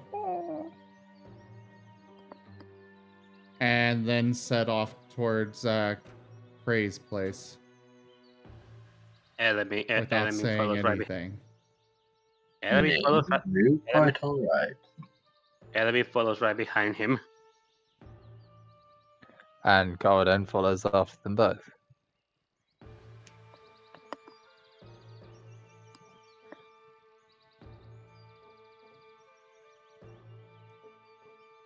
What did you say, Digi? Malt calls after him. Nim, are you okay? Because he has been watching Nim get more and more distressed as he searches through literally everything in his packs. Everything he owns. Yep. Even the bag of colding. He doesn't upend that, but he does I'd search hope through it. Wait. Nim has a bag of holding. If he puts a bag of colding in it, doesn't that cause like some kind of paradox that causes like the bags of holding to like become a bomb? No. It is if you put a portable hole in a bag of holding. Or an actual Okay. bag of holding inside of a bag of holding. Yes. I just had to be sure because And I do want to point out... Each other will yes. I do want to point out that he technically does not have a bag of holding. What he He has a bag of holding. What he has is a saddle pack, which is a special bag made by Greaves. And Greaves kind of breaks all, standard norms on everything. He does. I really should find a way to implement him once the party gets any amount of currency that he might care about. I mean, you could still bring him in for other things. You're right. I mean, I brought him in just to push the story along. He's like, okay, I'm bored now, and you go over here now. Forcefully teleport party to story point. Greaves basically just sits in a theater watching all of these games. Oh, this one's great. But that said, it is a special thing he designed, which it technically is not a bag of holding because, I mean, for starters, a bag of holding you'd have to actually reach into to pull something out. Nim could just pop stuff in and out as he pleases. And this item is more of an expanded space inside of it rather than an extra dimensional space. So it's more like a cartoon pocket dimension. Basically. Well, except for the dimension part, but yes. It's a hammer space. Yeah.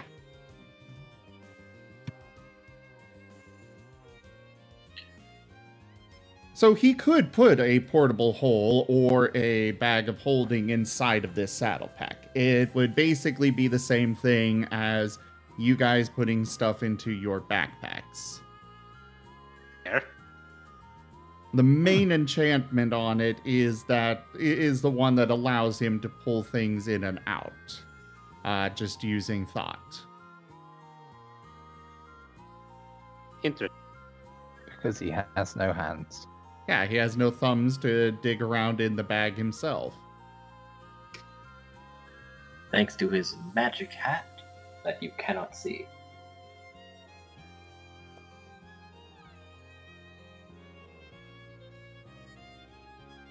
But anyways, that aside, Nim will stop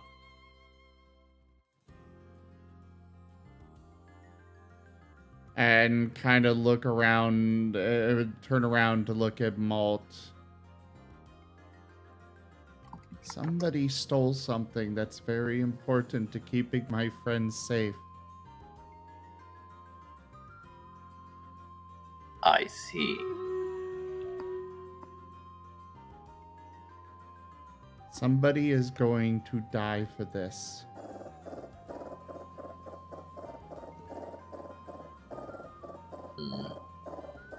Well, make sure you get the right person. But also make sure that it isn't you. They need you, after all.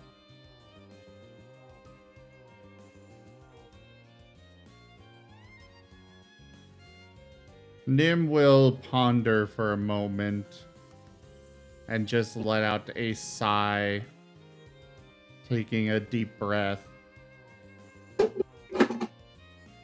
You're right. I shouldn't go charging in. But I will get it back. I know you will. And if you need help, you can find me pretty easily, I bet.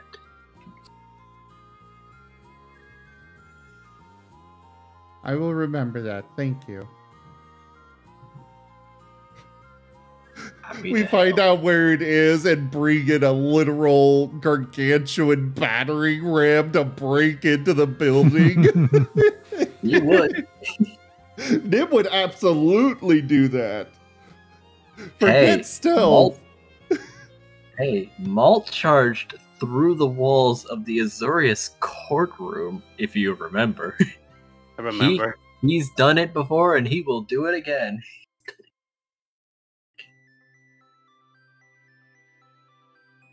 Was almost charmed. That was when Korn died, and he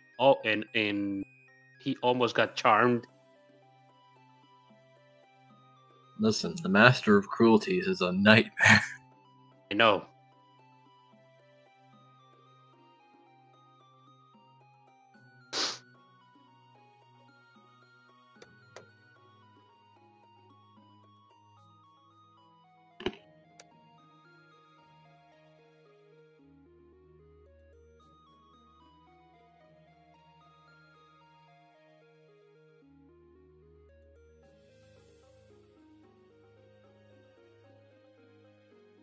Anyway, I guess the party's going to Krei's house now. Actually, Wostein, are you there? I am. Any changes needed?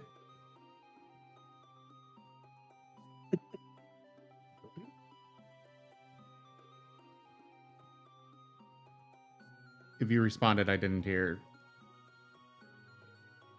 That'll do. Excellent. I'll get the other version. Ooh.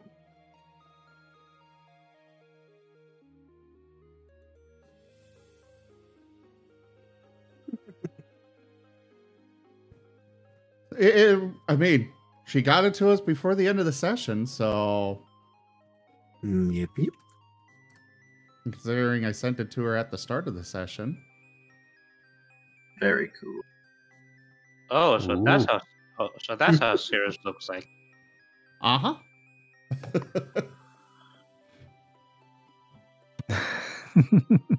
Oh, that looks cool.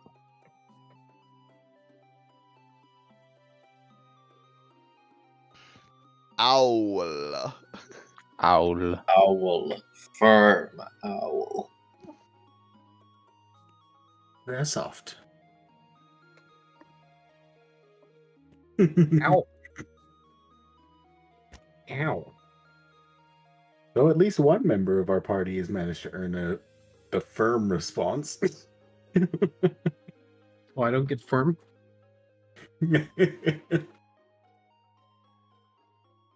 What do you mean? All is well. Well, only one person has gained a a harsh and set response rather than the standard timidness.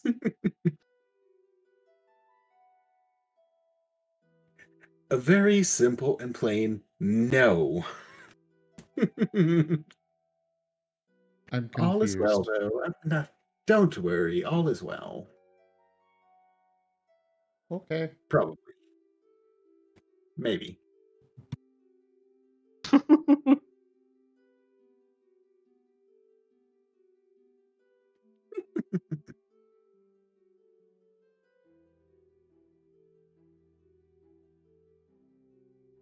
Nonetheless, I do believe we were discussing plans. Yes.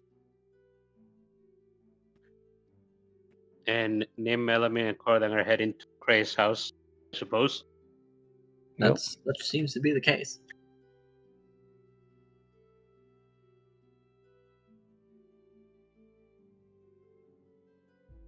Nim is very tempted to teleport to Krei's house.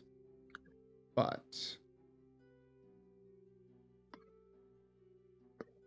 he's not leaving Elemen and Corridan behind right now.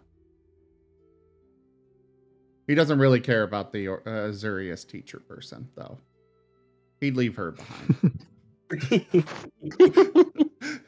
Yeah, she's not part of the party. I'd understand that.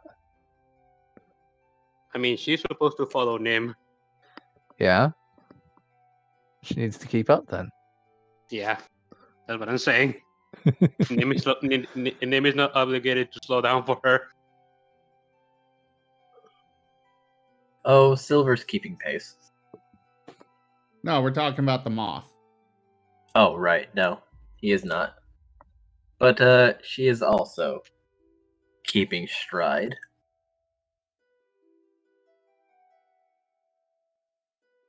Is she walking or flying behind us? Flying. Sense.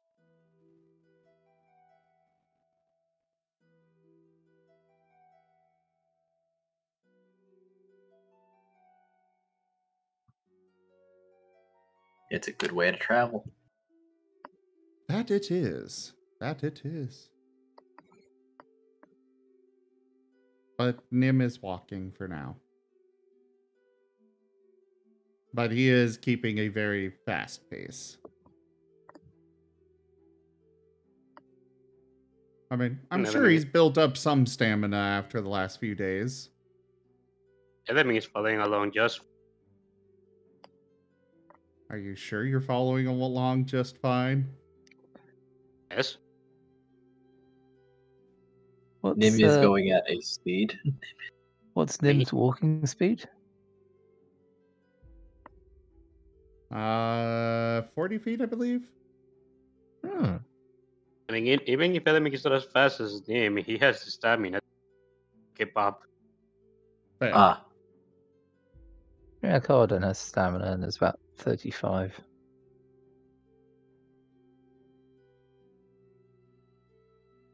Technically, if Nim activates the his spell singing, it'll go up another 10 feet, but that's beside the point. So, yeah, that's where they're going. Do we want to just skip to that or move to somebody else while they're traveling? Oh, well, let's see. Graham, you are visiting Pluto. Yes, he is.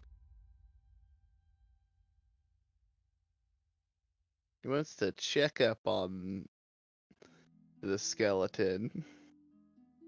All right. He seems to be just about where you left him. He's not leaving the resting room, and he seems to be next to a pile of crumpled papers. Graham will sit down next to him. Not going super well, I'm guessing? I don't know what to say. Well,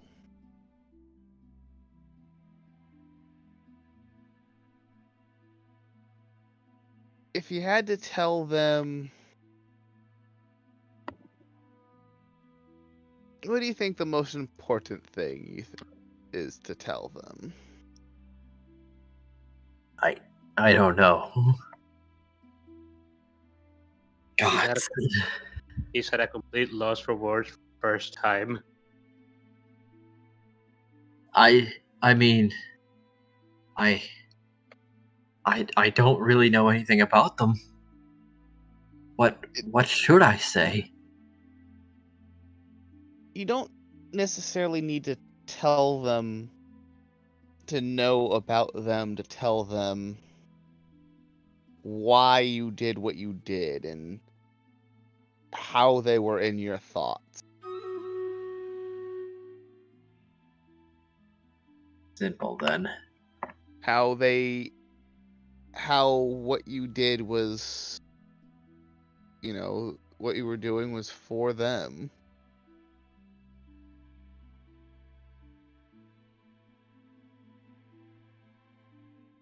Right.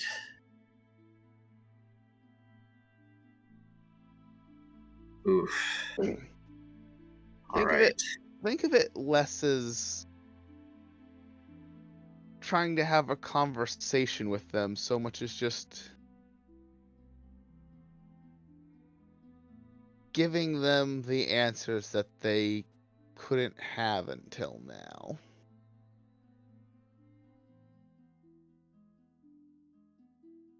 That's a good idea. All right.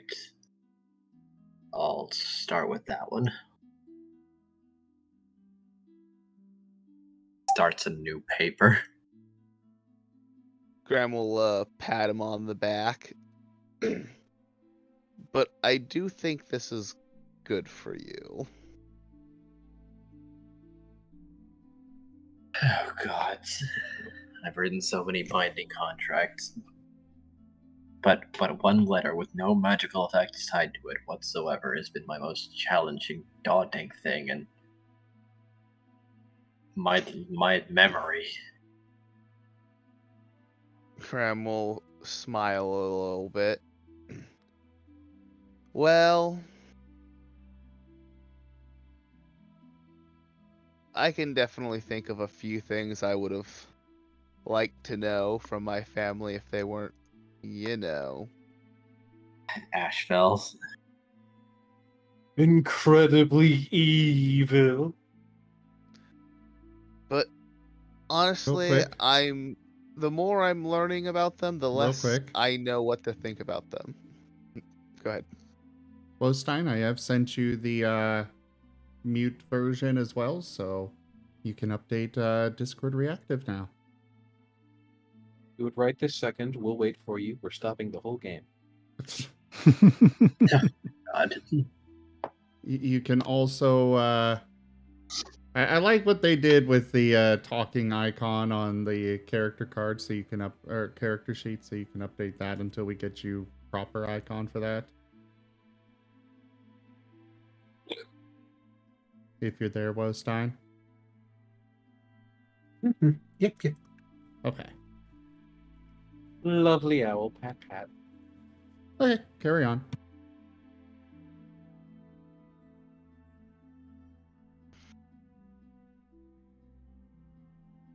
Anyways, Graham will be like, but that's, just kind of where I'm sitting at right now. I know I'm confused and I would like answers, but probably much like your kids, at least until they get those answers, I probably, they want the answers, but they don't really know how to go about looking for them. The Orzhov can turn quite the cold shoulder when people come to ask about their family.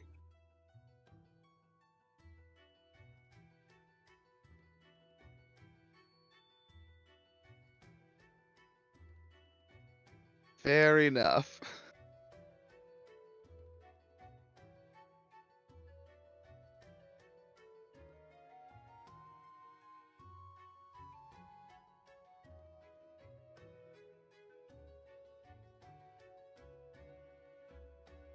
So,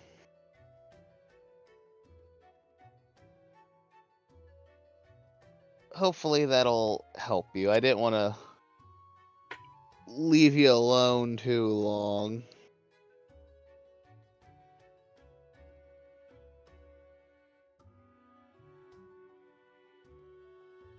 No.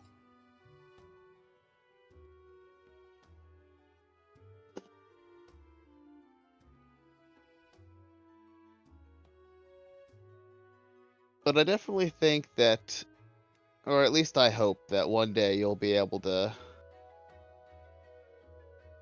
actually, go home and see your family.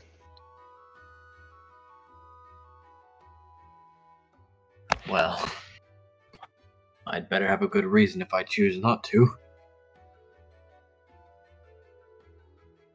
Yeah. Your wife seemed like she'd kick your ass if you tried.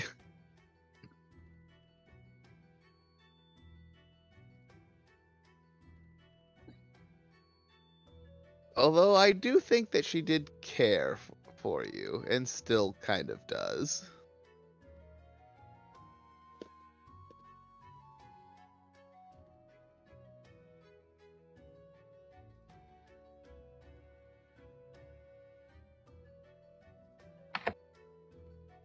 Graham will let out a little bit of a sigh.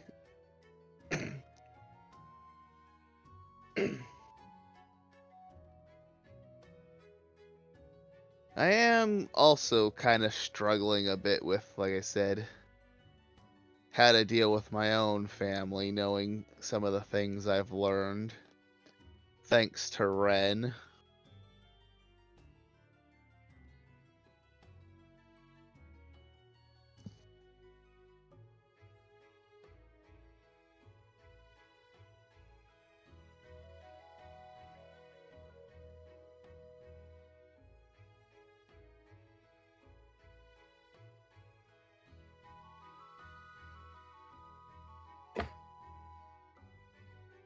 I mean, tragedy successfully averted. Ah, you heard about Ren.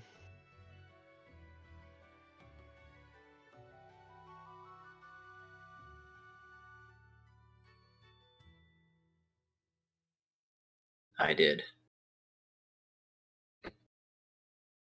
Yeah, that was a lot closer than I would have liked. Especially because, again, he did kind of help me, so it would have been really bad if I had steadfast supporter. caused the issue.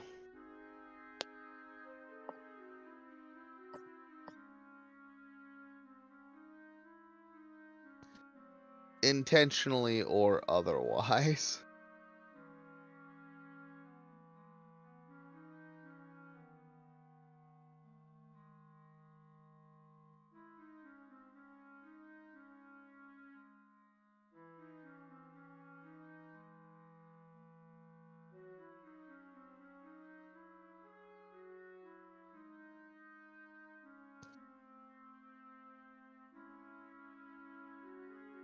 So, you think you got this, Pluto? Well, it is a bit of a daunting task, but I do think I have it. If there's one thing I'm good at, it's talking. And eventually something will come through. Like I said, I don't mind staying and helping you. This is important.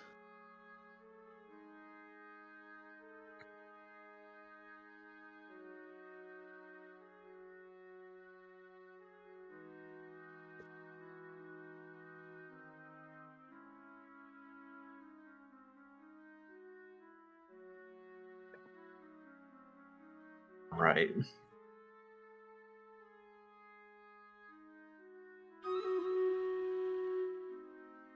Well, what are you doing then?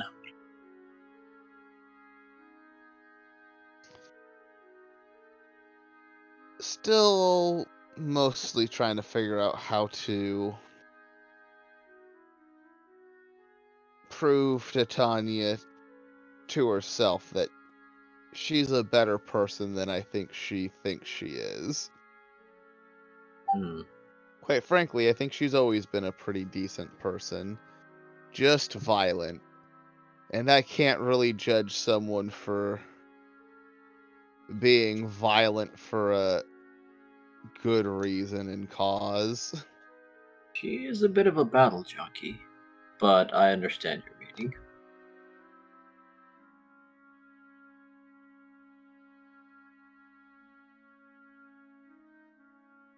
But I think that's kind of harder to the hardest thing the hardest part of it is I'm trying to think of a way to force her to help someone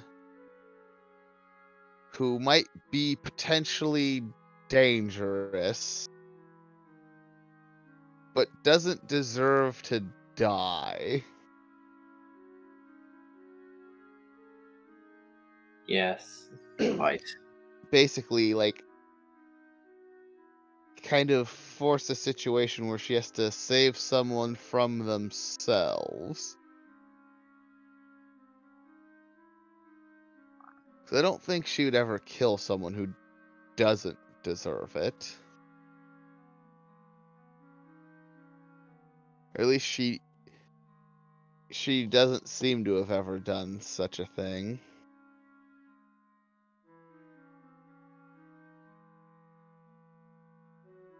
No.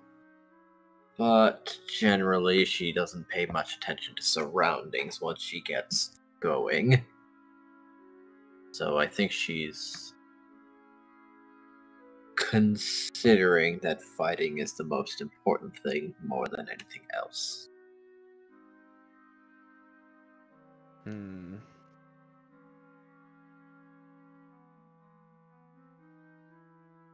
What's your opinion of my plan?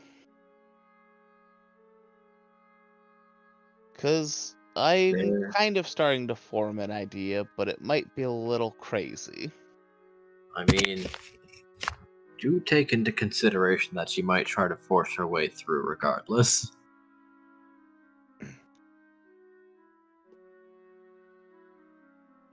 Yes, but I think the real big thing would be realizing that, because like you said, she kind of seemed to, at least when she was part of the Boros, basically every fight ended in her killing someone. Yeah, it did. And honestly, I do believe that she has the capability of holding back. I just need to, like I said, try to convince her that she has more control and that she's a better person than she gives herself credit for. And like I said, I think I don't know. It's kind of hard to prove that whenever she has to kind of prove it to herself to really understand it, because I don't think words are gonna do it. Probably not.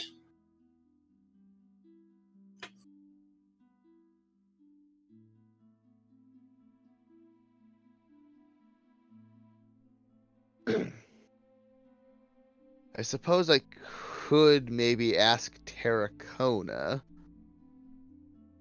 for help. He could probably give some good insights, yes.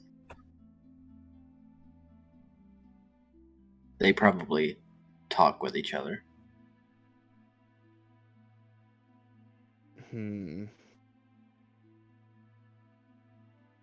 I'll talk to Eileen first and then go see Terracona.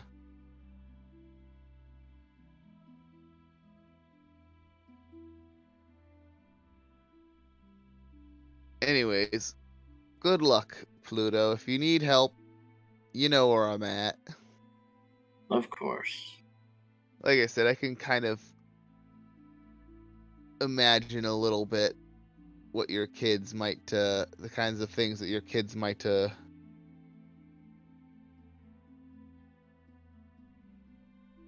kind of want answers to, but, you know, just never knew how to ask, or that maybe they didn't even realize they wanted to ask these questions.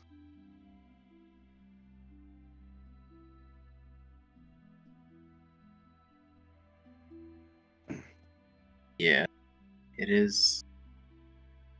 Well, people don't want to confront themselves very much. Like I said, I would definitely kind of like to know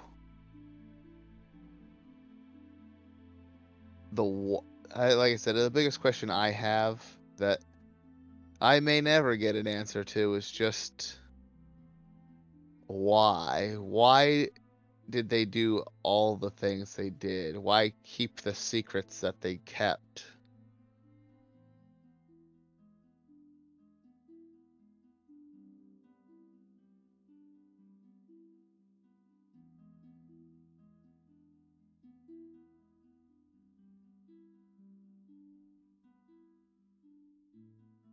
And with that, Graham will get up and go look for Eileen real quick.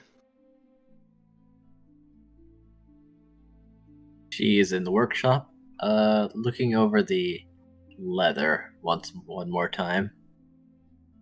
Ah. Hey, Eileen. Ah, Graham, hello. Wanted to try to get your input on how we could help Tanya. I know she's not really a big risk right now, but Yeah, still something that's probably going to be a more long-term project than anything else. that, or I also feel like the thing that might trigger her might be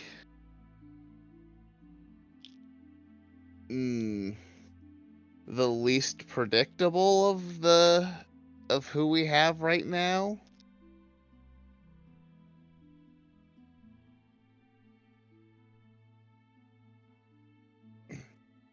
True. We don't really know what'll make her change. It's a very broad topic. Honestly, looking at the note, I feel like it's going to be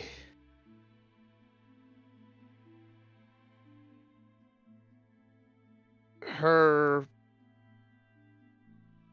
probably ending someone who she knows deserves it, and someone tricking her into thinking that they didn't.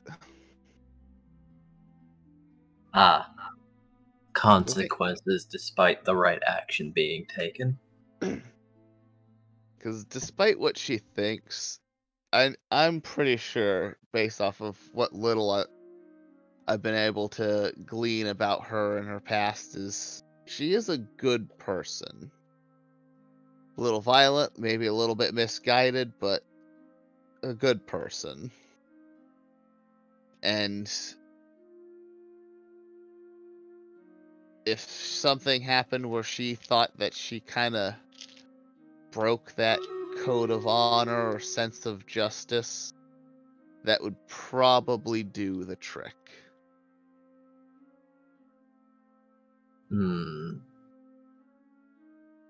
Yes, I could believe it. Like, she's fighting someone, and then someone, slits some poor kid's throat and makes her believe that she did it. I definitely don't think she would take that well. Yeah, no. Hostage situations, I can't imagine she'd handle that very well at all.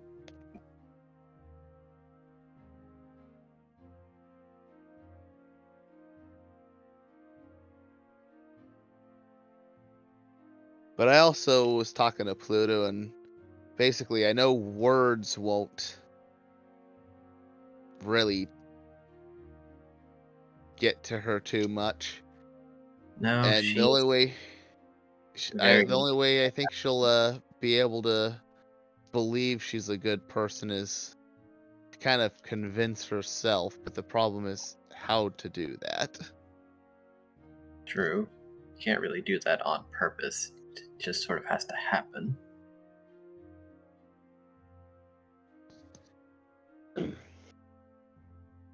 I think we could possibly help it along a little bit, but it's also going to be cutting the line a little close, potentially.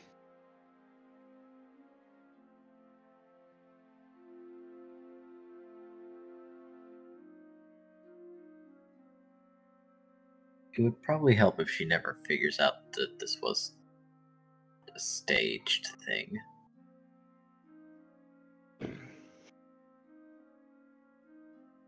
Maybe it doesn't need to be staged so much as just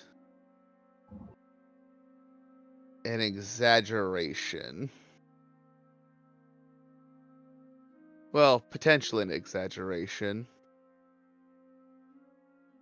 I mean, I did find out that I am cursed and might someday just kind of go crazy. True.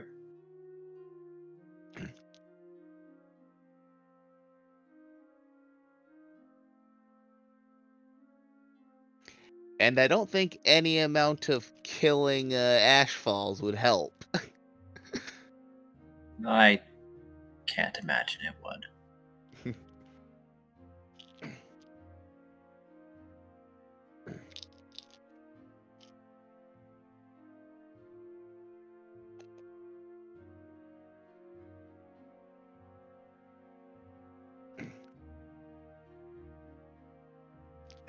Like I said, my best guess right now is maybe convince her to help me with this.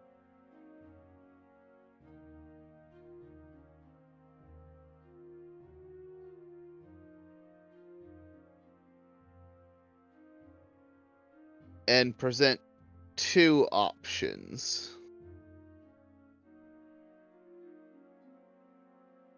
For basically how she could help me.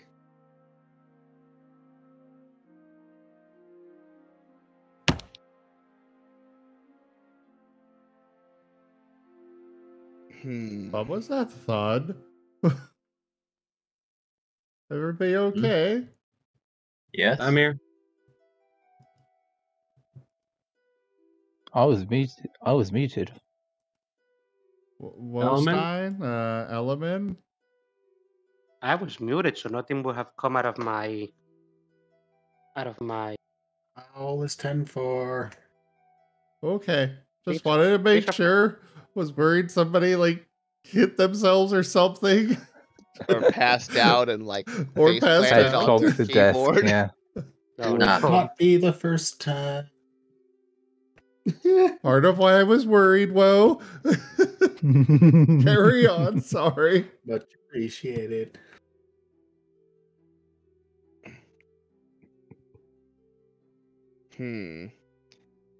Does Tanya know what happened to Ren yet?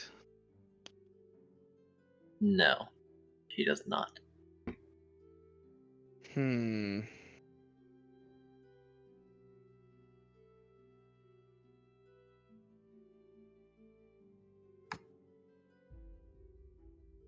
You think we should tell her? I don't know how she'll react.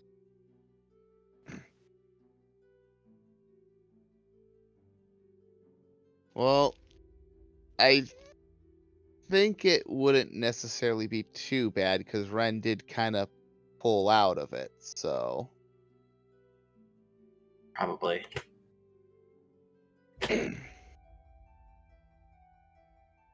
But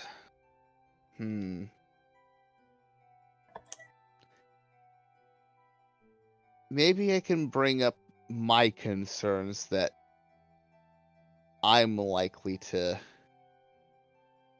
come down that path.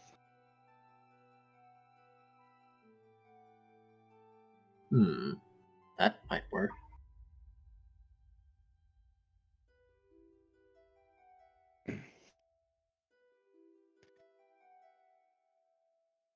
If it's someone else's problems, people can think more clearly on the matters.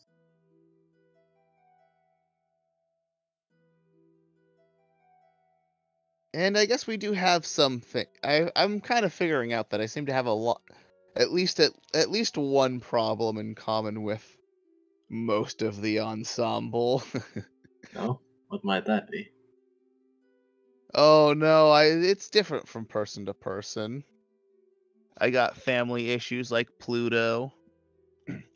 I got a violent streak like Tanya. Honestly, if it probably wasn't for running into the party and eventually learning about this curse, probably would have gone down a similar line of thinking as Ren is. If I ever saw my family again, I was gonna kill them.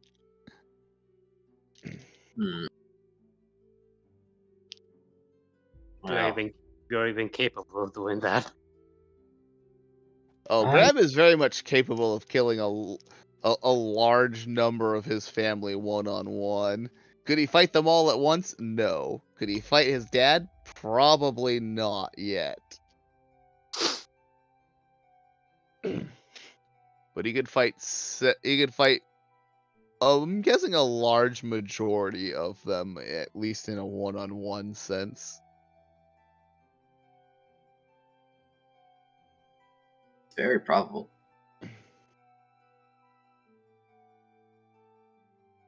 Anyways, wish me luck, Eileen. I will. And Graham will now go and try to find Tanya.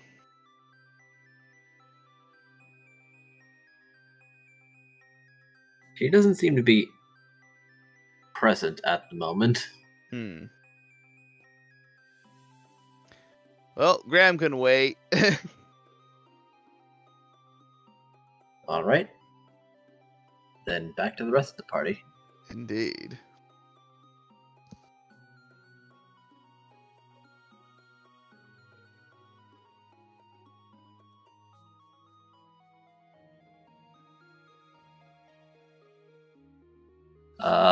Nim, you arrive at Krei's house with Cordon and Elman. Nim is going to go into the house. Krei? Krei looks up. He's at the kitchen table, still having some of the angel tea. Yes. Who stole it?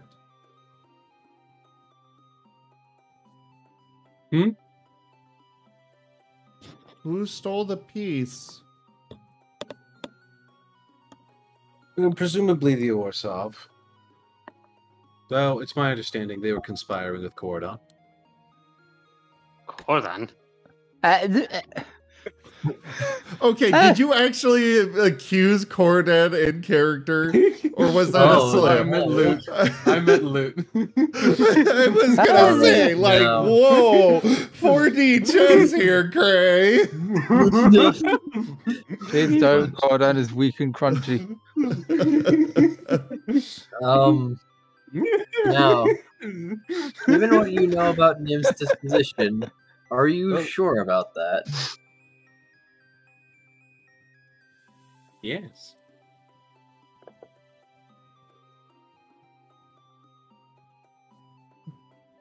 So, Lute? Well, Stole it? okay then. Krei is being full. He's no longer lying to people. Oh my god. Why do you He all would have want kept this Lute? a secret before. It is not Why a do matter. you all want Lute dead? I don't even Because want him he's- dead. I'm just being matter of fact at this point because you made Krei promise to be more truthful. I would like Yeah, to but point Krei out. also knows that Graham just said that Lute is basically a brainwashed person, and you've literally sicked Nim on him in a manner that Nim will try to kill Lute. As Krei said, he does not believe that Lute is brainwashed because he's had absolutely no reason to think that. He very much believes that Lute is the mastermind because he has seen that Lute has skills and capacity to operate on his own. So he believes that the brainwash is, like just like a write-off, like it's a, oh no, it wasn't me, I was brainwashed. Krei doesn't believe that for a second. He believes that Lute had some sort of willing hand in this because he's had no reason to expect otherwise. And if Graham's just telling him, oh no, he was brainwashed, he's going to need more evidence than just Graham telling him that. Otherwise, he just thinks Graham has gotten the wool pulled over his eyes. And So I yes, just don't ask Graham for said evidence. Just be like, nah, I'm just gonna sick my wolf on him. Not even sicking my wolf. I'm just telling the truth. What happened? This is what happened, I think. Yes. I don't want to just go killing Lute, but at the same time, Digi, how did you let this storyline evolve this way? I'm sorry, but I will tell you that if Nim kills Lute, Graham is going to be pissed beyond all belief. Well, Chaos. it is Listen, I already didn't- going to be one hell of a feat for Nim to accept Lute joining the party after everything that's happened so far. Let alone Listen, this little revelation. I didn't let the story evolve this way. I presented it, and then players make their actions. We've all been moving the chess pieces. And let me tell you, it's one hell of a game. That it is. It is indeed. Somehow Black took one of their own pieces. Now, you guys ought to know I am a fast and loose DM. I will give players every tool, and what happens, happens. I'll just let you know that your enemies also have all the tools. White got a pawn all the way to the end of the board and somehow promoted to a knight? You mean for some reason promoted to a knight instead of a queen? Yes. Yes, and also somehow, the board is still full of pieces. How'd that pawn get there? This is turn 4. That space is still occupied by the Black King. Then we have this weird gray piece that keeps coming in and moving everything around.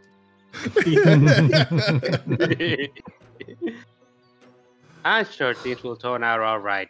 Somehow. Some way. Oh, it's gonna That is take a very optimistic miracle. of you. The Or kings have modify existed. memory. The kings have existed next to each other for a full turn, and somehow it's not a violation.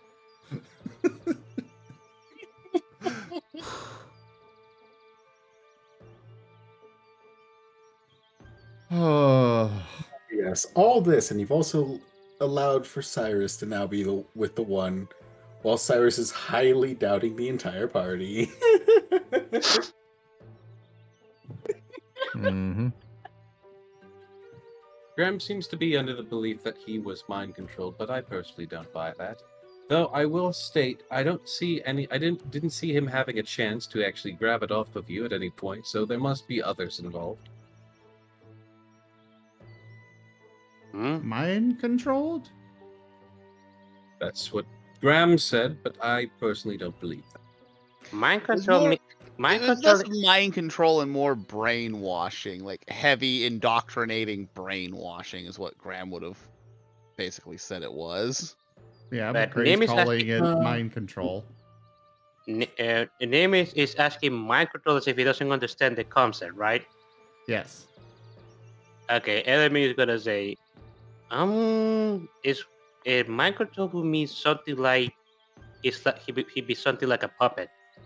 Actually, kind of like what you went through when you were mana possessed, where you weren't in control of your own actions.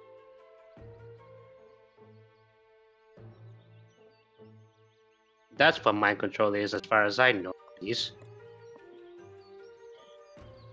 Or indoctrination. Indoctrination is a Where- entirely different thing. Where is Lute When it now? boils down to it, not quite.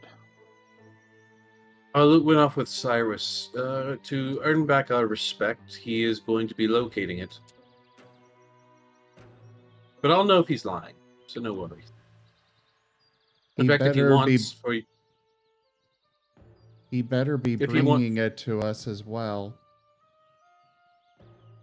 if you want for your own purposes and security, you can take that little paper opener and use that to tell if he's telling the truth. Oh yeah, that true art. Where is it actually? Is it still over there? Nim disappears from the room. The moth leans forward. Did I hear that quite right? No.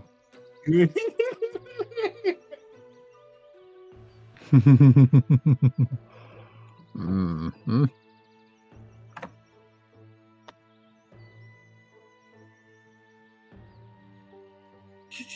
Remember, she's there. Remember, she's You know, very that is quiet, a good though. point.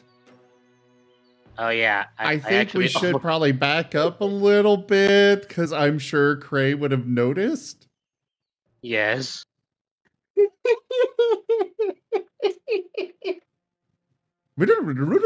Okay, backed up a bit.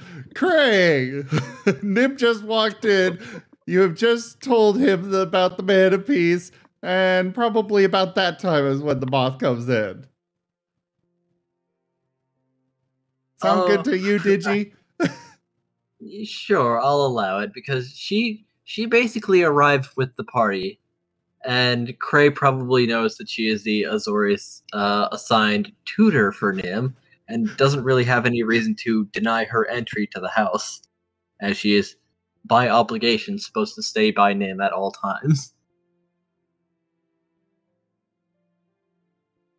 Name is being watched. God damn it.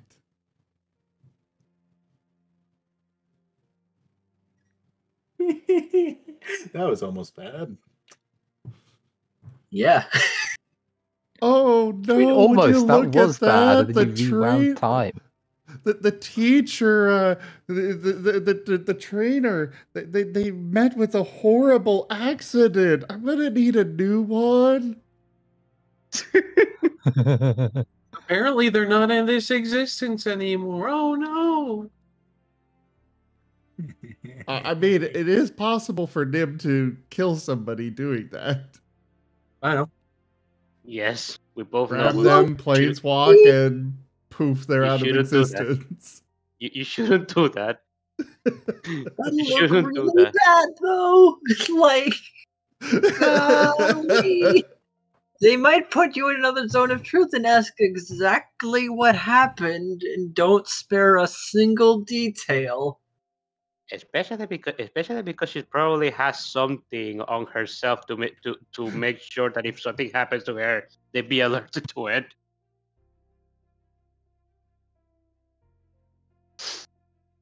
I would assume so, considering that Nim kind of has a history of misguided violence. Yeah. Plus Anyways. it also happened with those Azurius tax collectors or whatever they were. Back when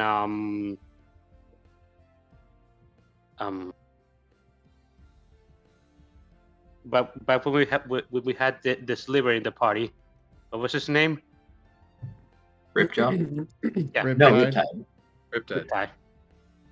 The not sliver.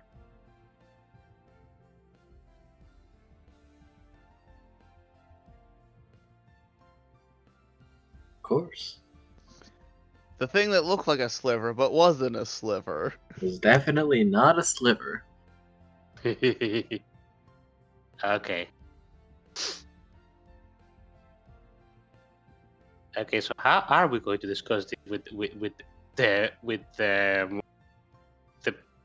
freaking person right behind us? We can't.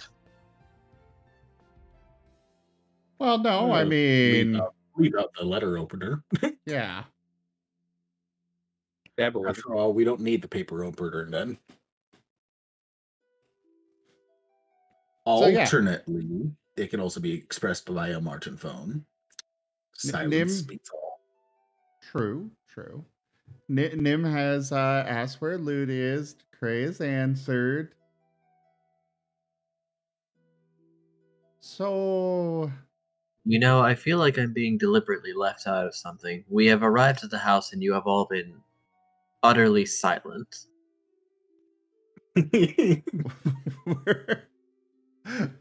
we're not talking in the heads or anything right now. She's on to us. Quickly, burn the house down and run. This is the Azorius personnel. They know when they're being deliberately left out. Oh, yeah, but Nim we're was not- furious, marched to the house, arrived at the house, and very few words were exchanged. But What are you talking well, about? We went through the conversation. Up As this until is right going on, before as- the letter opener was brought up. As the conversation proceeds on Martin's phone, Krei's going to just say tea, and he's going to proceed to make tea. It's not proceeding on Martin phone. Why are we... I apologize. I joked about that. That's on me.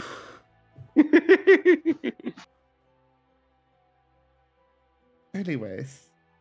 I mean, the letter opening is the big thing, but even the whole conversation with the mana piece is incredibly not something that she should be listening to begin with. They've been brought up to they've been brought up to speed.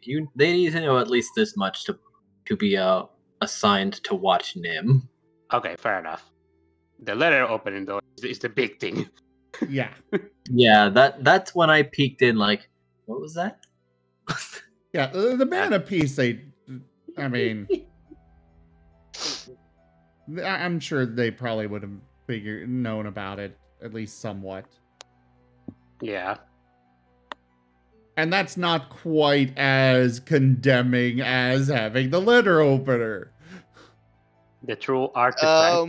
Did you not remember the extents to which the guilds went to hide and protect the mana pieces? I would say the mana pieces way more condemning than the than the letter opener. Well, granted, the Azorius also know that they took those white pieces from Felix, and then they were given back to the guilds. Yeah, the Azorius does know about that, so. Yes, but they don't know that you took one of those pieces. They thought they collected all of them from us. Nim's not that worried about that coming out. After can all, an tell. angel told him to acquire them. She's not done anything about that one just yet. She's not. Oh. So, The letter is he going to be bringing it back then?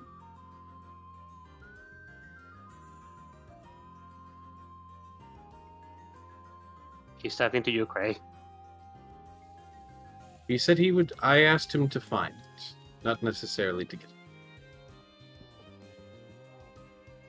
How are we going to get it? Oh, that much is simple.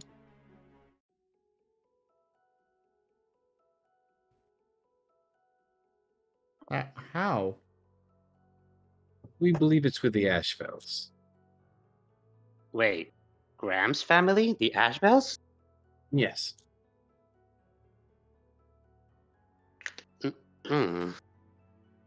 I am not entirely certain how this is going to be simple. That those people are hardcore.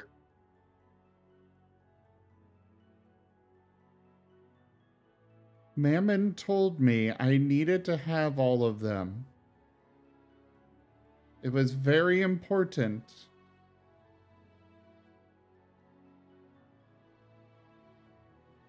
I Why? need one of each color. Why exactly do you need one of each color, Nim? To keep you all safe. To keep everyone safe.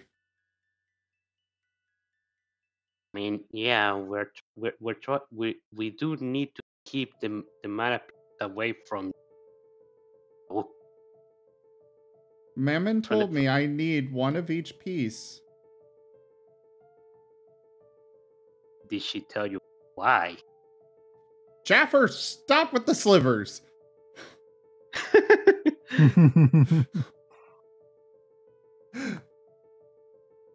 Yes, I just said to keep everyone safe, to keep my friends safe, to protect them. But did she tell you how that would happen?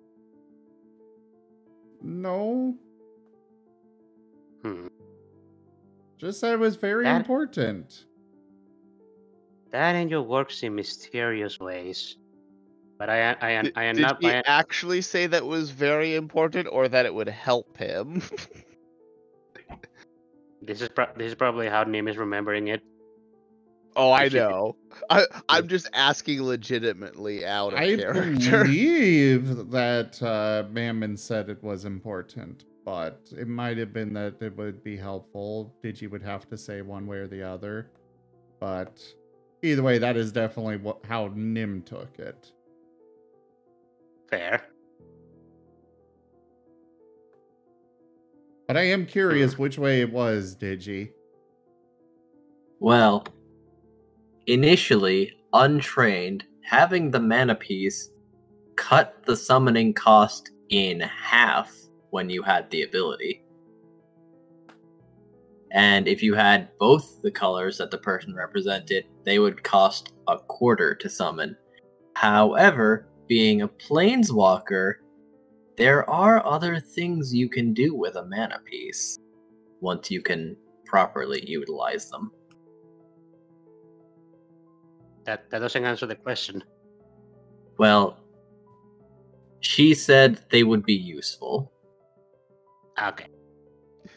Plus, if the party has them, they're not in Seeker hands. And if you have even a single piece that the Seekers need, because they need 4 colors, which is 28 pieces, if you have one of those 28 and keep it from them, no matter what, they can't win.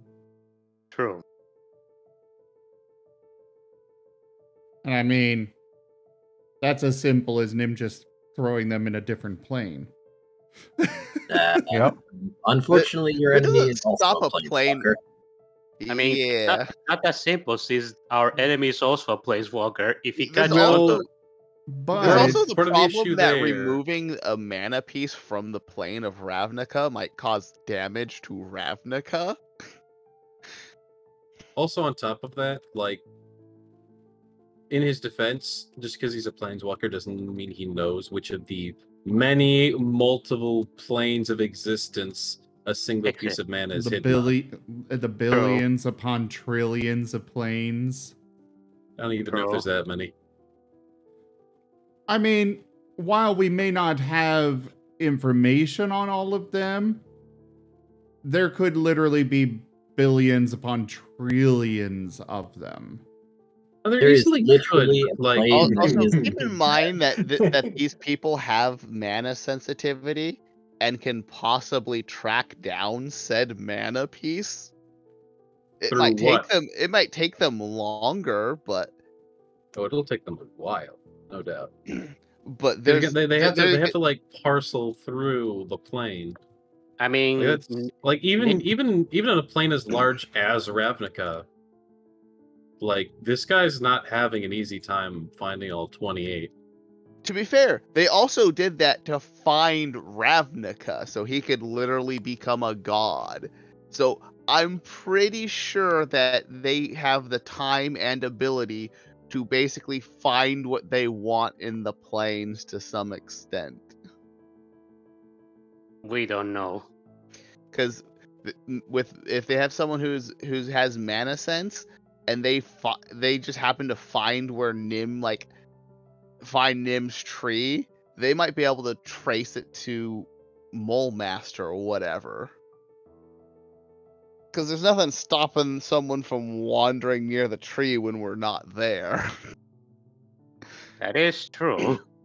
The But tree. that's an entirely different conversation, though. I will also say the tree is in literally every plane. So just coming near the tree would not point them to Mole Master. But they might. Never mind. Admittedly, they could follow Nim's Aether Trail, if I'm pronouncing that correctly. Yeah, that the is how Ether you pronounce Trail it, is an right? option. However, they would have to follow it because from what I understand, those don't last very long at all. That is also my understanding. It's like you'd have to be right there when Nim planeswalks and follow him, because it's basically just following the same path he took. That is how you do it. So they can't exactly be like, oh, I feel Nim planeswalking from the other side of Ravnica, I'm gonna follow him. No, they have to be exactly where Nim was, and even Nim had a difficult time, and he left soon after Jaffer did, or Riptide. He left immediately after. I was going to mention that. Presumably the same time. To be fair, Nim is on train. Then, if for some reason the big bad was right next to him and in place, right, the big bad would probably follow him pretty easily. But ultimately, it still comes down to we can't just assume that they have no way to track this, just because it might not be the easiest thing to do. And also, if you send them to Mole Master, they're gonna do terrible things to that world. I was going to leave that an unpleasant surprise. Thank you very much. And again, there's the whole, if we remove if the mana piece can even be removed from Ravnica to begin with, removing it could cause a lot of damage to Ravnica, potentially. None of us really know that, though, for sure. Yeah, Graham would assume that it could. Yeah. Nim wouldn't, though. Nim definitely wouldn't. As far as it going, as far as them causing havoc in Faerun, yes, Ravnica has some very powerful people, but so does Faerun. Oh, yes. For starters, Faerun has an actual pantheon, multiple of them, of gods. And you can bet that they're not going to take kindly to invaders messing up their domain. I mean, Faerun also has some interloper gods as well that already came from other planes. Yes. This is a very interesting. This is a very interesting discussion, but I think we've been going for We've a while. strayed. Well, I am going to interrupt the recording real quick. Split it up, like I've been doing. Because we're getting closer to that 6-hour mark. Oh god, yes. Unless we want to wrap up here. Well, I mean, you're not going to get Cirrus, as they're with Lute, and Lute is now absent with sleep. Should at least finish this scene to establish what we're going to do next. Fair enough. Well, we got about 10 minutes to do so.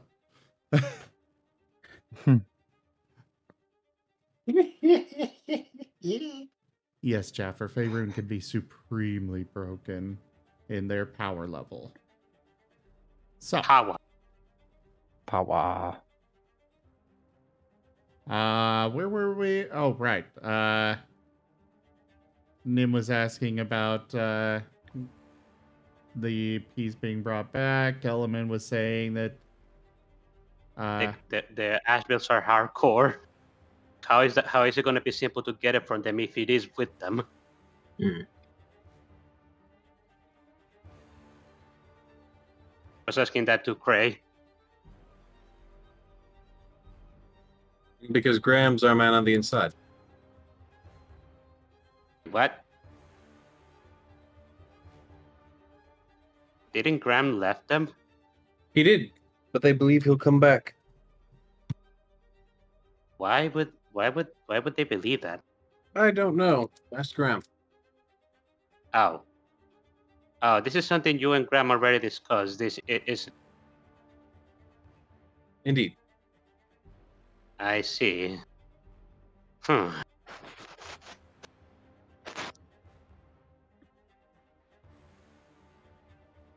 I am kind of worried about Cirrus now. Why did he went with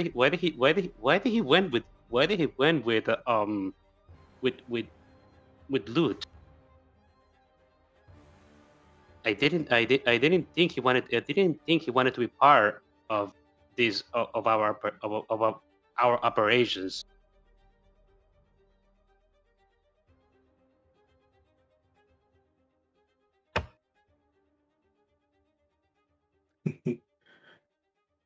Oh, I'd be happy to help. Krei? We need you to focus on this conversation here. I'm sorry. Tired. Say it again. Okay, Element said, "I am wondering why did Cirrus went along with Lute to this. I thought he didn't want. I didn't think he'd want to be part of our operations. If I be honest, I don't think he wants to be, but I think he feels safer with Luke potentially. Well, Lute is his informant when it comes to his situation with his companion. I guess it makes sense that he want to help him out. But if they're going to near the Ashbells, I think I should go. I don't want them to get into trouble.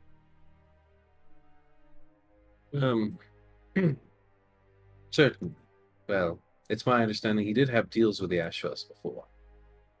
So if he does get in trouble, well, yes. Huh.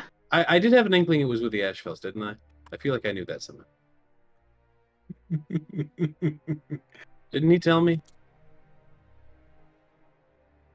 I'm not mad at you. Yeah, Graham did. He said that the Ashfells basically were the ones who were pulling Lute strings at the time. Oh, okay. So yeah, I do know it's the Ashfells. I see. Still, though, I am not entirely comfortable knowing they're going up there, though. And especially because I am not entirely certain. That when it comes to Cirrus's capabilities as a combat, I haven't really seen him in action. If they get into trouble, it could be really bad. Lute was quite impressive in combat. Not Lute, the owl. Yes, but he is with someone who was quite impressive in combat. I'm not sure. I haven't seen Lute in combat myself, but your word. Lute super buffed Graham into a killing machine. I think if Lute really requires it, he can handle combat. Graham's already a killing machine. Lute just added nitro to the mix. Exactly. Yeah, let me cross his eyes. Elemi crosses his arms. All right. It's like seeing like someone turn like it's like a normal like Mad Max truck, and then seeing like a monster truck being turned into like a Mad Max truck. Yeah. Elemi crosses his remain. Elemi crosses his arms.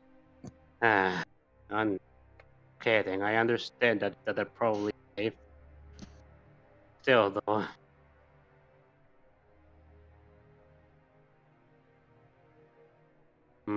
It's not like I know where they're going anyway, so I wouldn't be able to follow them even if I wanted.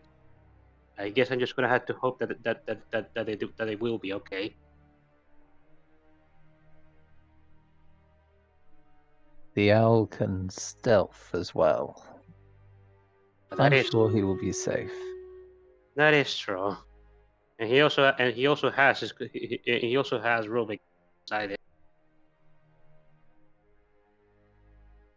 That demon is quite force to be reckoned with, even with his small body.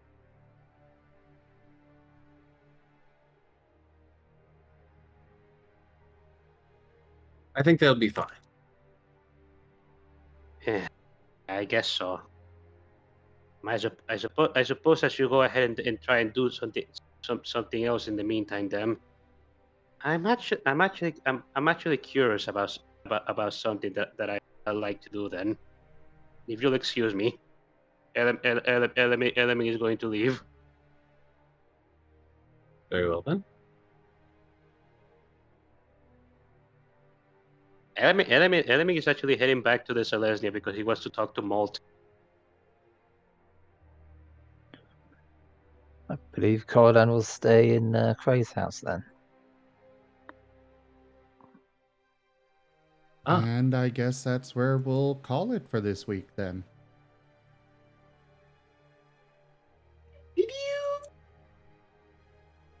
Unless there's any final quick notes. Or you'd like to continue without, because at this point I'm realizing, well, we've worked around dealing with Sirius, so you can break up the recording and continue onward if you wanted. Yeah, could have some conversations with Corda. True. Considering how integral Lute is to things, I'm Yeah. pondering. Nah, it's not that integral. Don't give him that much. Don't oversell. I could keep going though, if everyone else is fine with it. I'm cool with it. I'm a little Alright. sleepy, but like I got nothing going on there. I could go for another hour or so. If you don't mind me then. being a little.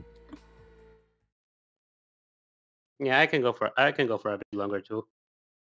Well, let me go ahead and split up the recordings real quick. All right, everybody. Thank you for joining us so far today with Guild Tales Dungeons and Dragons. Season 2, Episode 30, A Tour of a Rakdos Campus. Part 1. Check out our website, zgfgaming.com. We've got links for our Discord, Telegram, Twitter, Patreon, and more. There on the website, as well as down in the description below through our link tree. Thank you to my patrons, donators, and subscribers. It is because of your support that I'm able to continue bringing these streams to you all. I really cannot do this without your guys' help and support, so thank you. Consider becoming a patron over at patreon.com/zgfgaming. It's one of the best ways to support the channel, though another great way is to purchase some packs through Stream Lutes, as well as simply sharing the stream around. But for now, thank you all so much for joining, and I bid you the most fondest adieu. You guys can all say bye real quick for this recording. Bye. Bye.